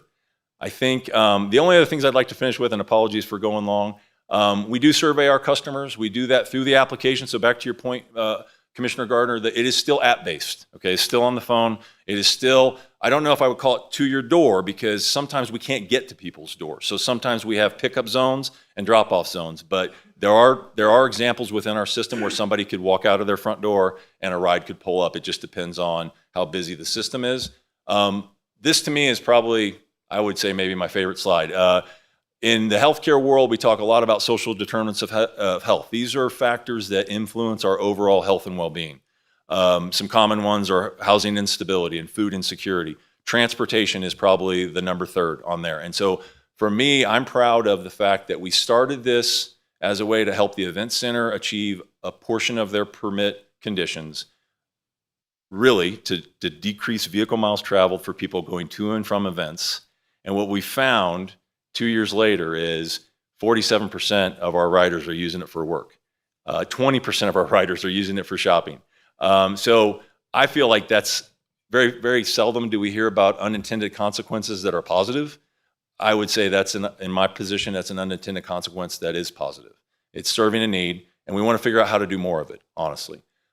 This is just kind of talking about some of the top 3 destinations in Nevada. It's showing, and these kind of switch up from time to time, but what's grown is Safeway Round Hill. That has really increased. This is from, I think, July, just to give you a sense, so that's monthly numbers. But it shows that there's volume there. It shows that there's interest and demand, and I think our challenge as a board is to make sure we meet that. To summarize, I started with these goals. I don't know if we got them all. Return on investment is something that's a work in progress, I think. I hope that accountability is better and can be improved. And I do think the message I'd like to deliver is this is a customizable system. When I met with staff and Commissioner Hales, I proposed perhaps a change in the way we do things. I proposed potentially dedicating 2 vans just to, Douglas County. This part of the system, but they won't cross the state line. And that might be something that the commissioners would like us to do. We know enough now about our business that it costs about $355,000 a year per vehicle. And that's 15 hours a day, year long. So in some ways, we could come back in our partnership and say, you know what, we really don't want to cross into Nevada. We don't like the technological limitations. We want 2 vans. All right, that's $700,000. And you'll be the business owners of those 2 vans. I mean, I throw it out there as just a suggestion, but my preference would be we're committed to a aligned, connected transit system that serves the community, both Nevada and California. That would be my hope, but I'm open to whatever would be making the commissioners comfortable. Hopefully, I've at least said I'm committing to the collaboration. I still am. I think there's a lot of good that can come out of that. I want us to exceed not only yours and your constituents' expectations, but our customers. And finally, I think we already are on the path to this, but I want to continue to be a great business partner. And that's it. Sorry for... I have some comments. I don't know if I can jump in first here. Please do. So obviously, I think a lot about this and have a lot of concerns. And I want to start with a thought that is related, but different than anything we've talked about today. And that is that El Dorado County and South Lake Tahoe are proposing a joint powers authority that would provide transit in South Lake Tahoe. And Douglas County is not a part of that conversation. And that effort could potentially, and I think realistically, we could expect that that effort would take money from TTD, where we are a partner. This is a piece of the bigger picture of transit at South Lake Tahoe. And my thinking about this agenda item is informed by that fact. With that said, I want to start my comments with the point that has already been made here, but I agree completely with. Reducing vehicles at South Lake Tahoe is critical. It's important for our lake. It's important for the enjoyment of life, people who live there on the South Shore. So we need to be involved in public transit. We need to make this work, and we need to make it work better. I don't at all want to pull back on our investment. I want to improve what we get from our investment. So first off, I am fully committed to improving public transit at South Lake Tahoe, or on the South Shore, I should say. The second point I want to make is it is very, very hard to quantify our return on investment. That looking at where riders are picked up and dropped off is one small piece of it.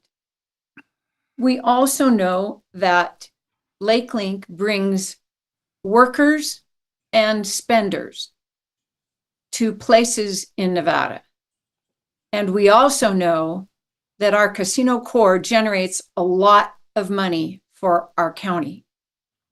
So having LakeLink provide that transportation benefits our county in ways that are not quantifiable just by where riders are picked up or dropped off. So that's another reason I support our continued involvement and investment in this. Now, I'm just going to tell you, because this conversation and discussion has gone on a long time, I'm not going to make my motion, but I'm going to tell you about the motion I've prepared. It's very long, but it would include, and this is what I'm in favor of, approving funding right now of $150,000. And the reason I came up with that number is because it represents $600,000 divided by 12 is $50 per month. We run on a fiscal year. They've already provided service in the months of July, August, and it will basically most of September. So that 150 would be in compensation for services provided thus far. Commissioner, I would like to make the rest of the... Commissioner, let me interrupt you for just a moment.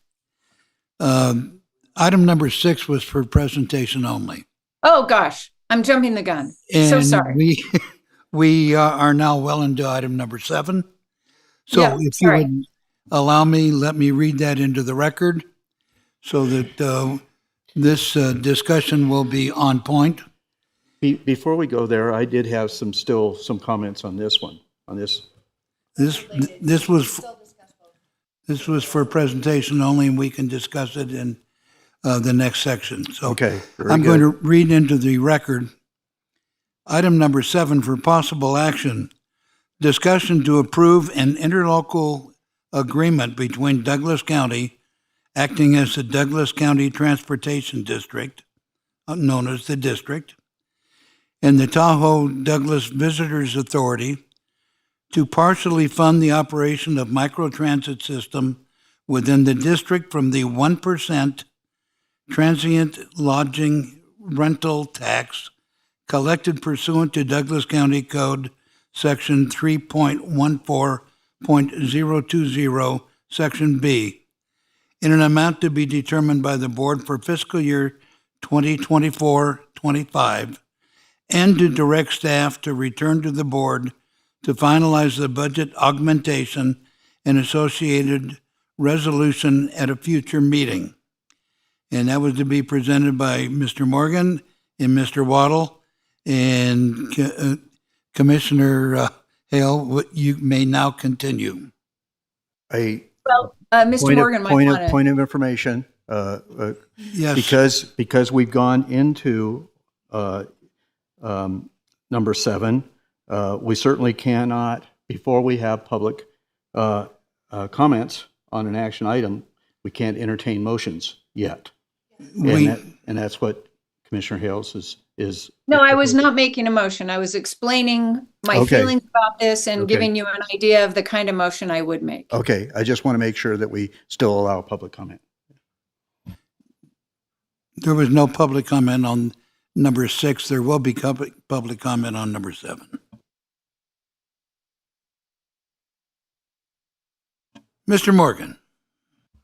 Chairman Rice and members of the County Board of Commissioners, Scott Morgan, Assistant County Manager.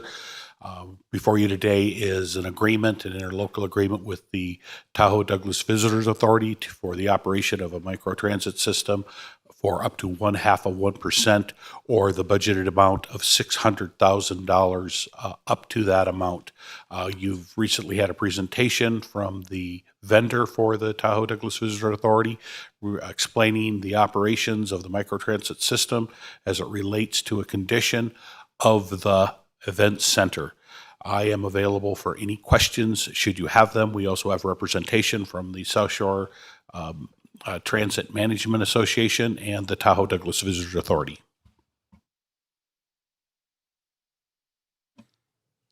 All right, we'll let you battle out between Commissioner Hale and I just want to say that the motion needs to include several pieces that would provide more parameters for SSTMA than we have had in the past, and I have several pieces to address on that, but I can wait until it's time for motions. Commissioner Gardner. The only thing I was going to say before we left item 6 was, first of all, certainly to Mr. Proctor, congratulations for your appointment as chairman. Tongue in cheek there, okay? And so, sometimes I find myself having to preface my comments with, there's a joke coming, okay? So sometimes it goes over people's heads, okay? But yes, I'm sure you'd much rather be attending to your normal employment affairs today than enduring this process by us.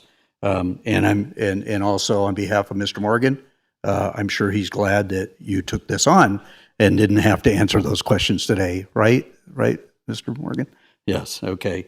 So anyways, with that, and I would have to ask a question.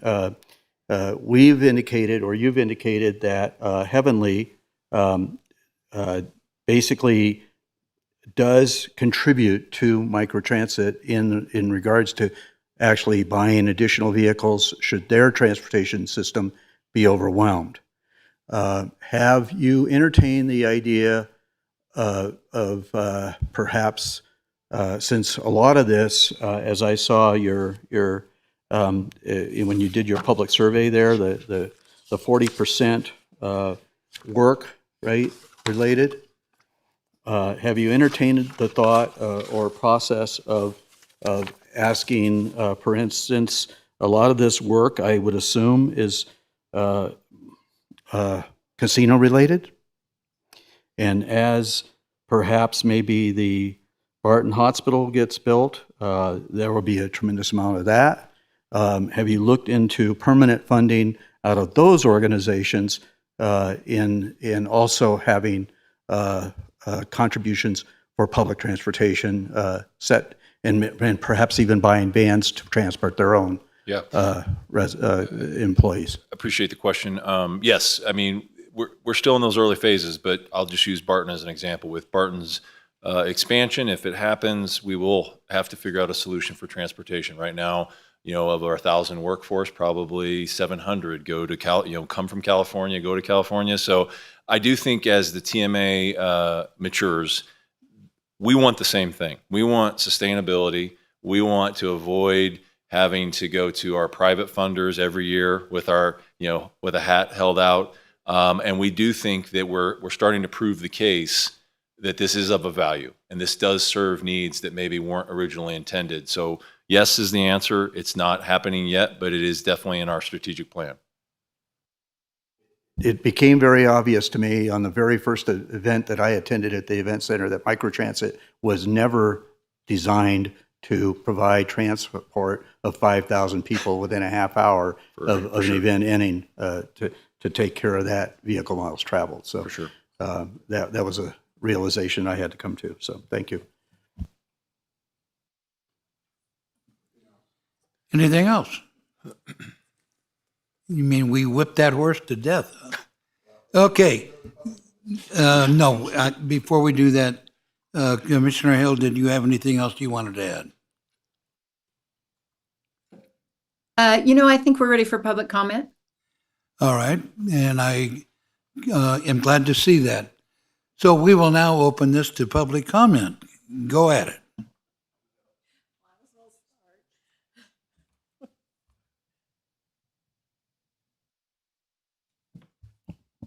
Good afternoon, Ellie Waller. Item 7, is this the first reading? That's not clear.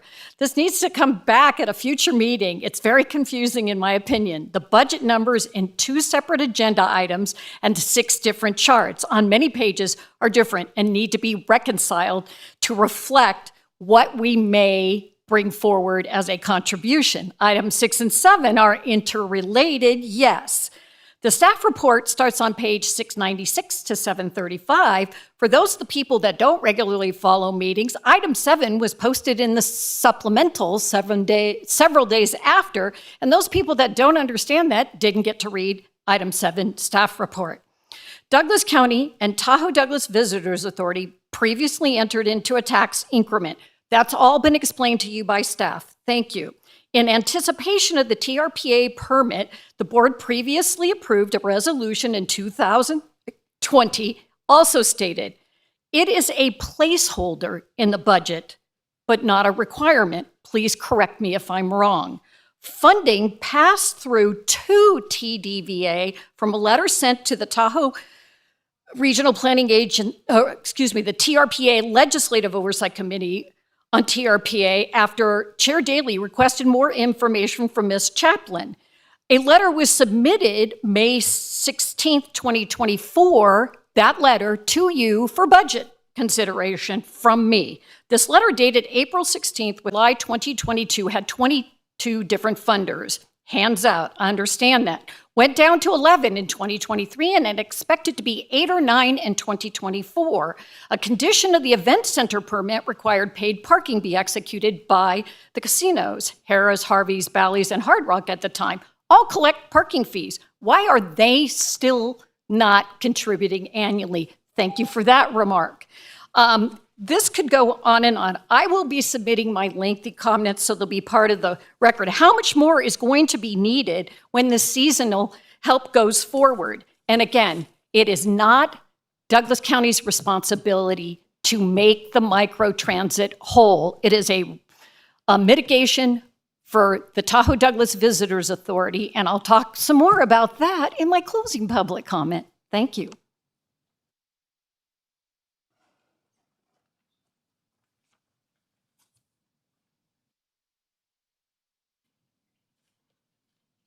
Good afternoon, Chairman and Commissioners.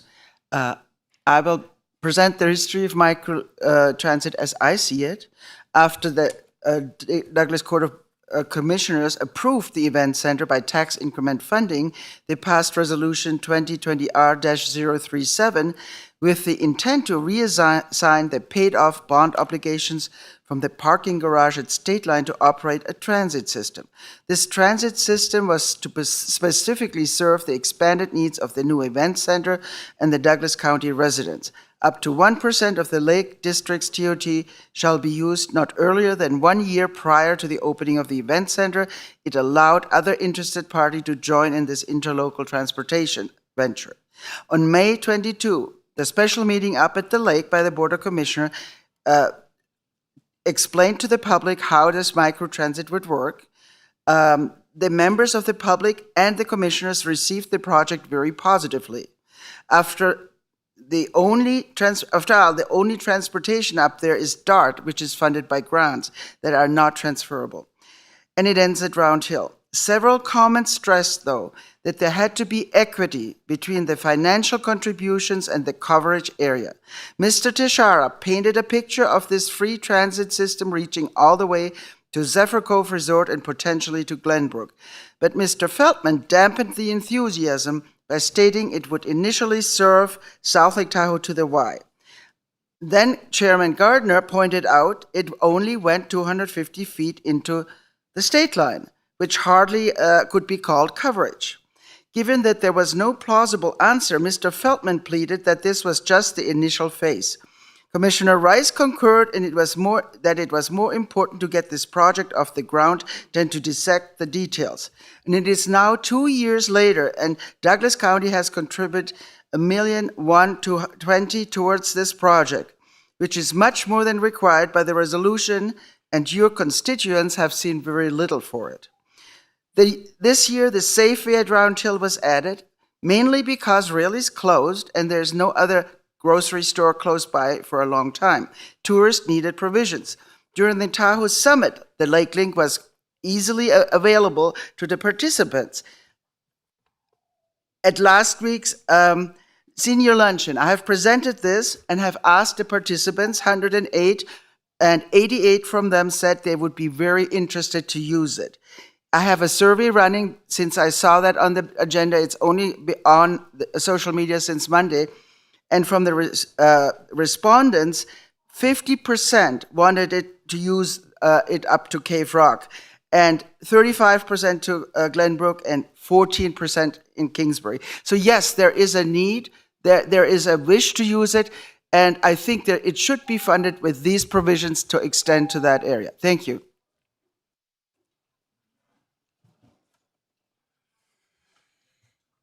Jim Jackson, ordinary county citizen. I may be a little late to this discussion, but it sounds again like the county is getting into running a business that benefits other private businesses at the expense of the taxpayer. If rapid transit, microtransit, whatever you want to call it, it sounds like a glorified Uber system that's up there. Somebody calls, they want to ride, the ride shows up, it takes them someplace. Why are we spending so much money on something that, one, we can't prove what real benefit we're getting from it when it's benefiting the casinos and all the other businesses up there? Now, if you want to give people a free ride, that's okay, but why not make those businesses and everything that are benefiting from that free ride pay for it? You know, why should we pick up the tab for everybody that wants to make money off of us? We've got it with the developers. They want us to pay for all the infrastructure. Well, now we're paying for this infrastructure, but it doesn't sound like we're really getting a bang for our buck. Why not have, if it's that important and that many people want to use it, I'm sure there's a lot of private businesses that would love to set up a rapid transit system up there. And maybe that would be the way to go. I don't know. I'm a little late to this discussion, but again, it sounds like the county's getting stuck with the bill to benefit other businesses, and we don't get the full benefit from it. Thank you. Is there any further public comment? Seeing none, I will close public comment. I'll bring it back to the board. And Commissioner Hale, you said you had, Oh, I'm just wondering. excuse me, go ahead. Can I just address his comments? The money that's being paid for the microtransit system is coming from the TDVA, which was created by statute, the NRS statute, to create tourism and build an event center. And so when you're saying it's benefiting those businesses that are getting this type of tourism, that's what the intent was for that money. It's not tax dollars that are being used from the general fund. That is a $600,000. It's from the TDVA, which is from the which was created by the Nevada Revised Statute for those.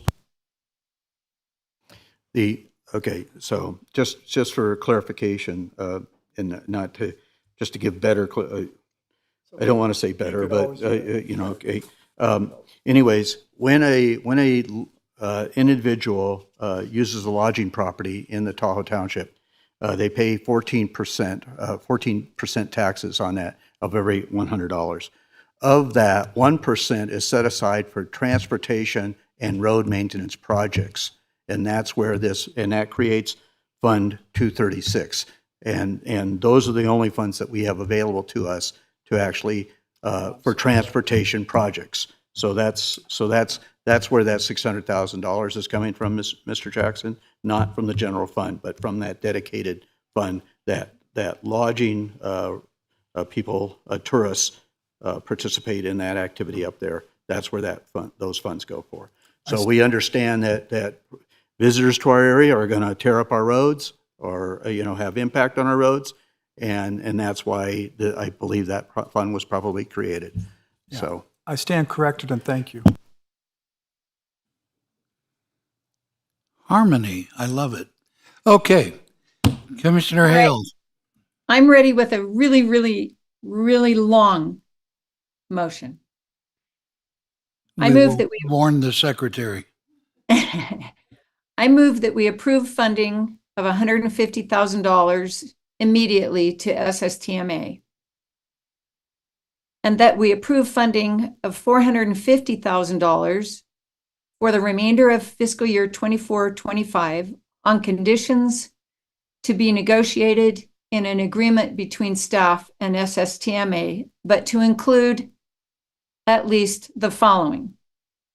1, Douglas County is given 2 voting seats on El Dorado County and South Lake Tahoe's proposed Transit Joint Powers Authority, or in the alternative, SSTMA officially opposes the JPA in writing to El Dorado County and South Lake Tahoe and in public at their October 15th meeting. Number 2, SSTMA adopts a policy requiring that any SSTMA representative must be authorized by vote of the whole board before taking any public position on behalf of SSTMA, making any offers on behalf of SSTMA, entering into any negotiations on behalf of SSTMA, or taking any other unauthorized actions on behalf of SSTMA. Number 3, SSTMA provides additional service in Douglas County, such as a fixed point to serve the neighborhoods of Marla Bay, Zephyr Heights, and Pinewild condominiums.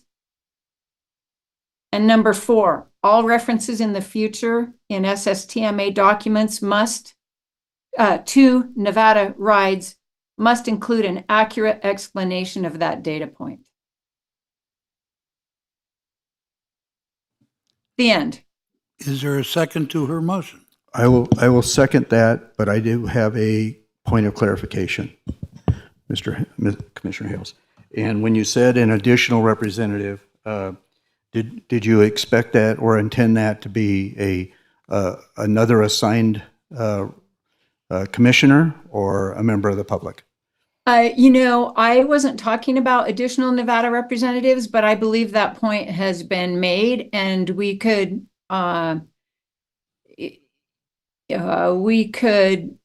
direct staff to, it doesn't have to be in the motion. Staff could include that as they negotiate an agreement.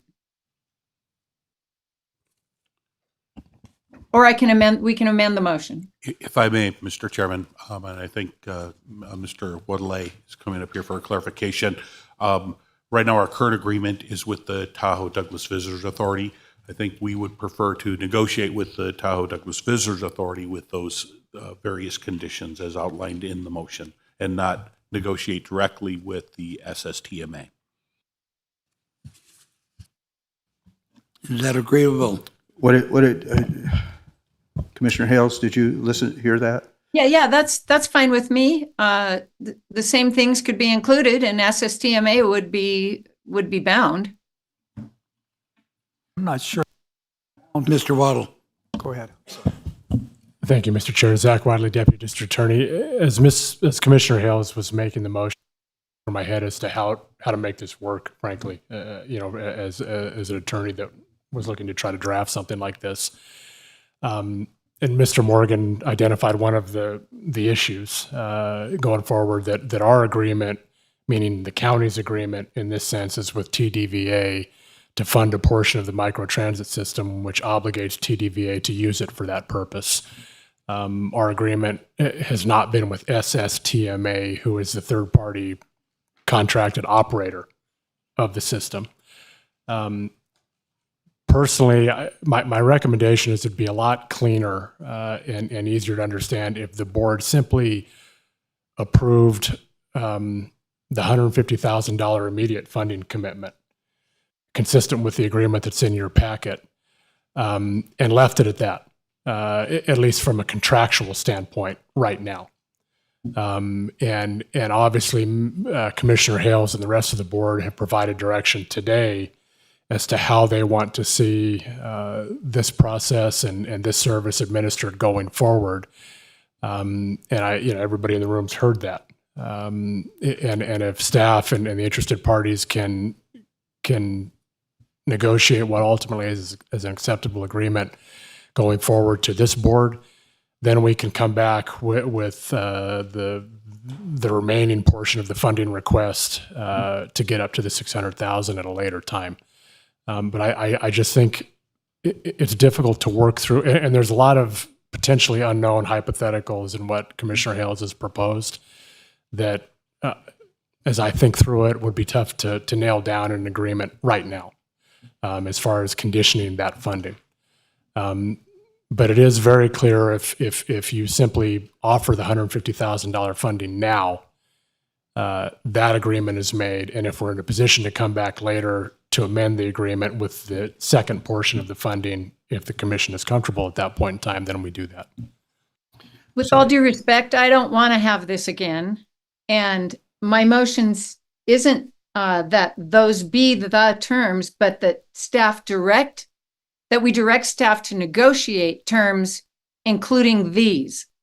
So I don't want to back off on this, and I don't want it coming to us again. And I did run my motion by Doug Ritchie before I made the motion and followed his advice. Well, the Zach Wadley, Deputy District Attorney, to the extent staff is going to negotiate an agreement, that's going to have to come back to the board for authorization. And who that agreement would be with and what it would necessarily look like, I think remains to be seen. I'm just expressing concerns from a legal standpoint as to how to structure this. So. Mr. Chairman. Good. Commissioner Noset. I think there was something included in the bottom line of that item number 7, that staff be directed to, boom. Ms. Hales made a list of what they need to consider, boom. Make that simple. And we're going to, like as you said, if they're going to negotiate something, it's got to come back to us for approval. Sorry about coming back again. Commissioner Hale, it was your motion? So I had Yes, sir. questions about the motion also. I seconded it for the purposes of discussion, and not that I don't agree with what your intent here is, Commissioner Hales.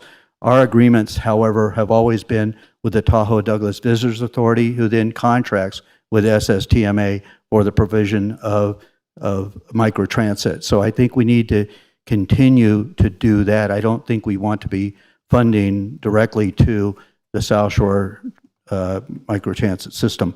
I think it needs to be to that. Now, I don't know if then TDVA, who contracts with SSTMA, has the authority to direct who sits on that board, but I think I do concur that perhaps we need more representation, and I know this has been and not that we appreciate your involvement on this, so I don't want that to go unrecognized.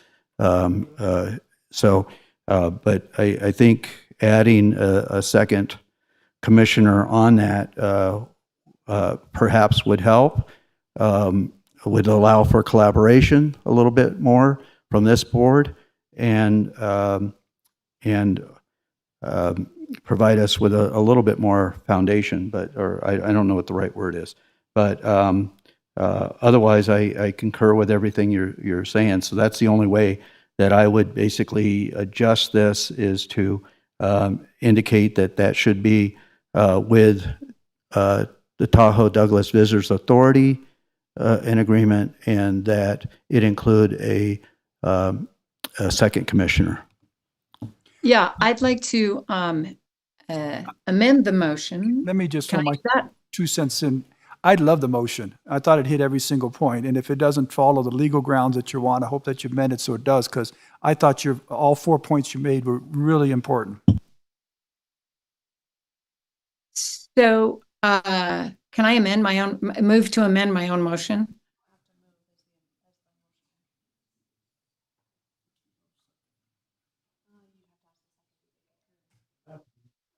Vice Chairwoman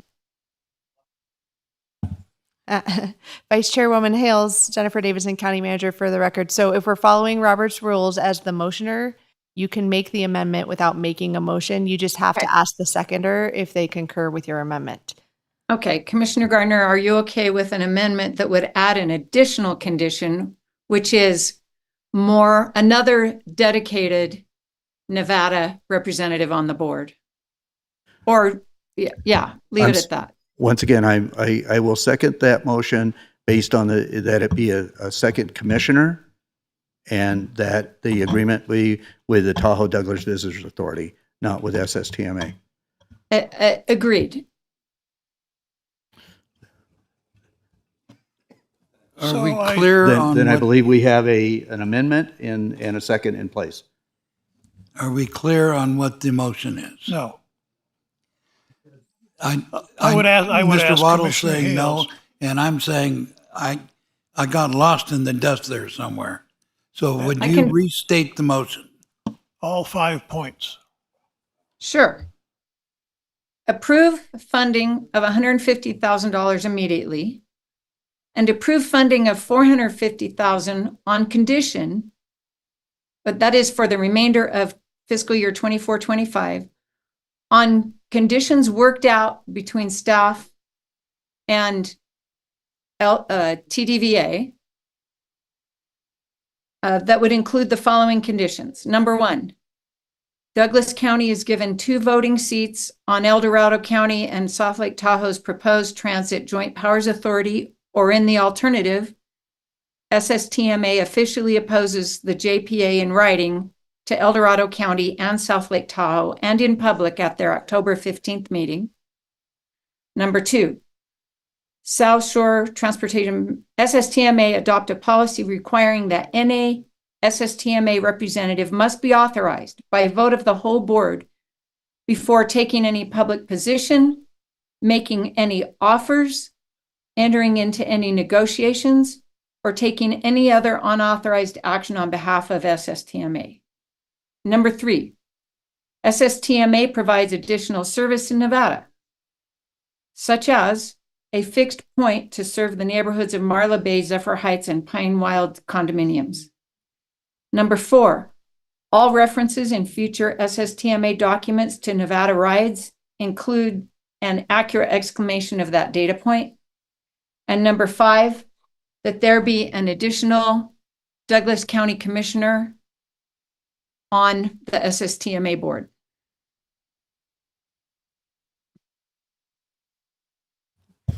The seconder still willing to second? I do. I just, once again, you stated the contract with SSTMA, and I believe it needs to be with Tahoe Douglas Visitors Authority. Did I miss that? Well, in the beginning, I said negotiate the terms with TDVA, but the terms include things that SSTMA has to do. Okay, I'm good. Okay, just want to I want to make sure legal counsel understands where we are also on this. Mr. Wadley, We'll do our best. Okay, we have a motion, an amendment, and we have a second and a second to the amendment. I'm not going to ask for a third. So we have an amended motion. So we will vote on the amendment first. This is so much fun. It's an amended motion. Because she said so.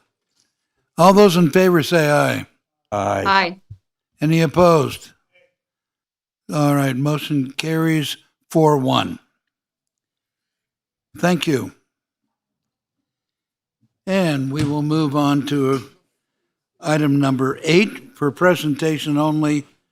Announcements, reports, updates from county commissioner members, including updates on the various boards and or commissions that they may be a member of or a liaison to, or any other meetings and functions they have attended, and any request by a commissioner for discussion of a future agenda item. And we will start with Mr. Gardner. thank you. I did attend the Carson Water Subconservancy District meeting last night. We had the same presentation on Pine Nut Creek there. That was great. I did want to mention also that it was great to attend the Critical Issues Conference on Tuesday, and then followed up with the grand opening of the Carson Valley Health Hospital expansion yesterday, a great addition to our community. And we had the Carson Valley Visitors Authority tomorrow morning. And then next week, I will be attending the annual Nevada Association of Counties annual conference in Carson City on Tuesday, Wednesday, and Thursday on behalf of the board. So that's it. As a future agenda item, I want to, I wore pink today to remind myself that next month is Breast Cancer Awareness Month. And so I would ask for an agenda item proclaiming that fact at our very first meeting in October. We've done that in the past, so anyways. Thank you. Commissioner Tarkanian. And Commissioner Nosad.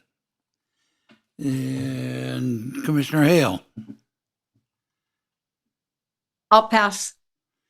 Okay, I would like to say that a number of the county commissioners were at the Critical Issues meeting, and we were proud to be part of the presentation of the awards in 4 different categories for people who have contributed greatly to Douglas County in the past year.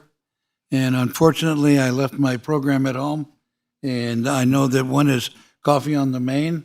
Proud to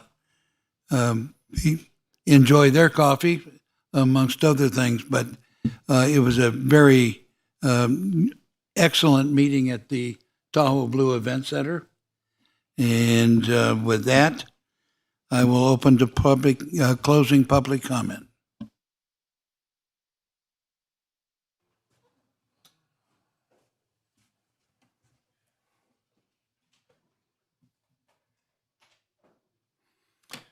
Thank you. Jim Jackson. I want to start with the Painted Rock Mine, of course.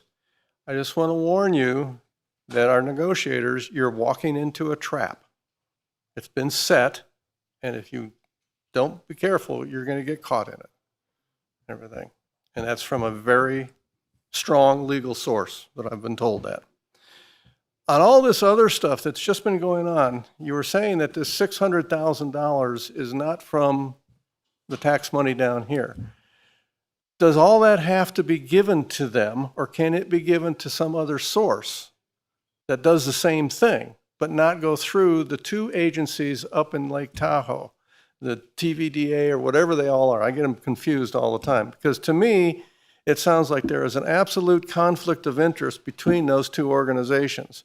You have the same person running both of them. They push money back and forth between them, it sounds like. You don't get an accounting of their actual line-by-line expenses that they do, so you don't really know where the money is going to. On this presentation here, $600,000, where is it being spent? What's it being spent on? If this is a glorified Uber system up there, how is that working? It doesn't sound like it's working very well. And and I'm serious, if the casinos are benefiting from this, why aren't they giving more funds into it than us and everything? And yeah, it's tax money coming into Douglas County, but I think somewhere's in there I saw that it could be redirected to something else as long as it's something similar. It doesn't have to go to those groups up there. Might have to be at the lake, but it doesn't have to be those groups. I think you need to really take a look at these two groups and I don't know how they're set up or who set them up, but split them apart somehow, because there is an absolute conflict of interest from what I see. You can't have one person running two groups that are cross-funding money back and forth. Everything. So, but again, back to Painted Rock Mine, walk very carefully. You're on eggshells. Not with us in the county, but with who you're dealing with. There are people behind the scenes that you're not aware of. Thank you.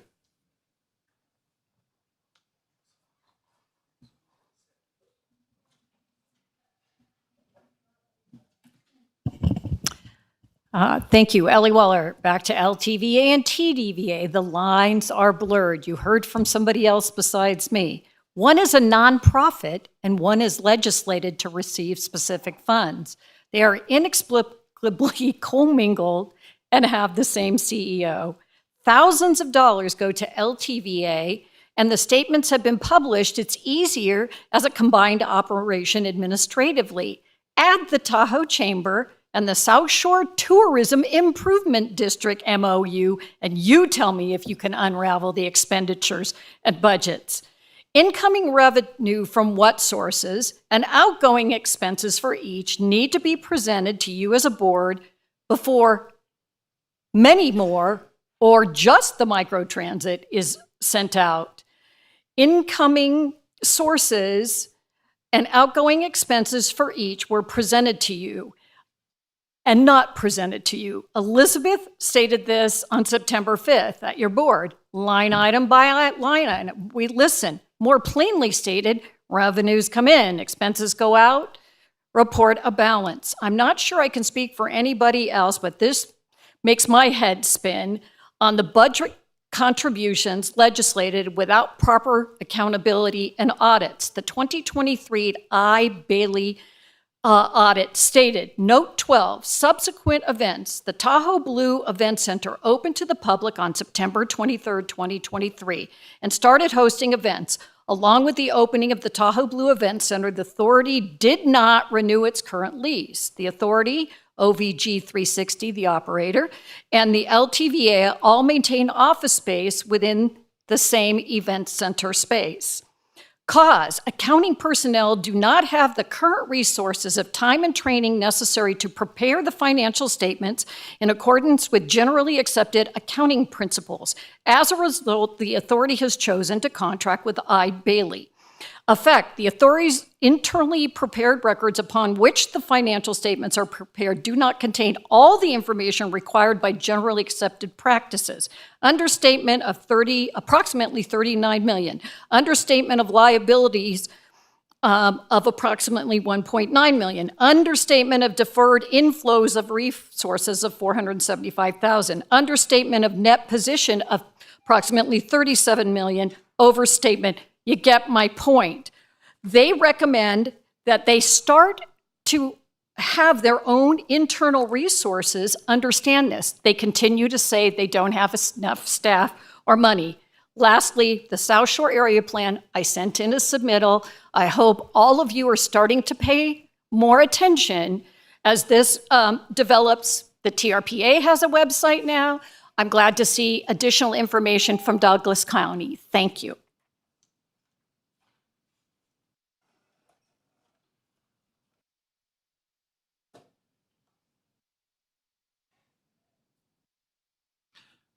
Good afternoon again, Elizabeth Learnhardt. It's too bad that Mr. Proctor left because I have a medical background, and when I look at this transportation situation, the patient is not doing well. We've paid them $600,000 in January, and they're already coming back 9 months into it, and it's obvious from the urgency of this meeting and from the fact that it had to be voted on today that the patient's really needing a shot of epinephrine, something to keep it alive. Millions, if not billions, have been spent on transportation up at the lake by different agencies. This is, with the JPA, it's going to be the fourth agency being created, and all of them have failed, as well as the little trolley that the SSDMA ran before. I really think you're running a business. You don't have, as Ellie Waller said, a simple profit and loss. When I had my business, my computer gave it to me in 30 seconds. Something is not right. You can't run a business without knowing this.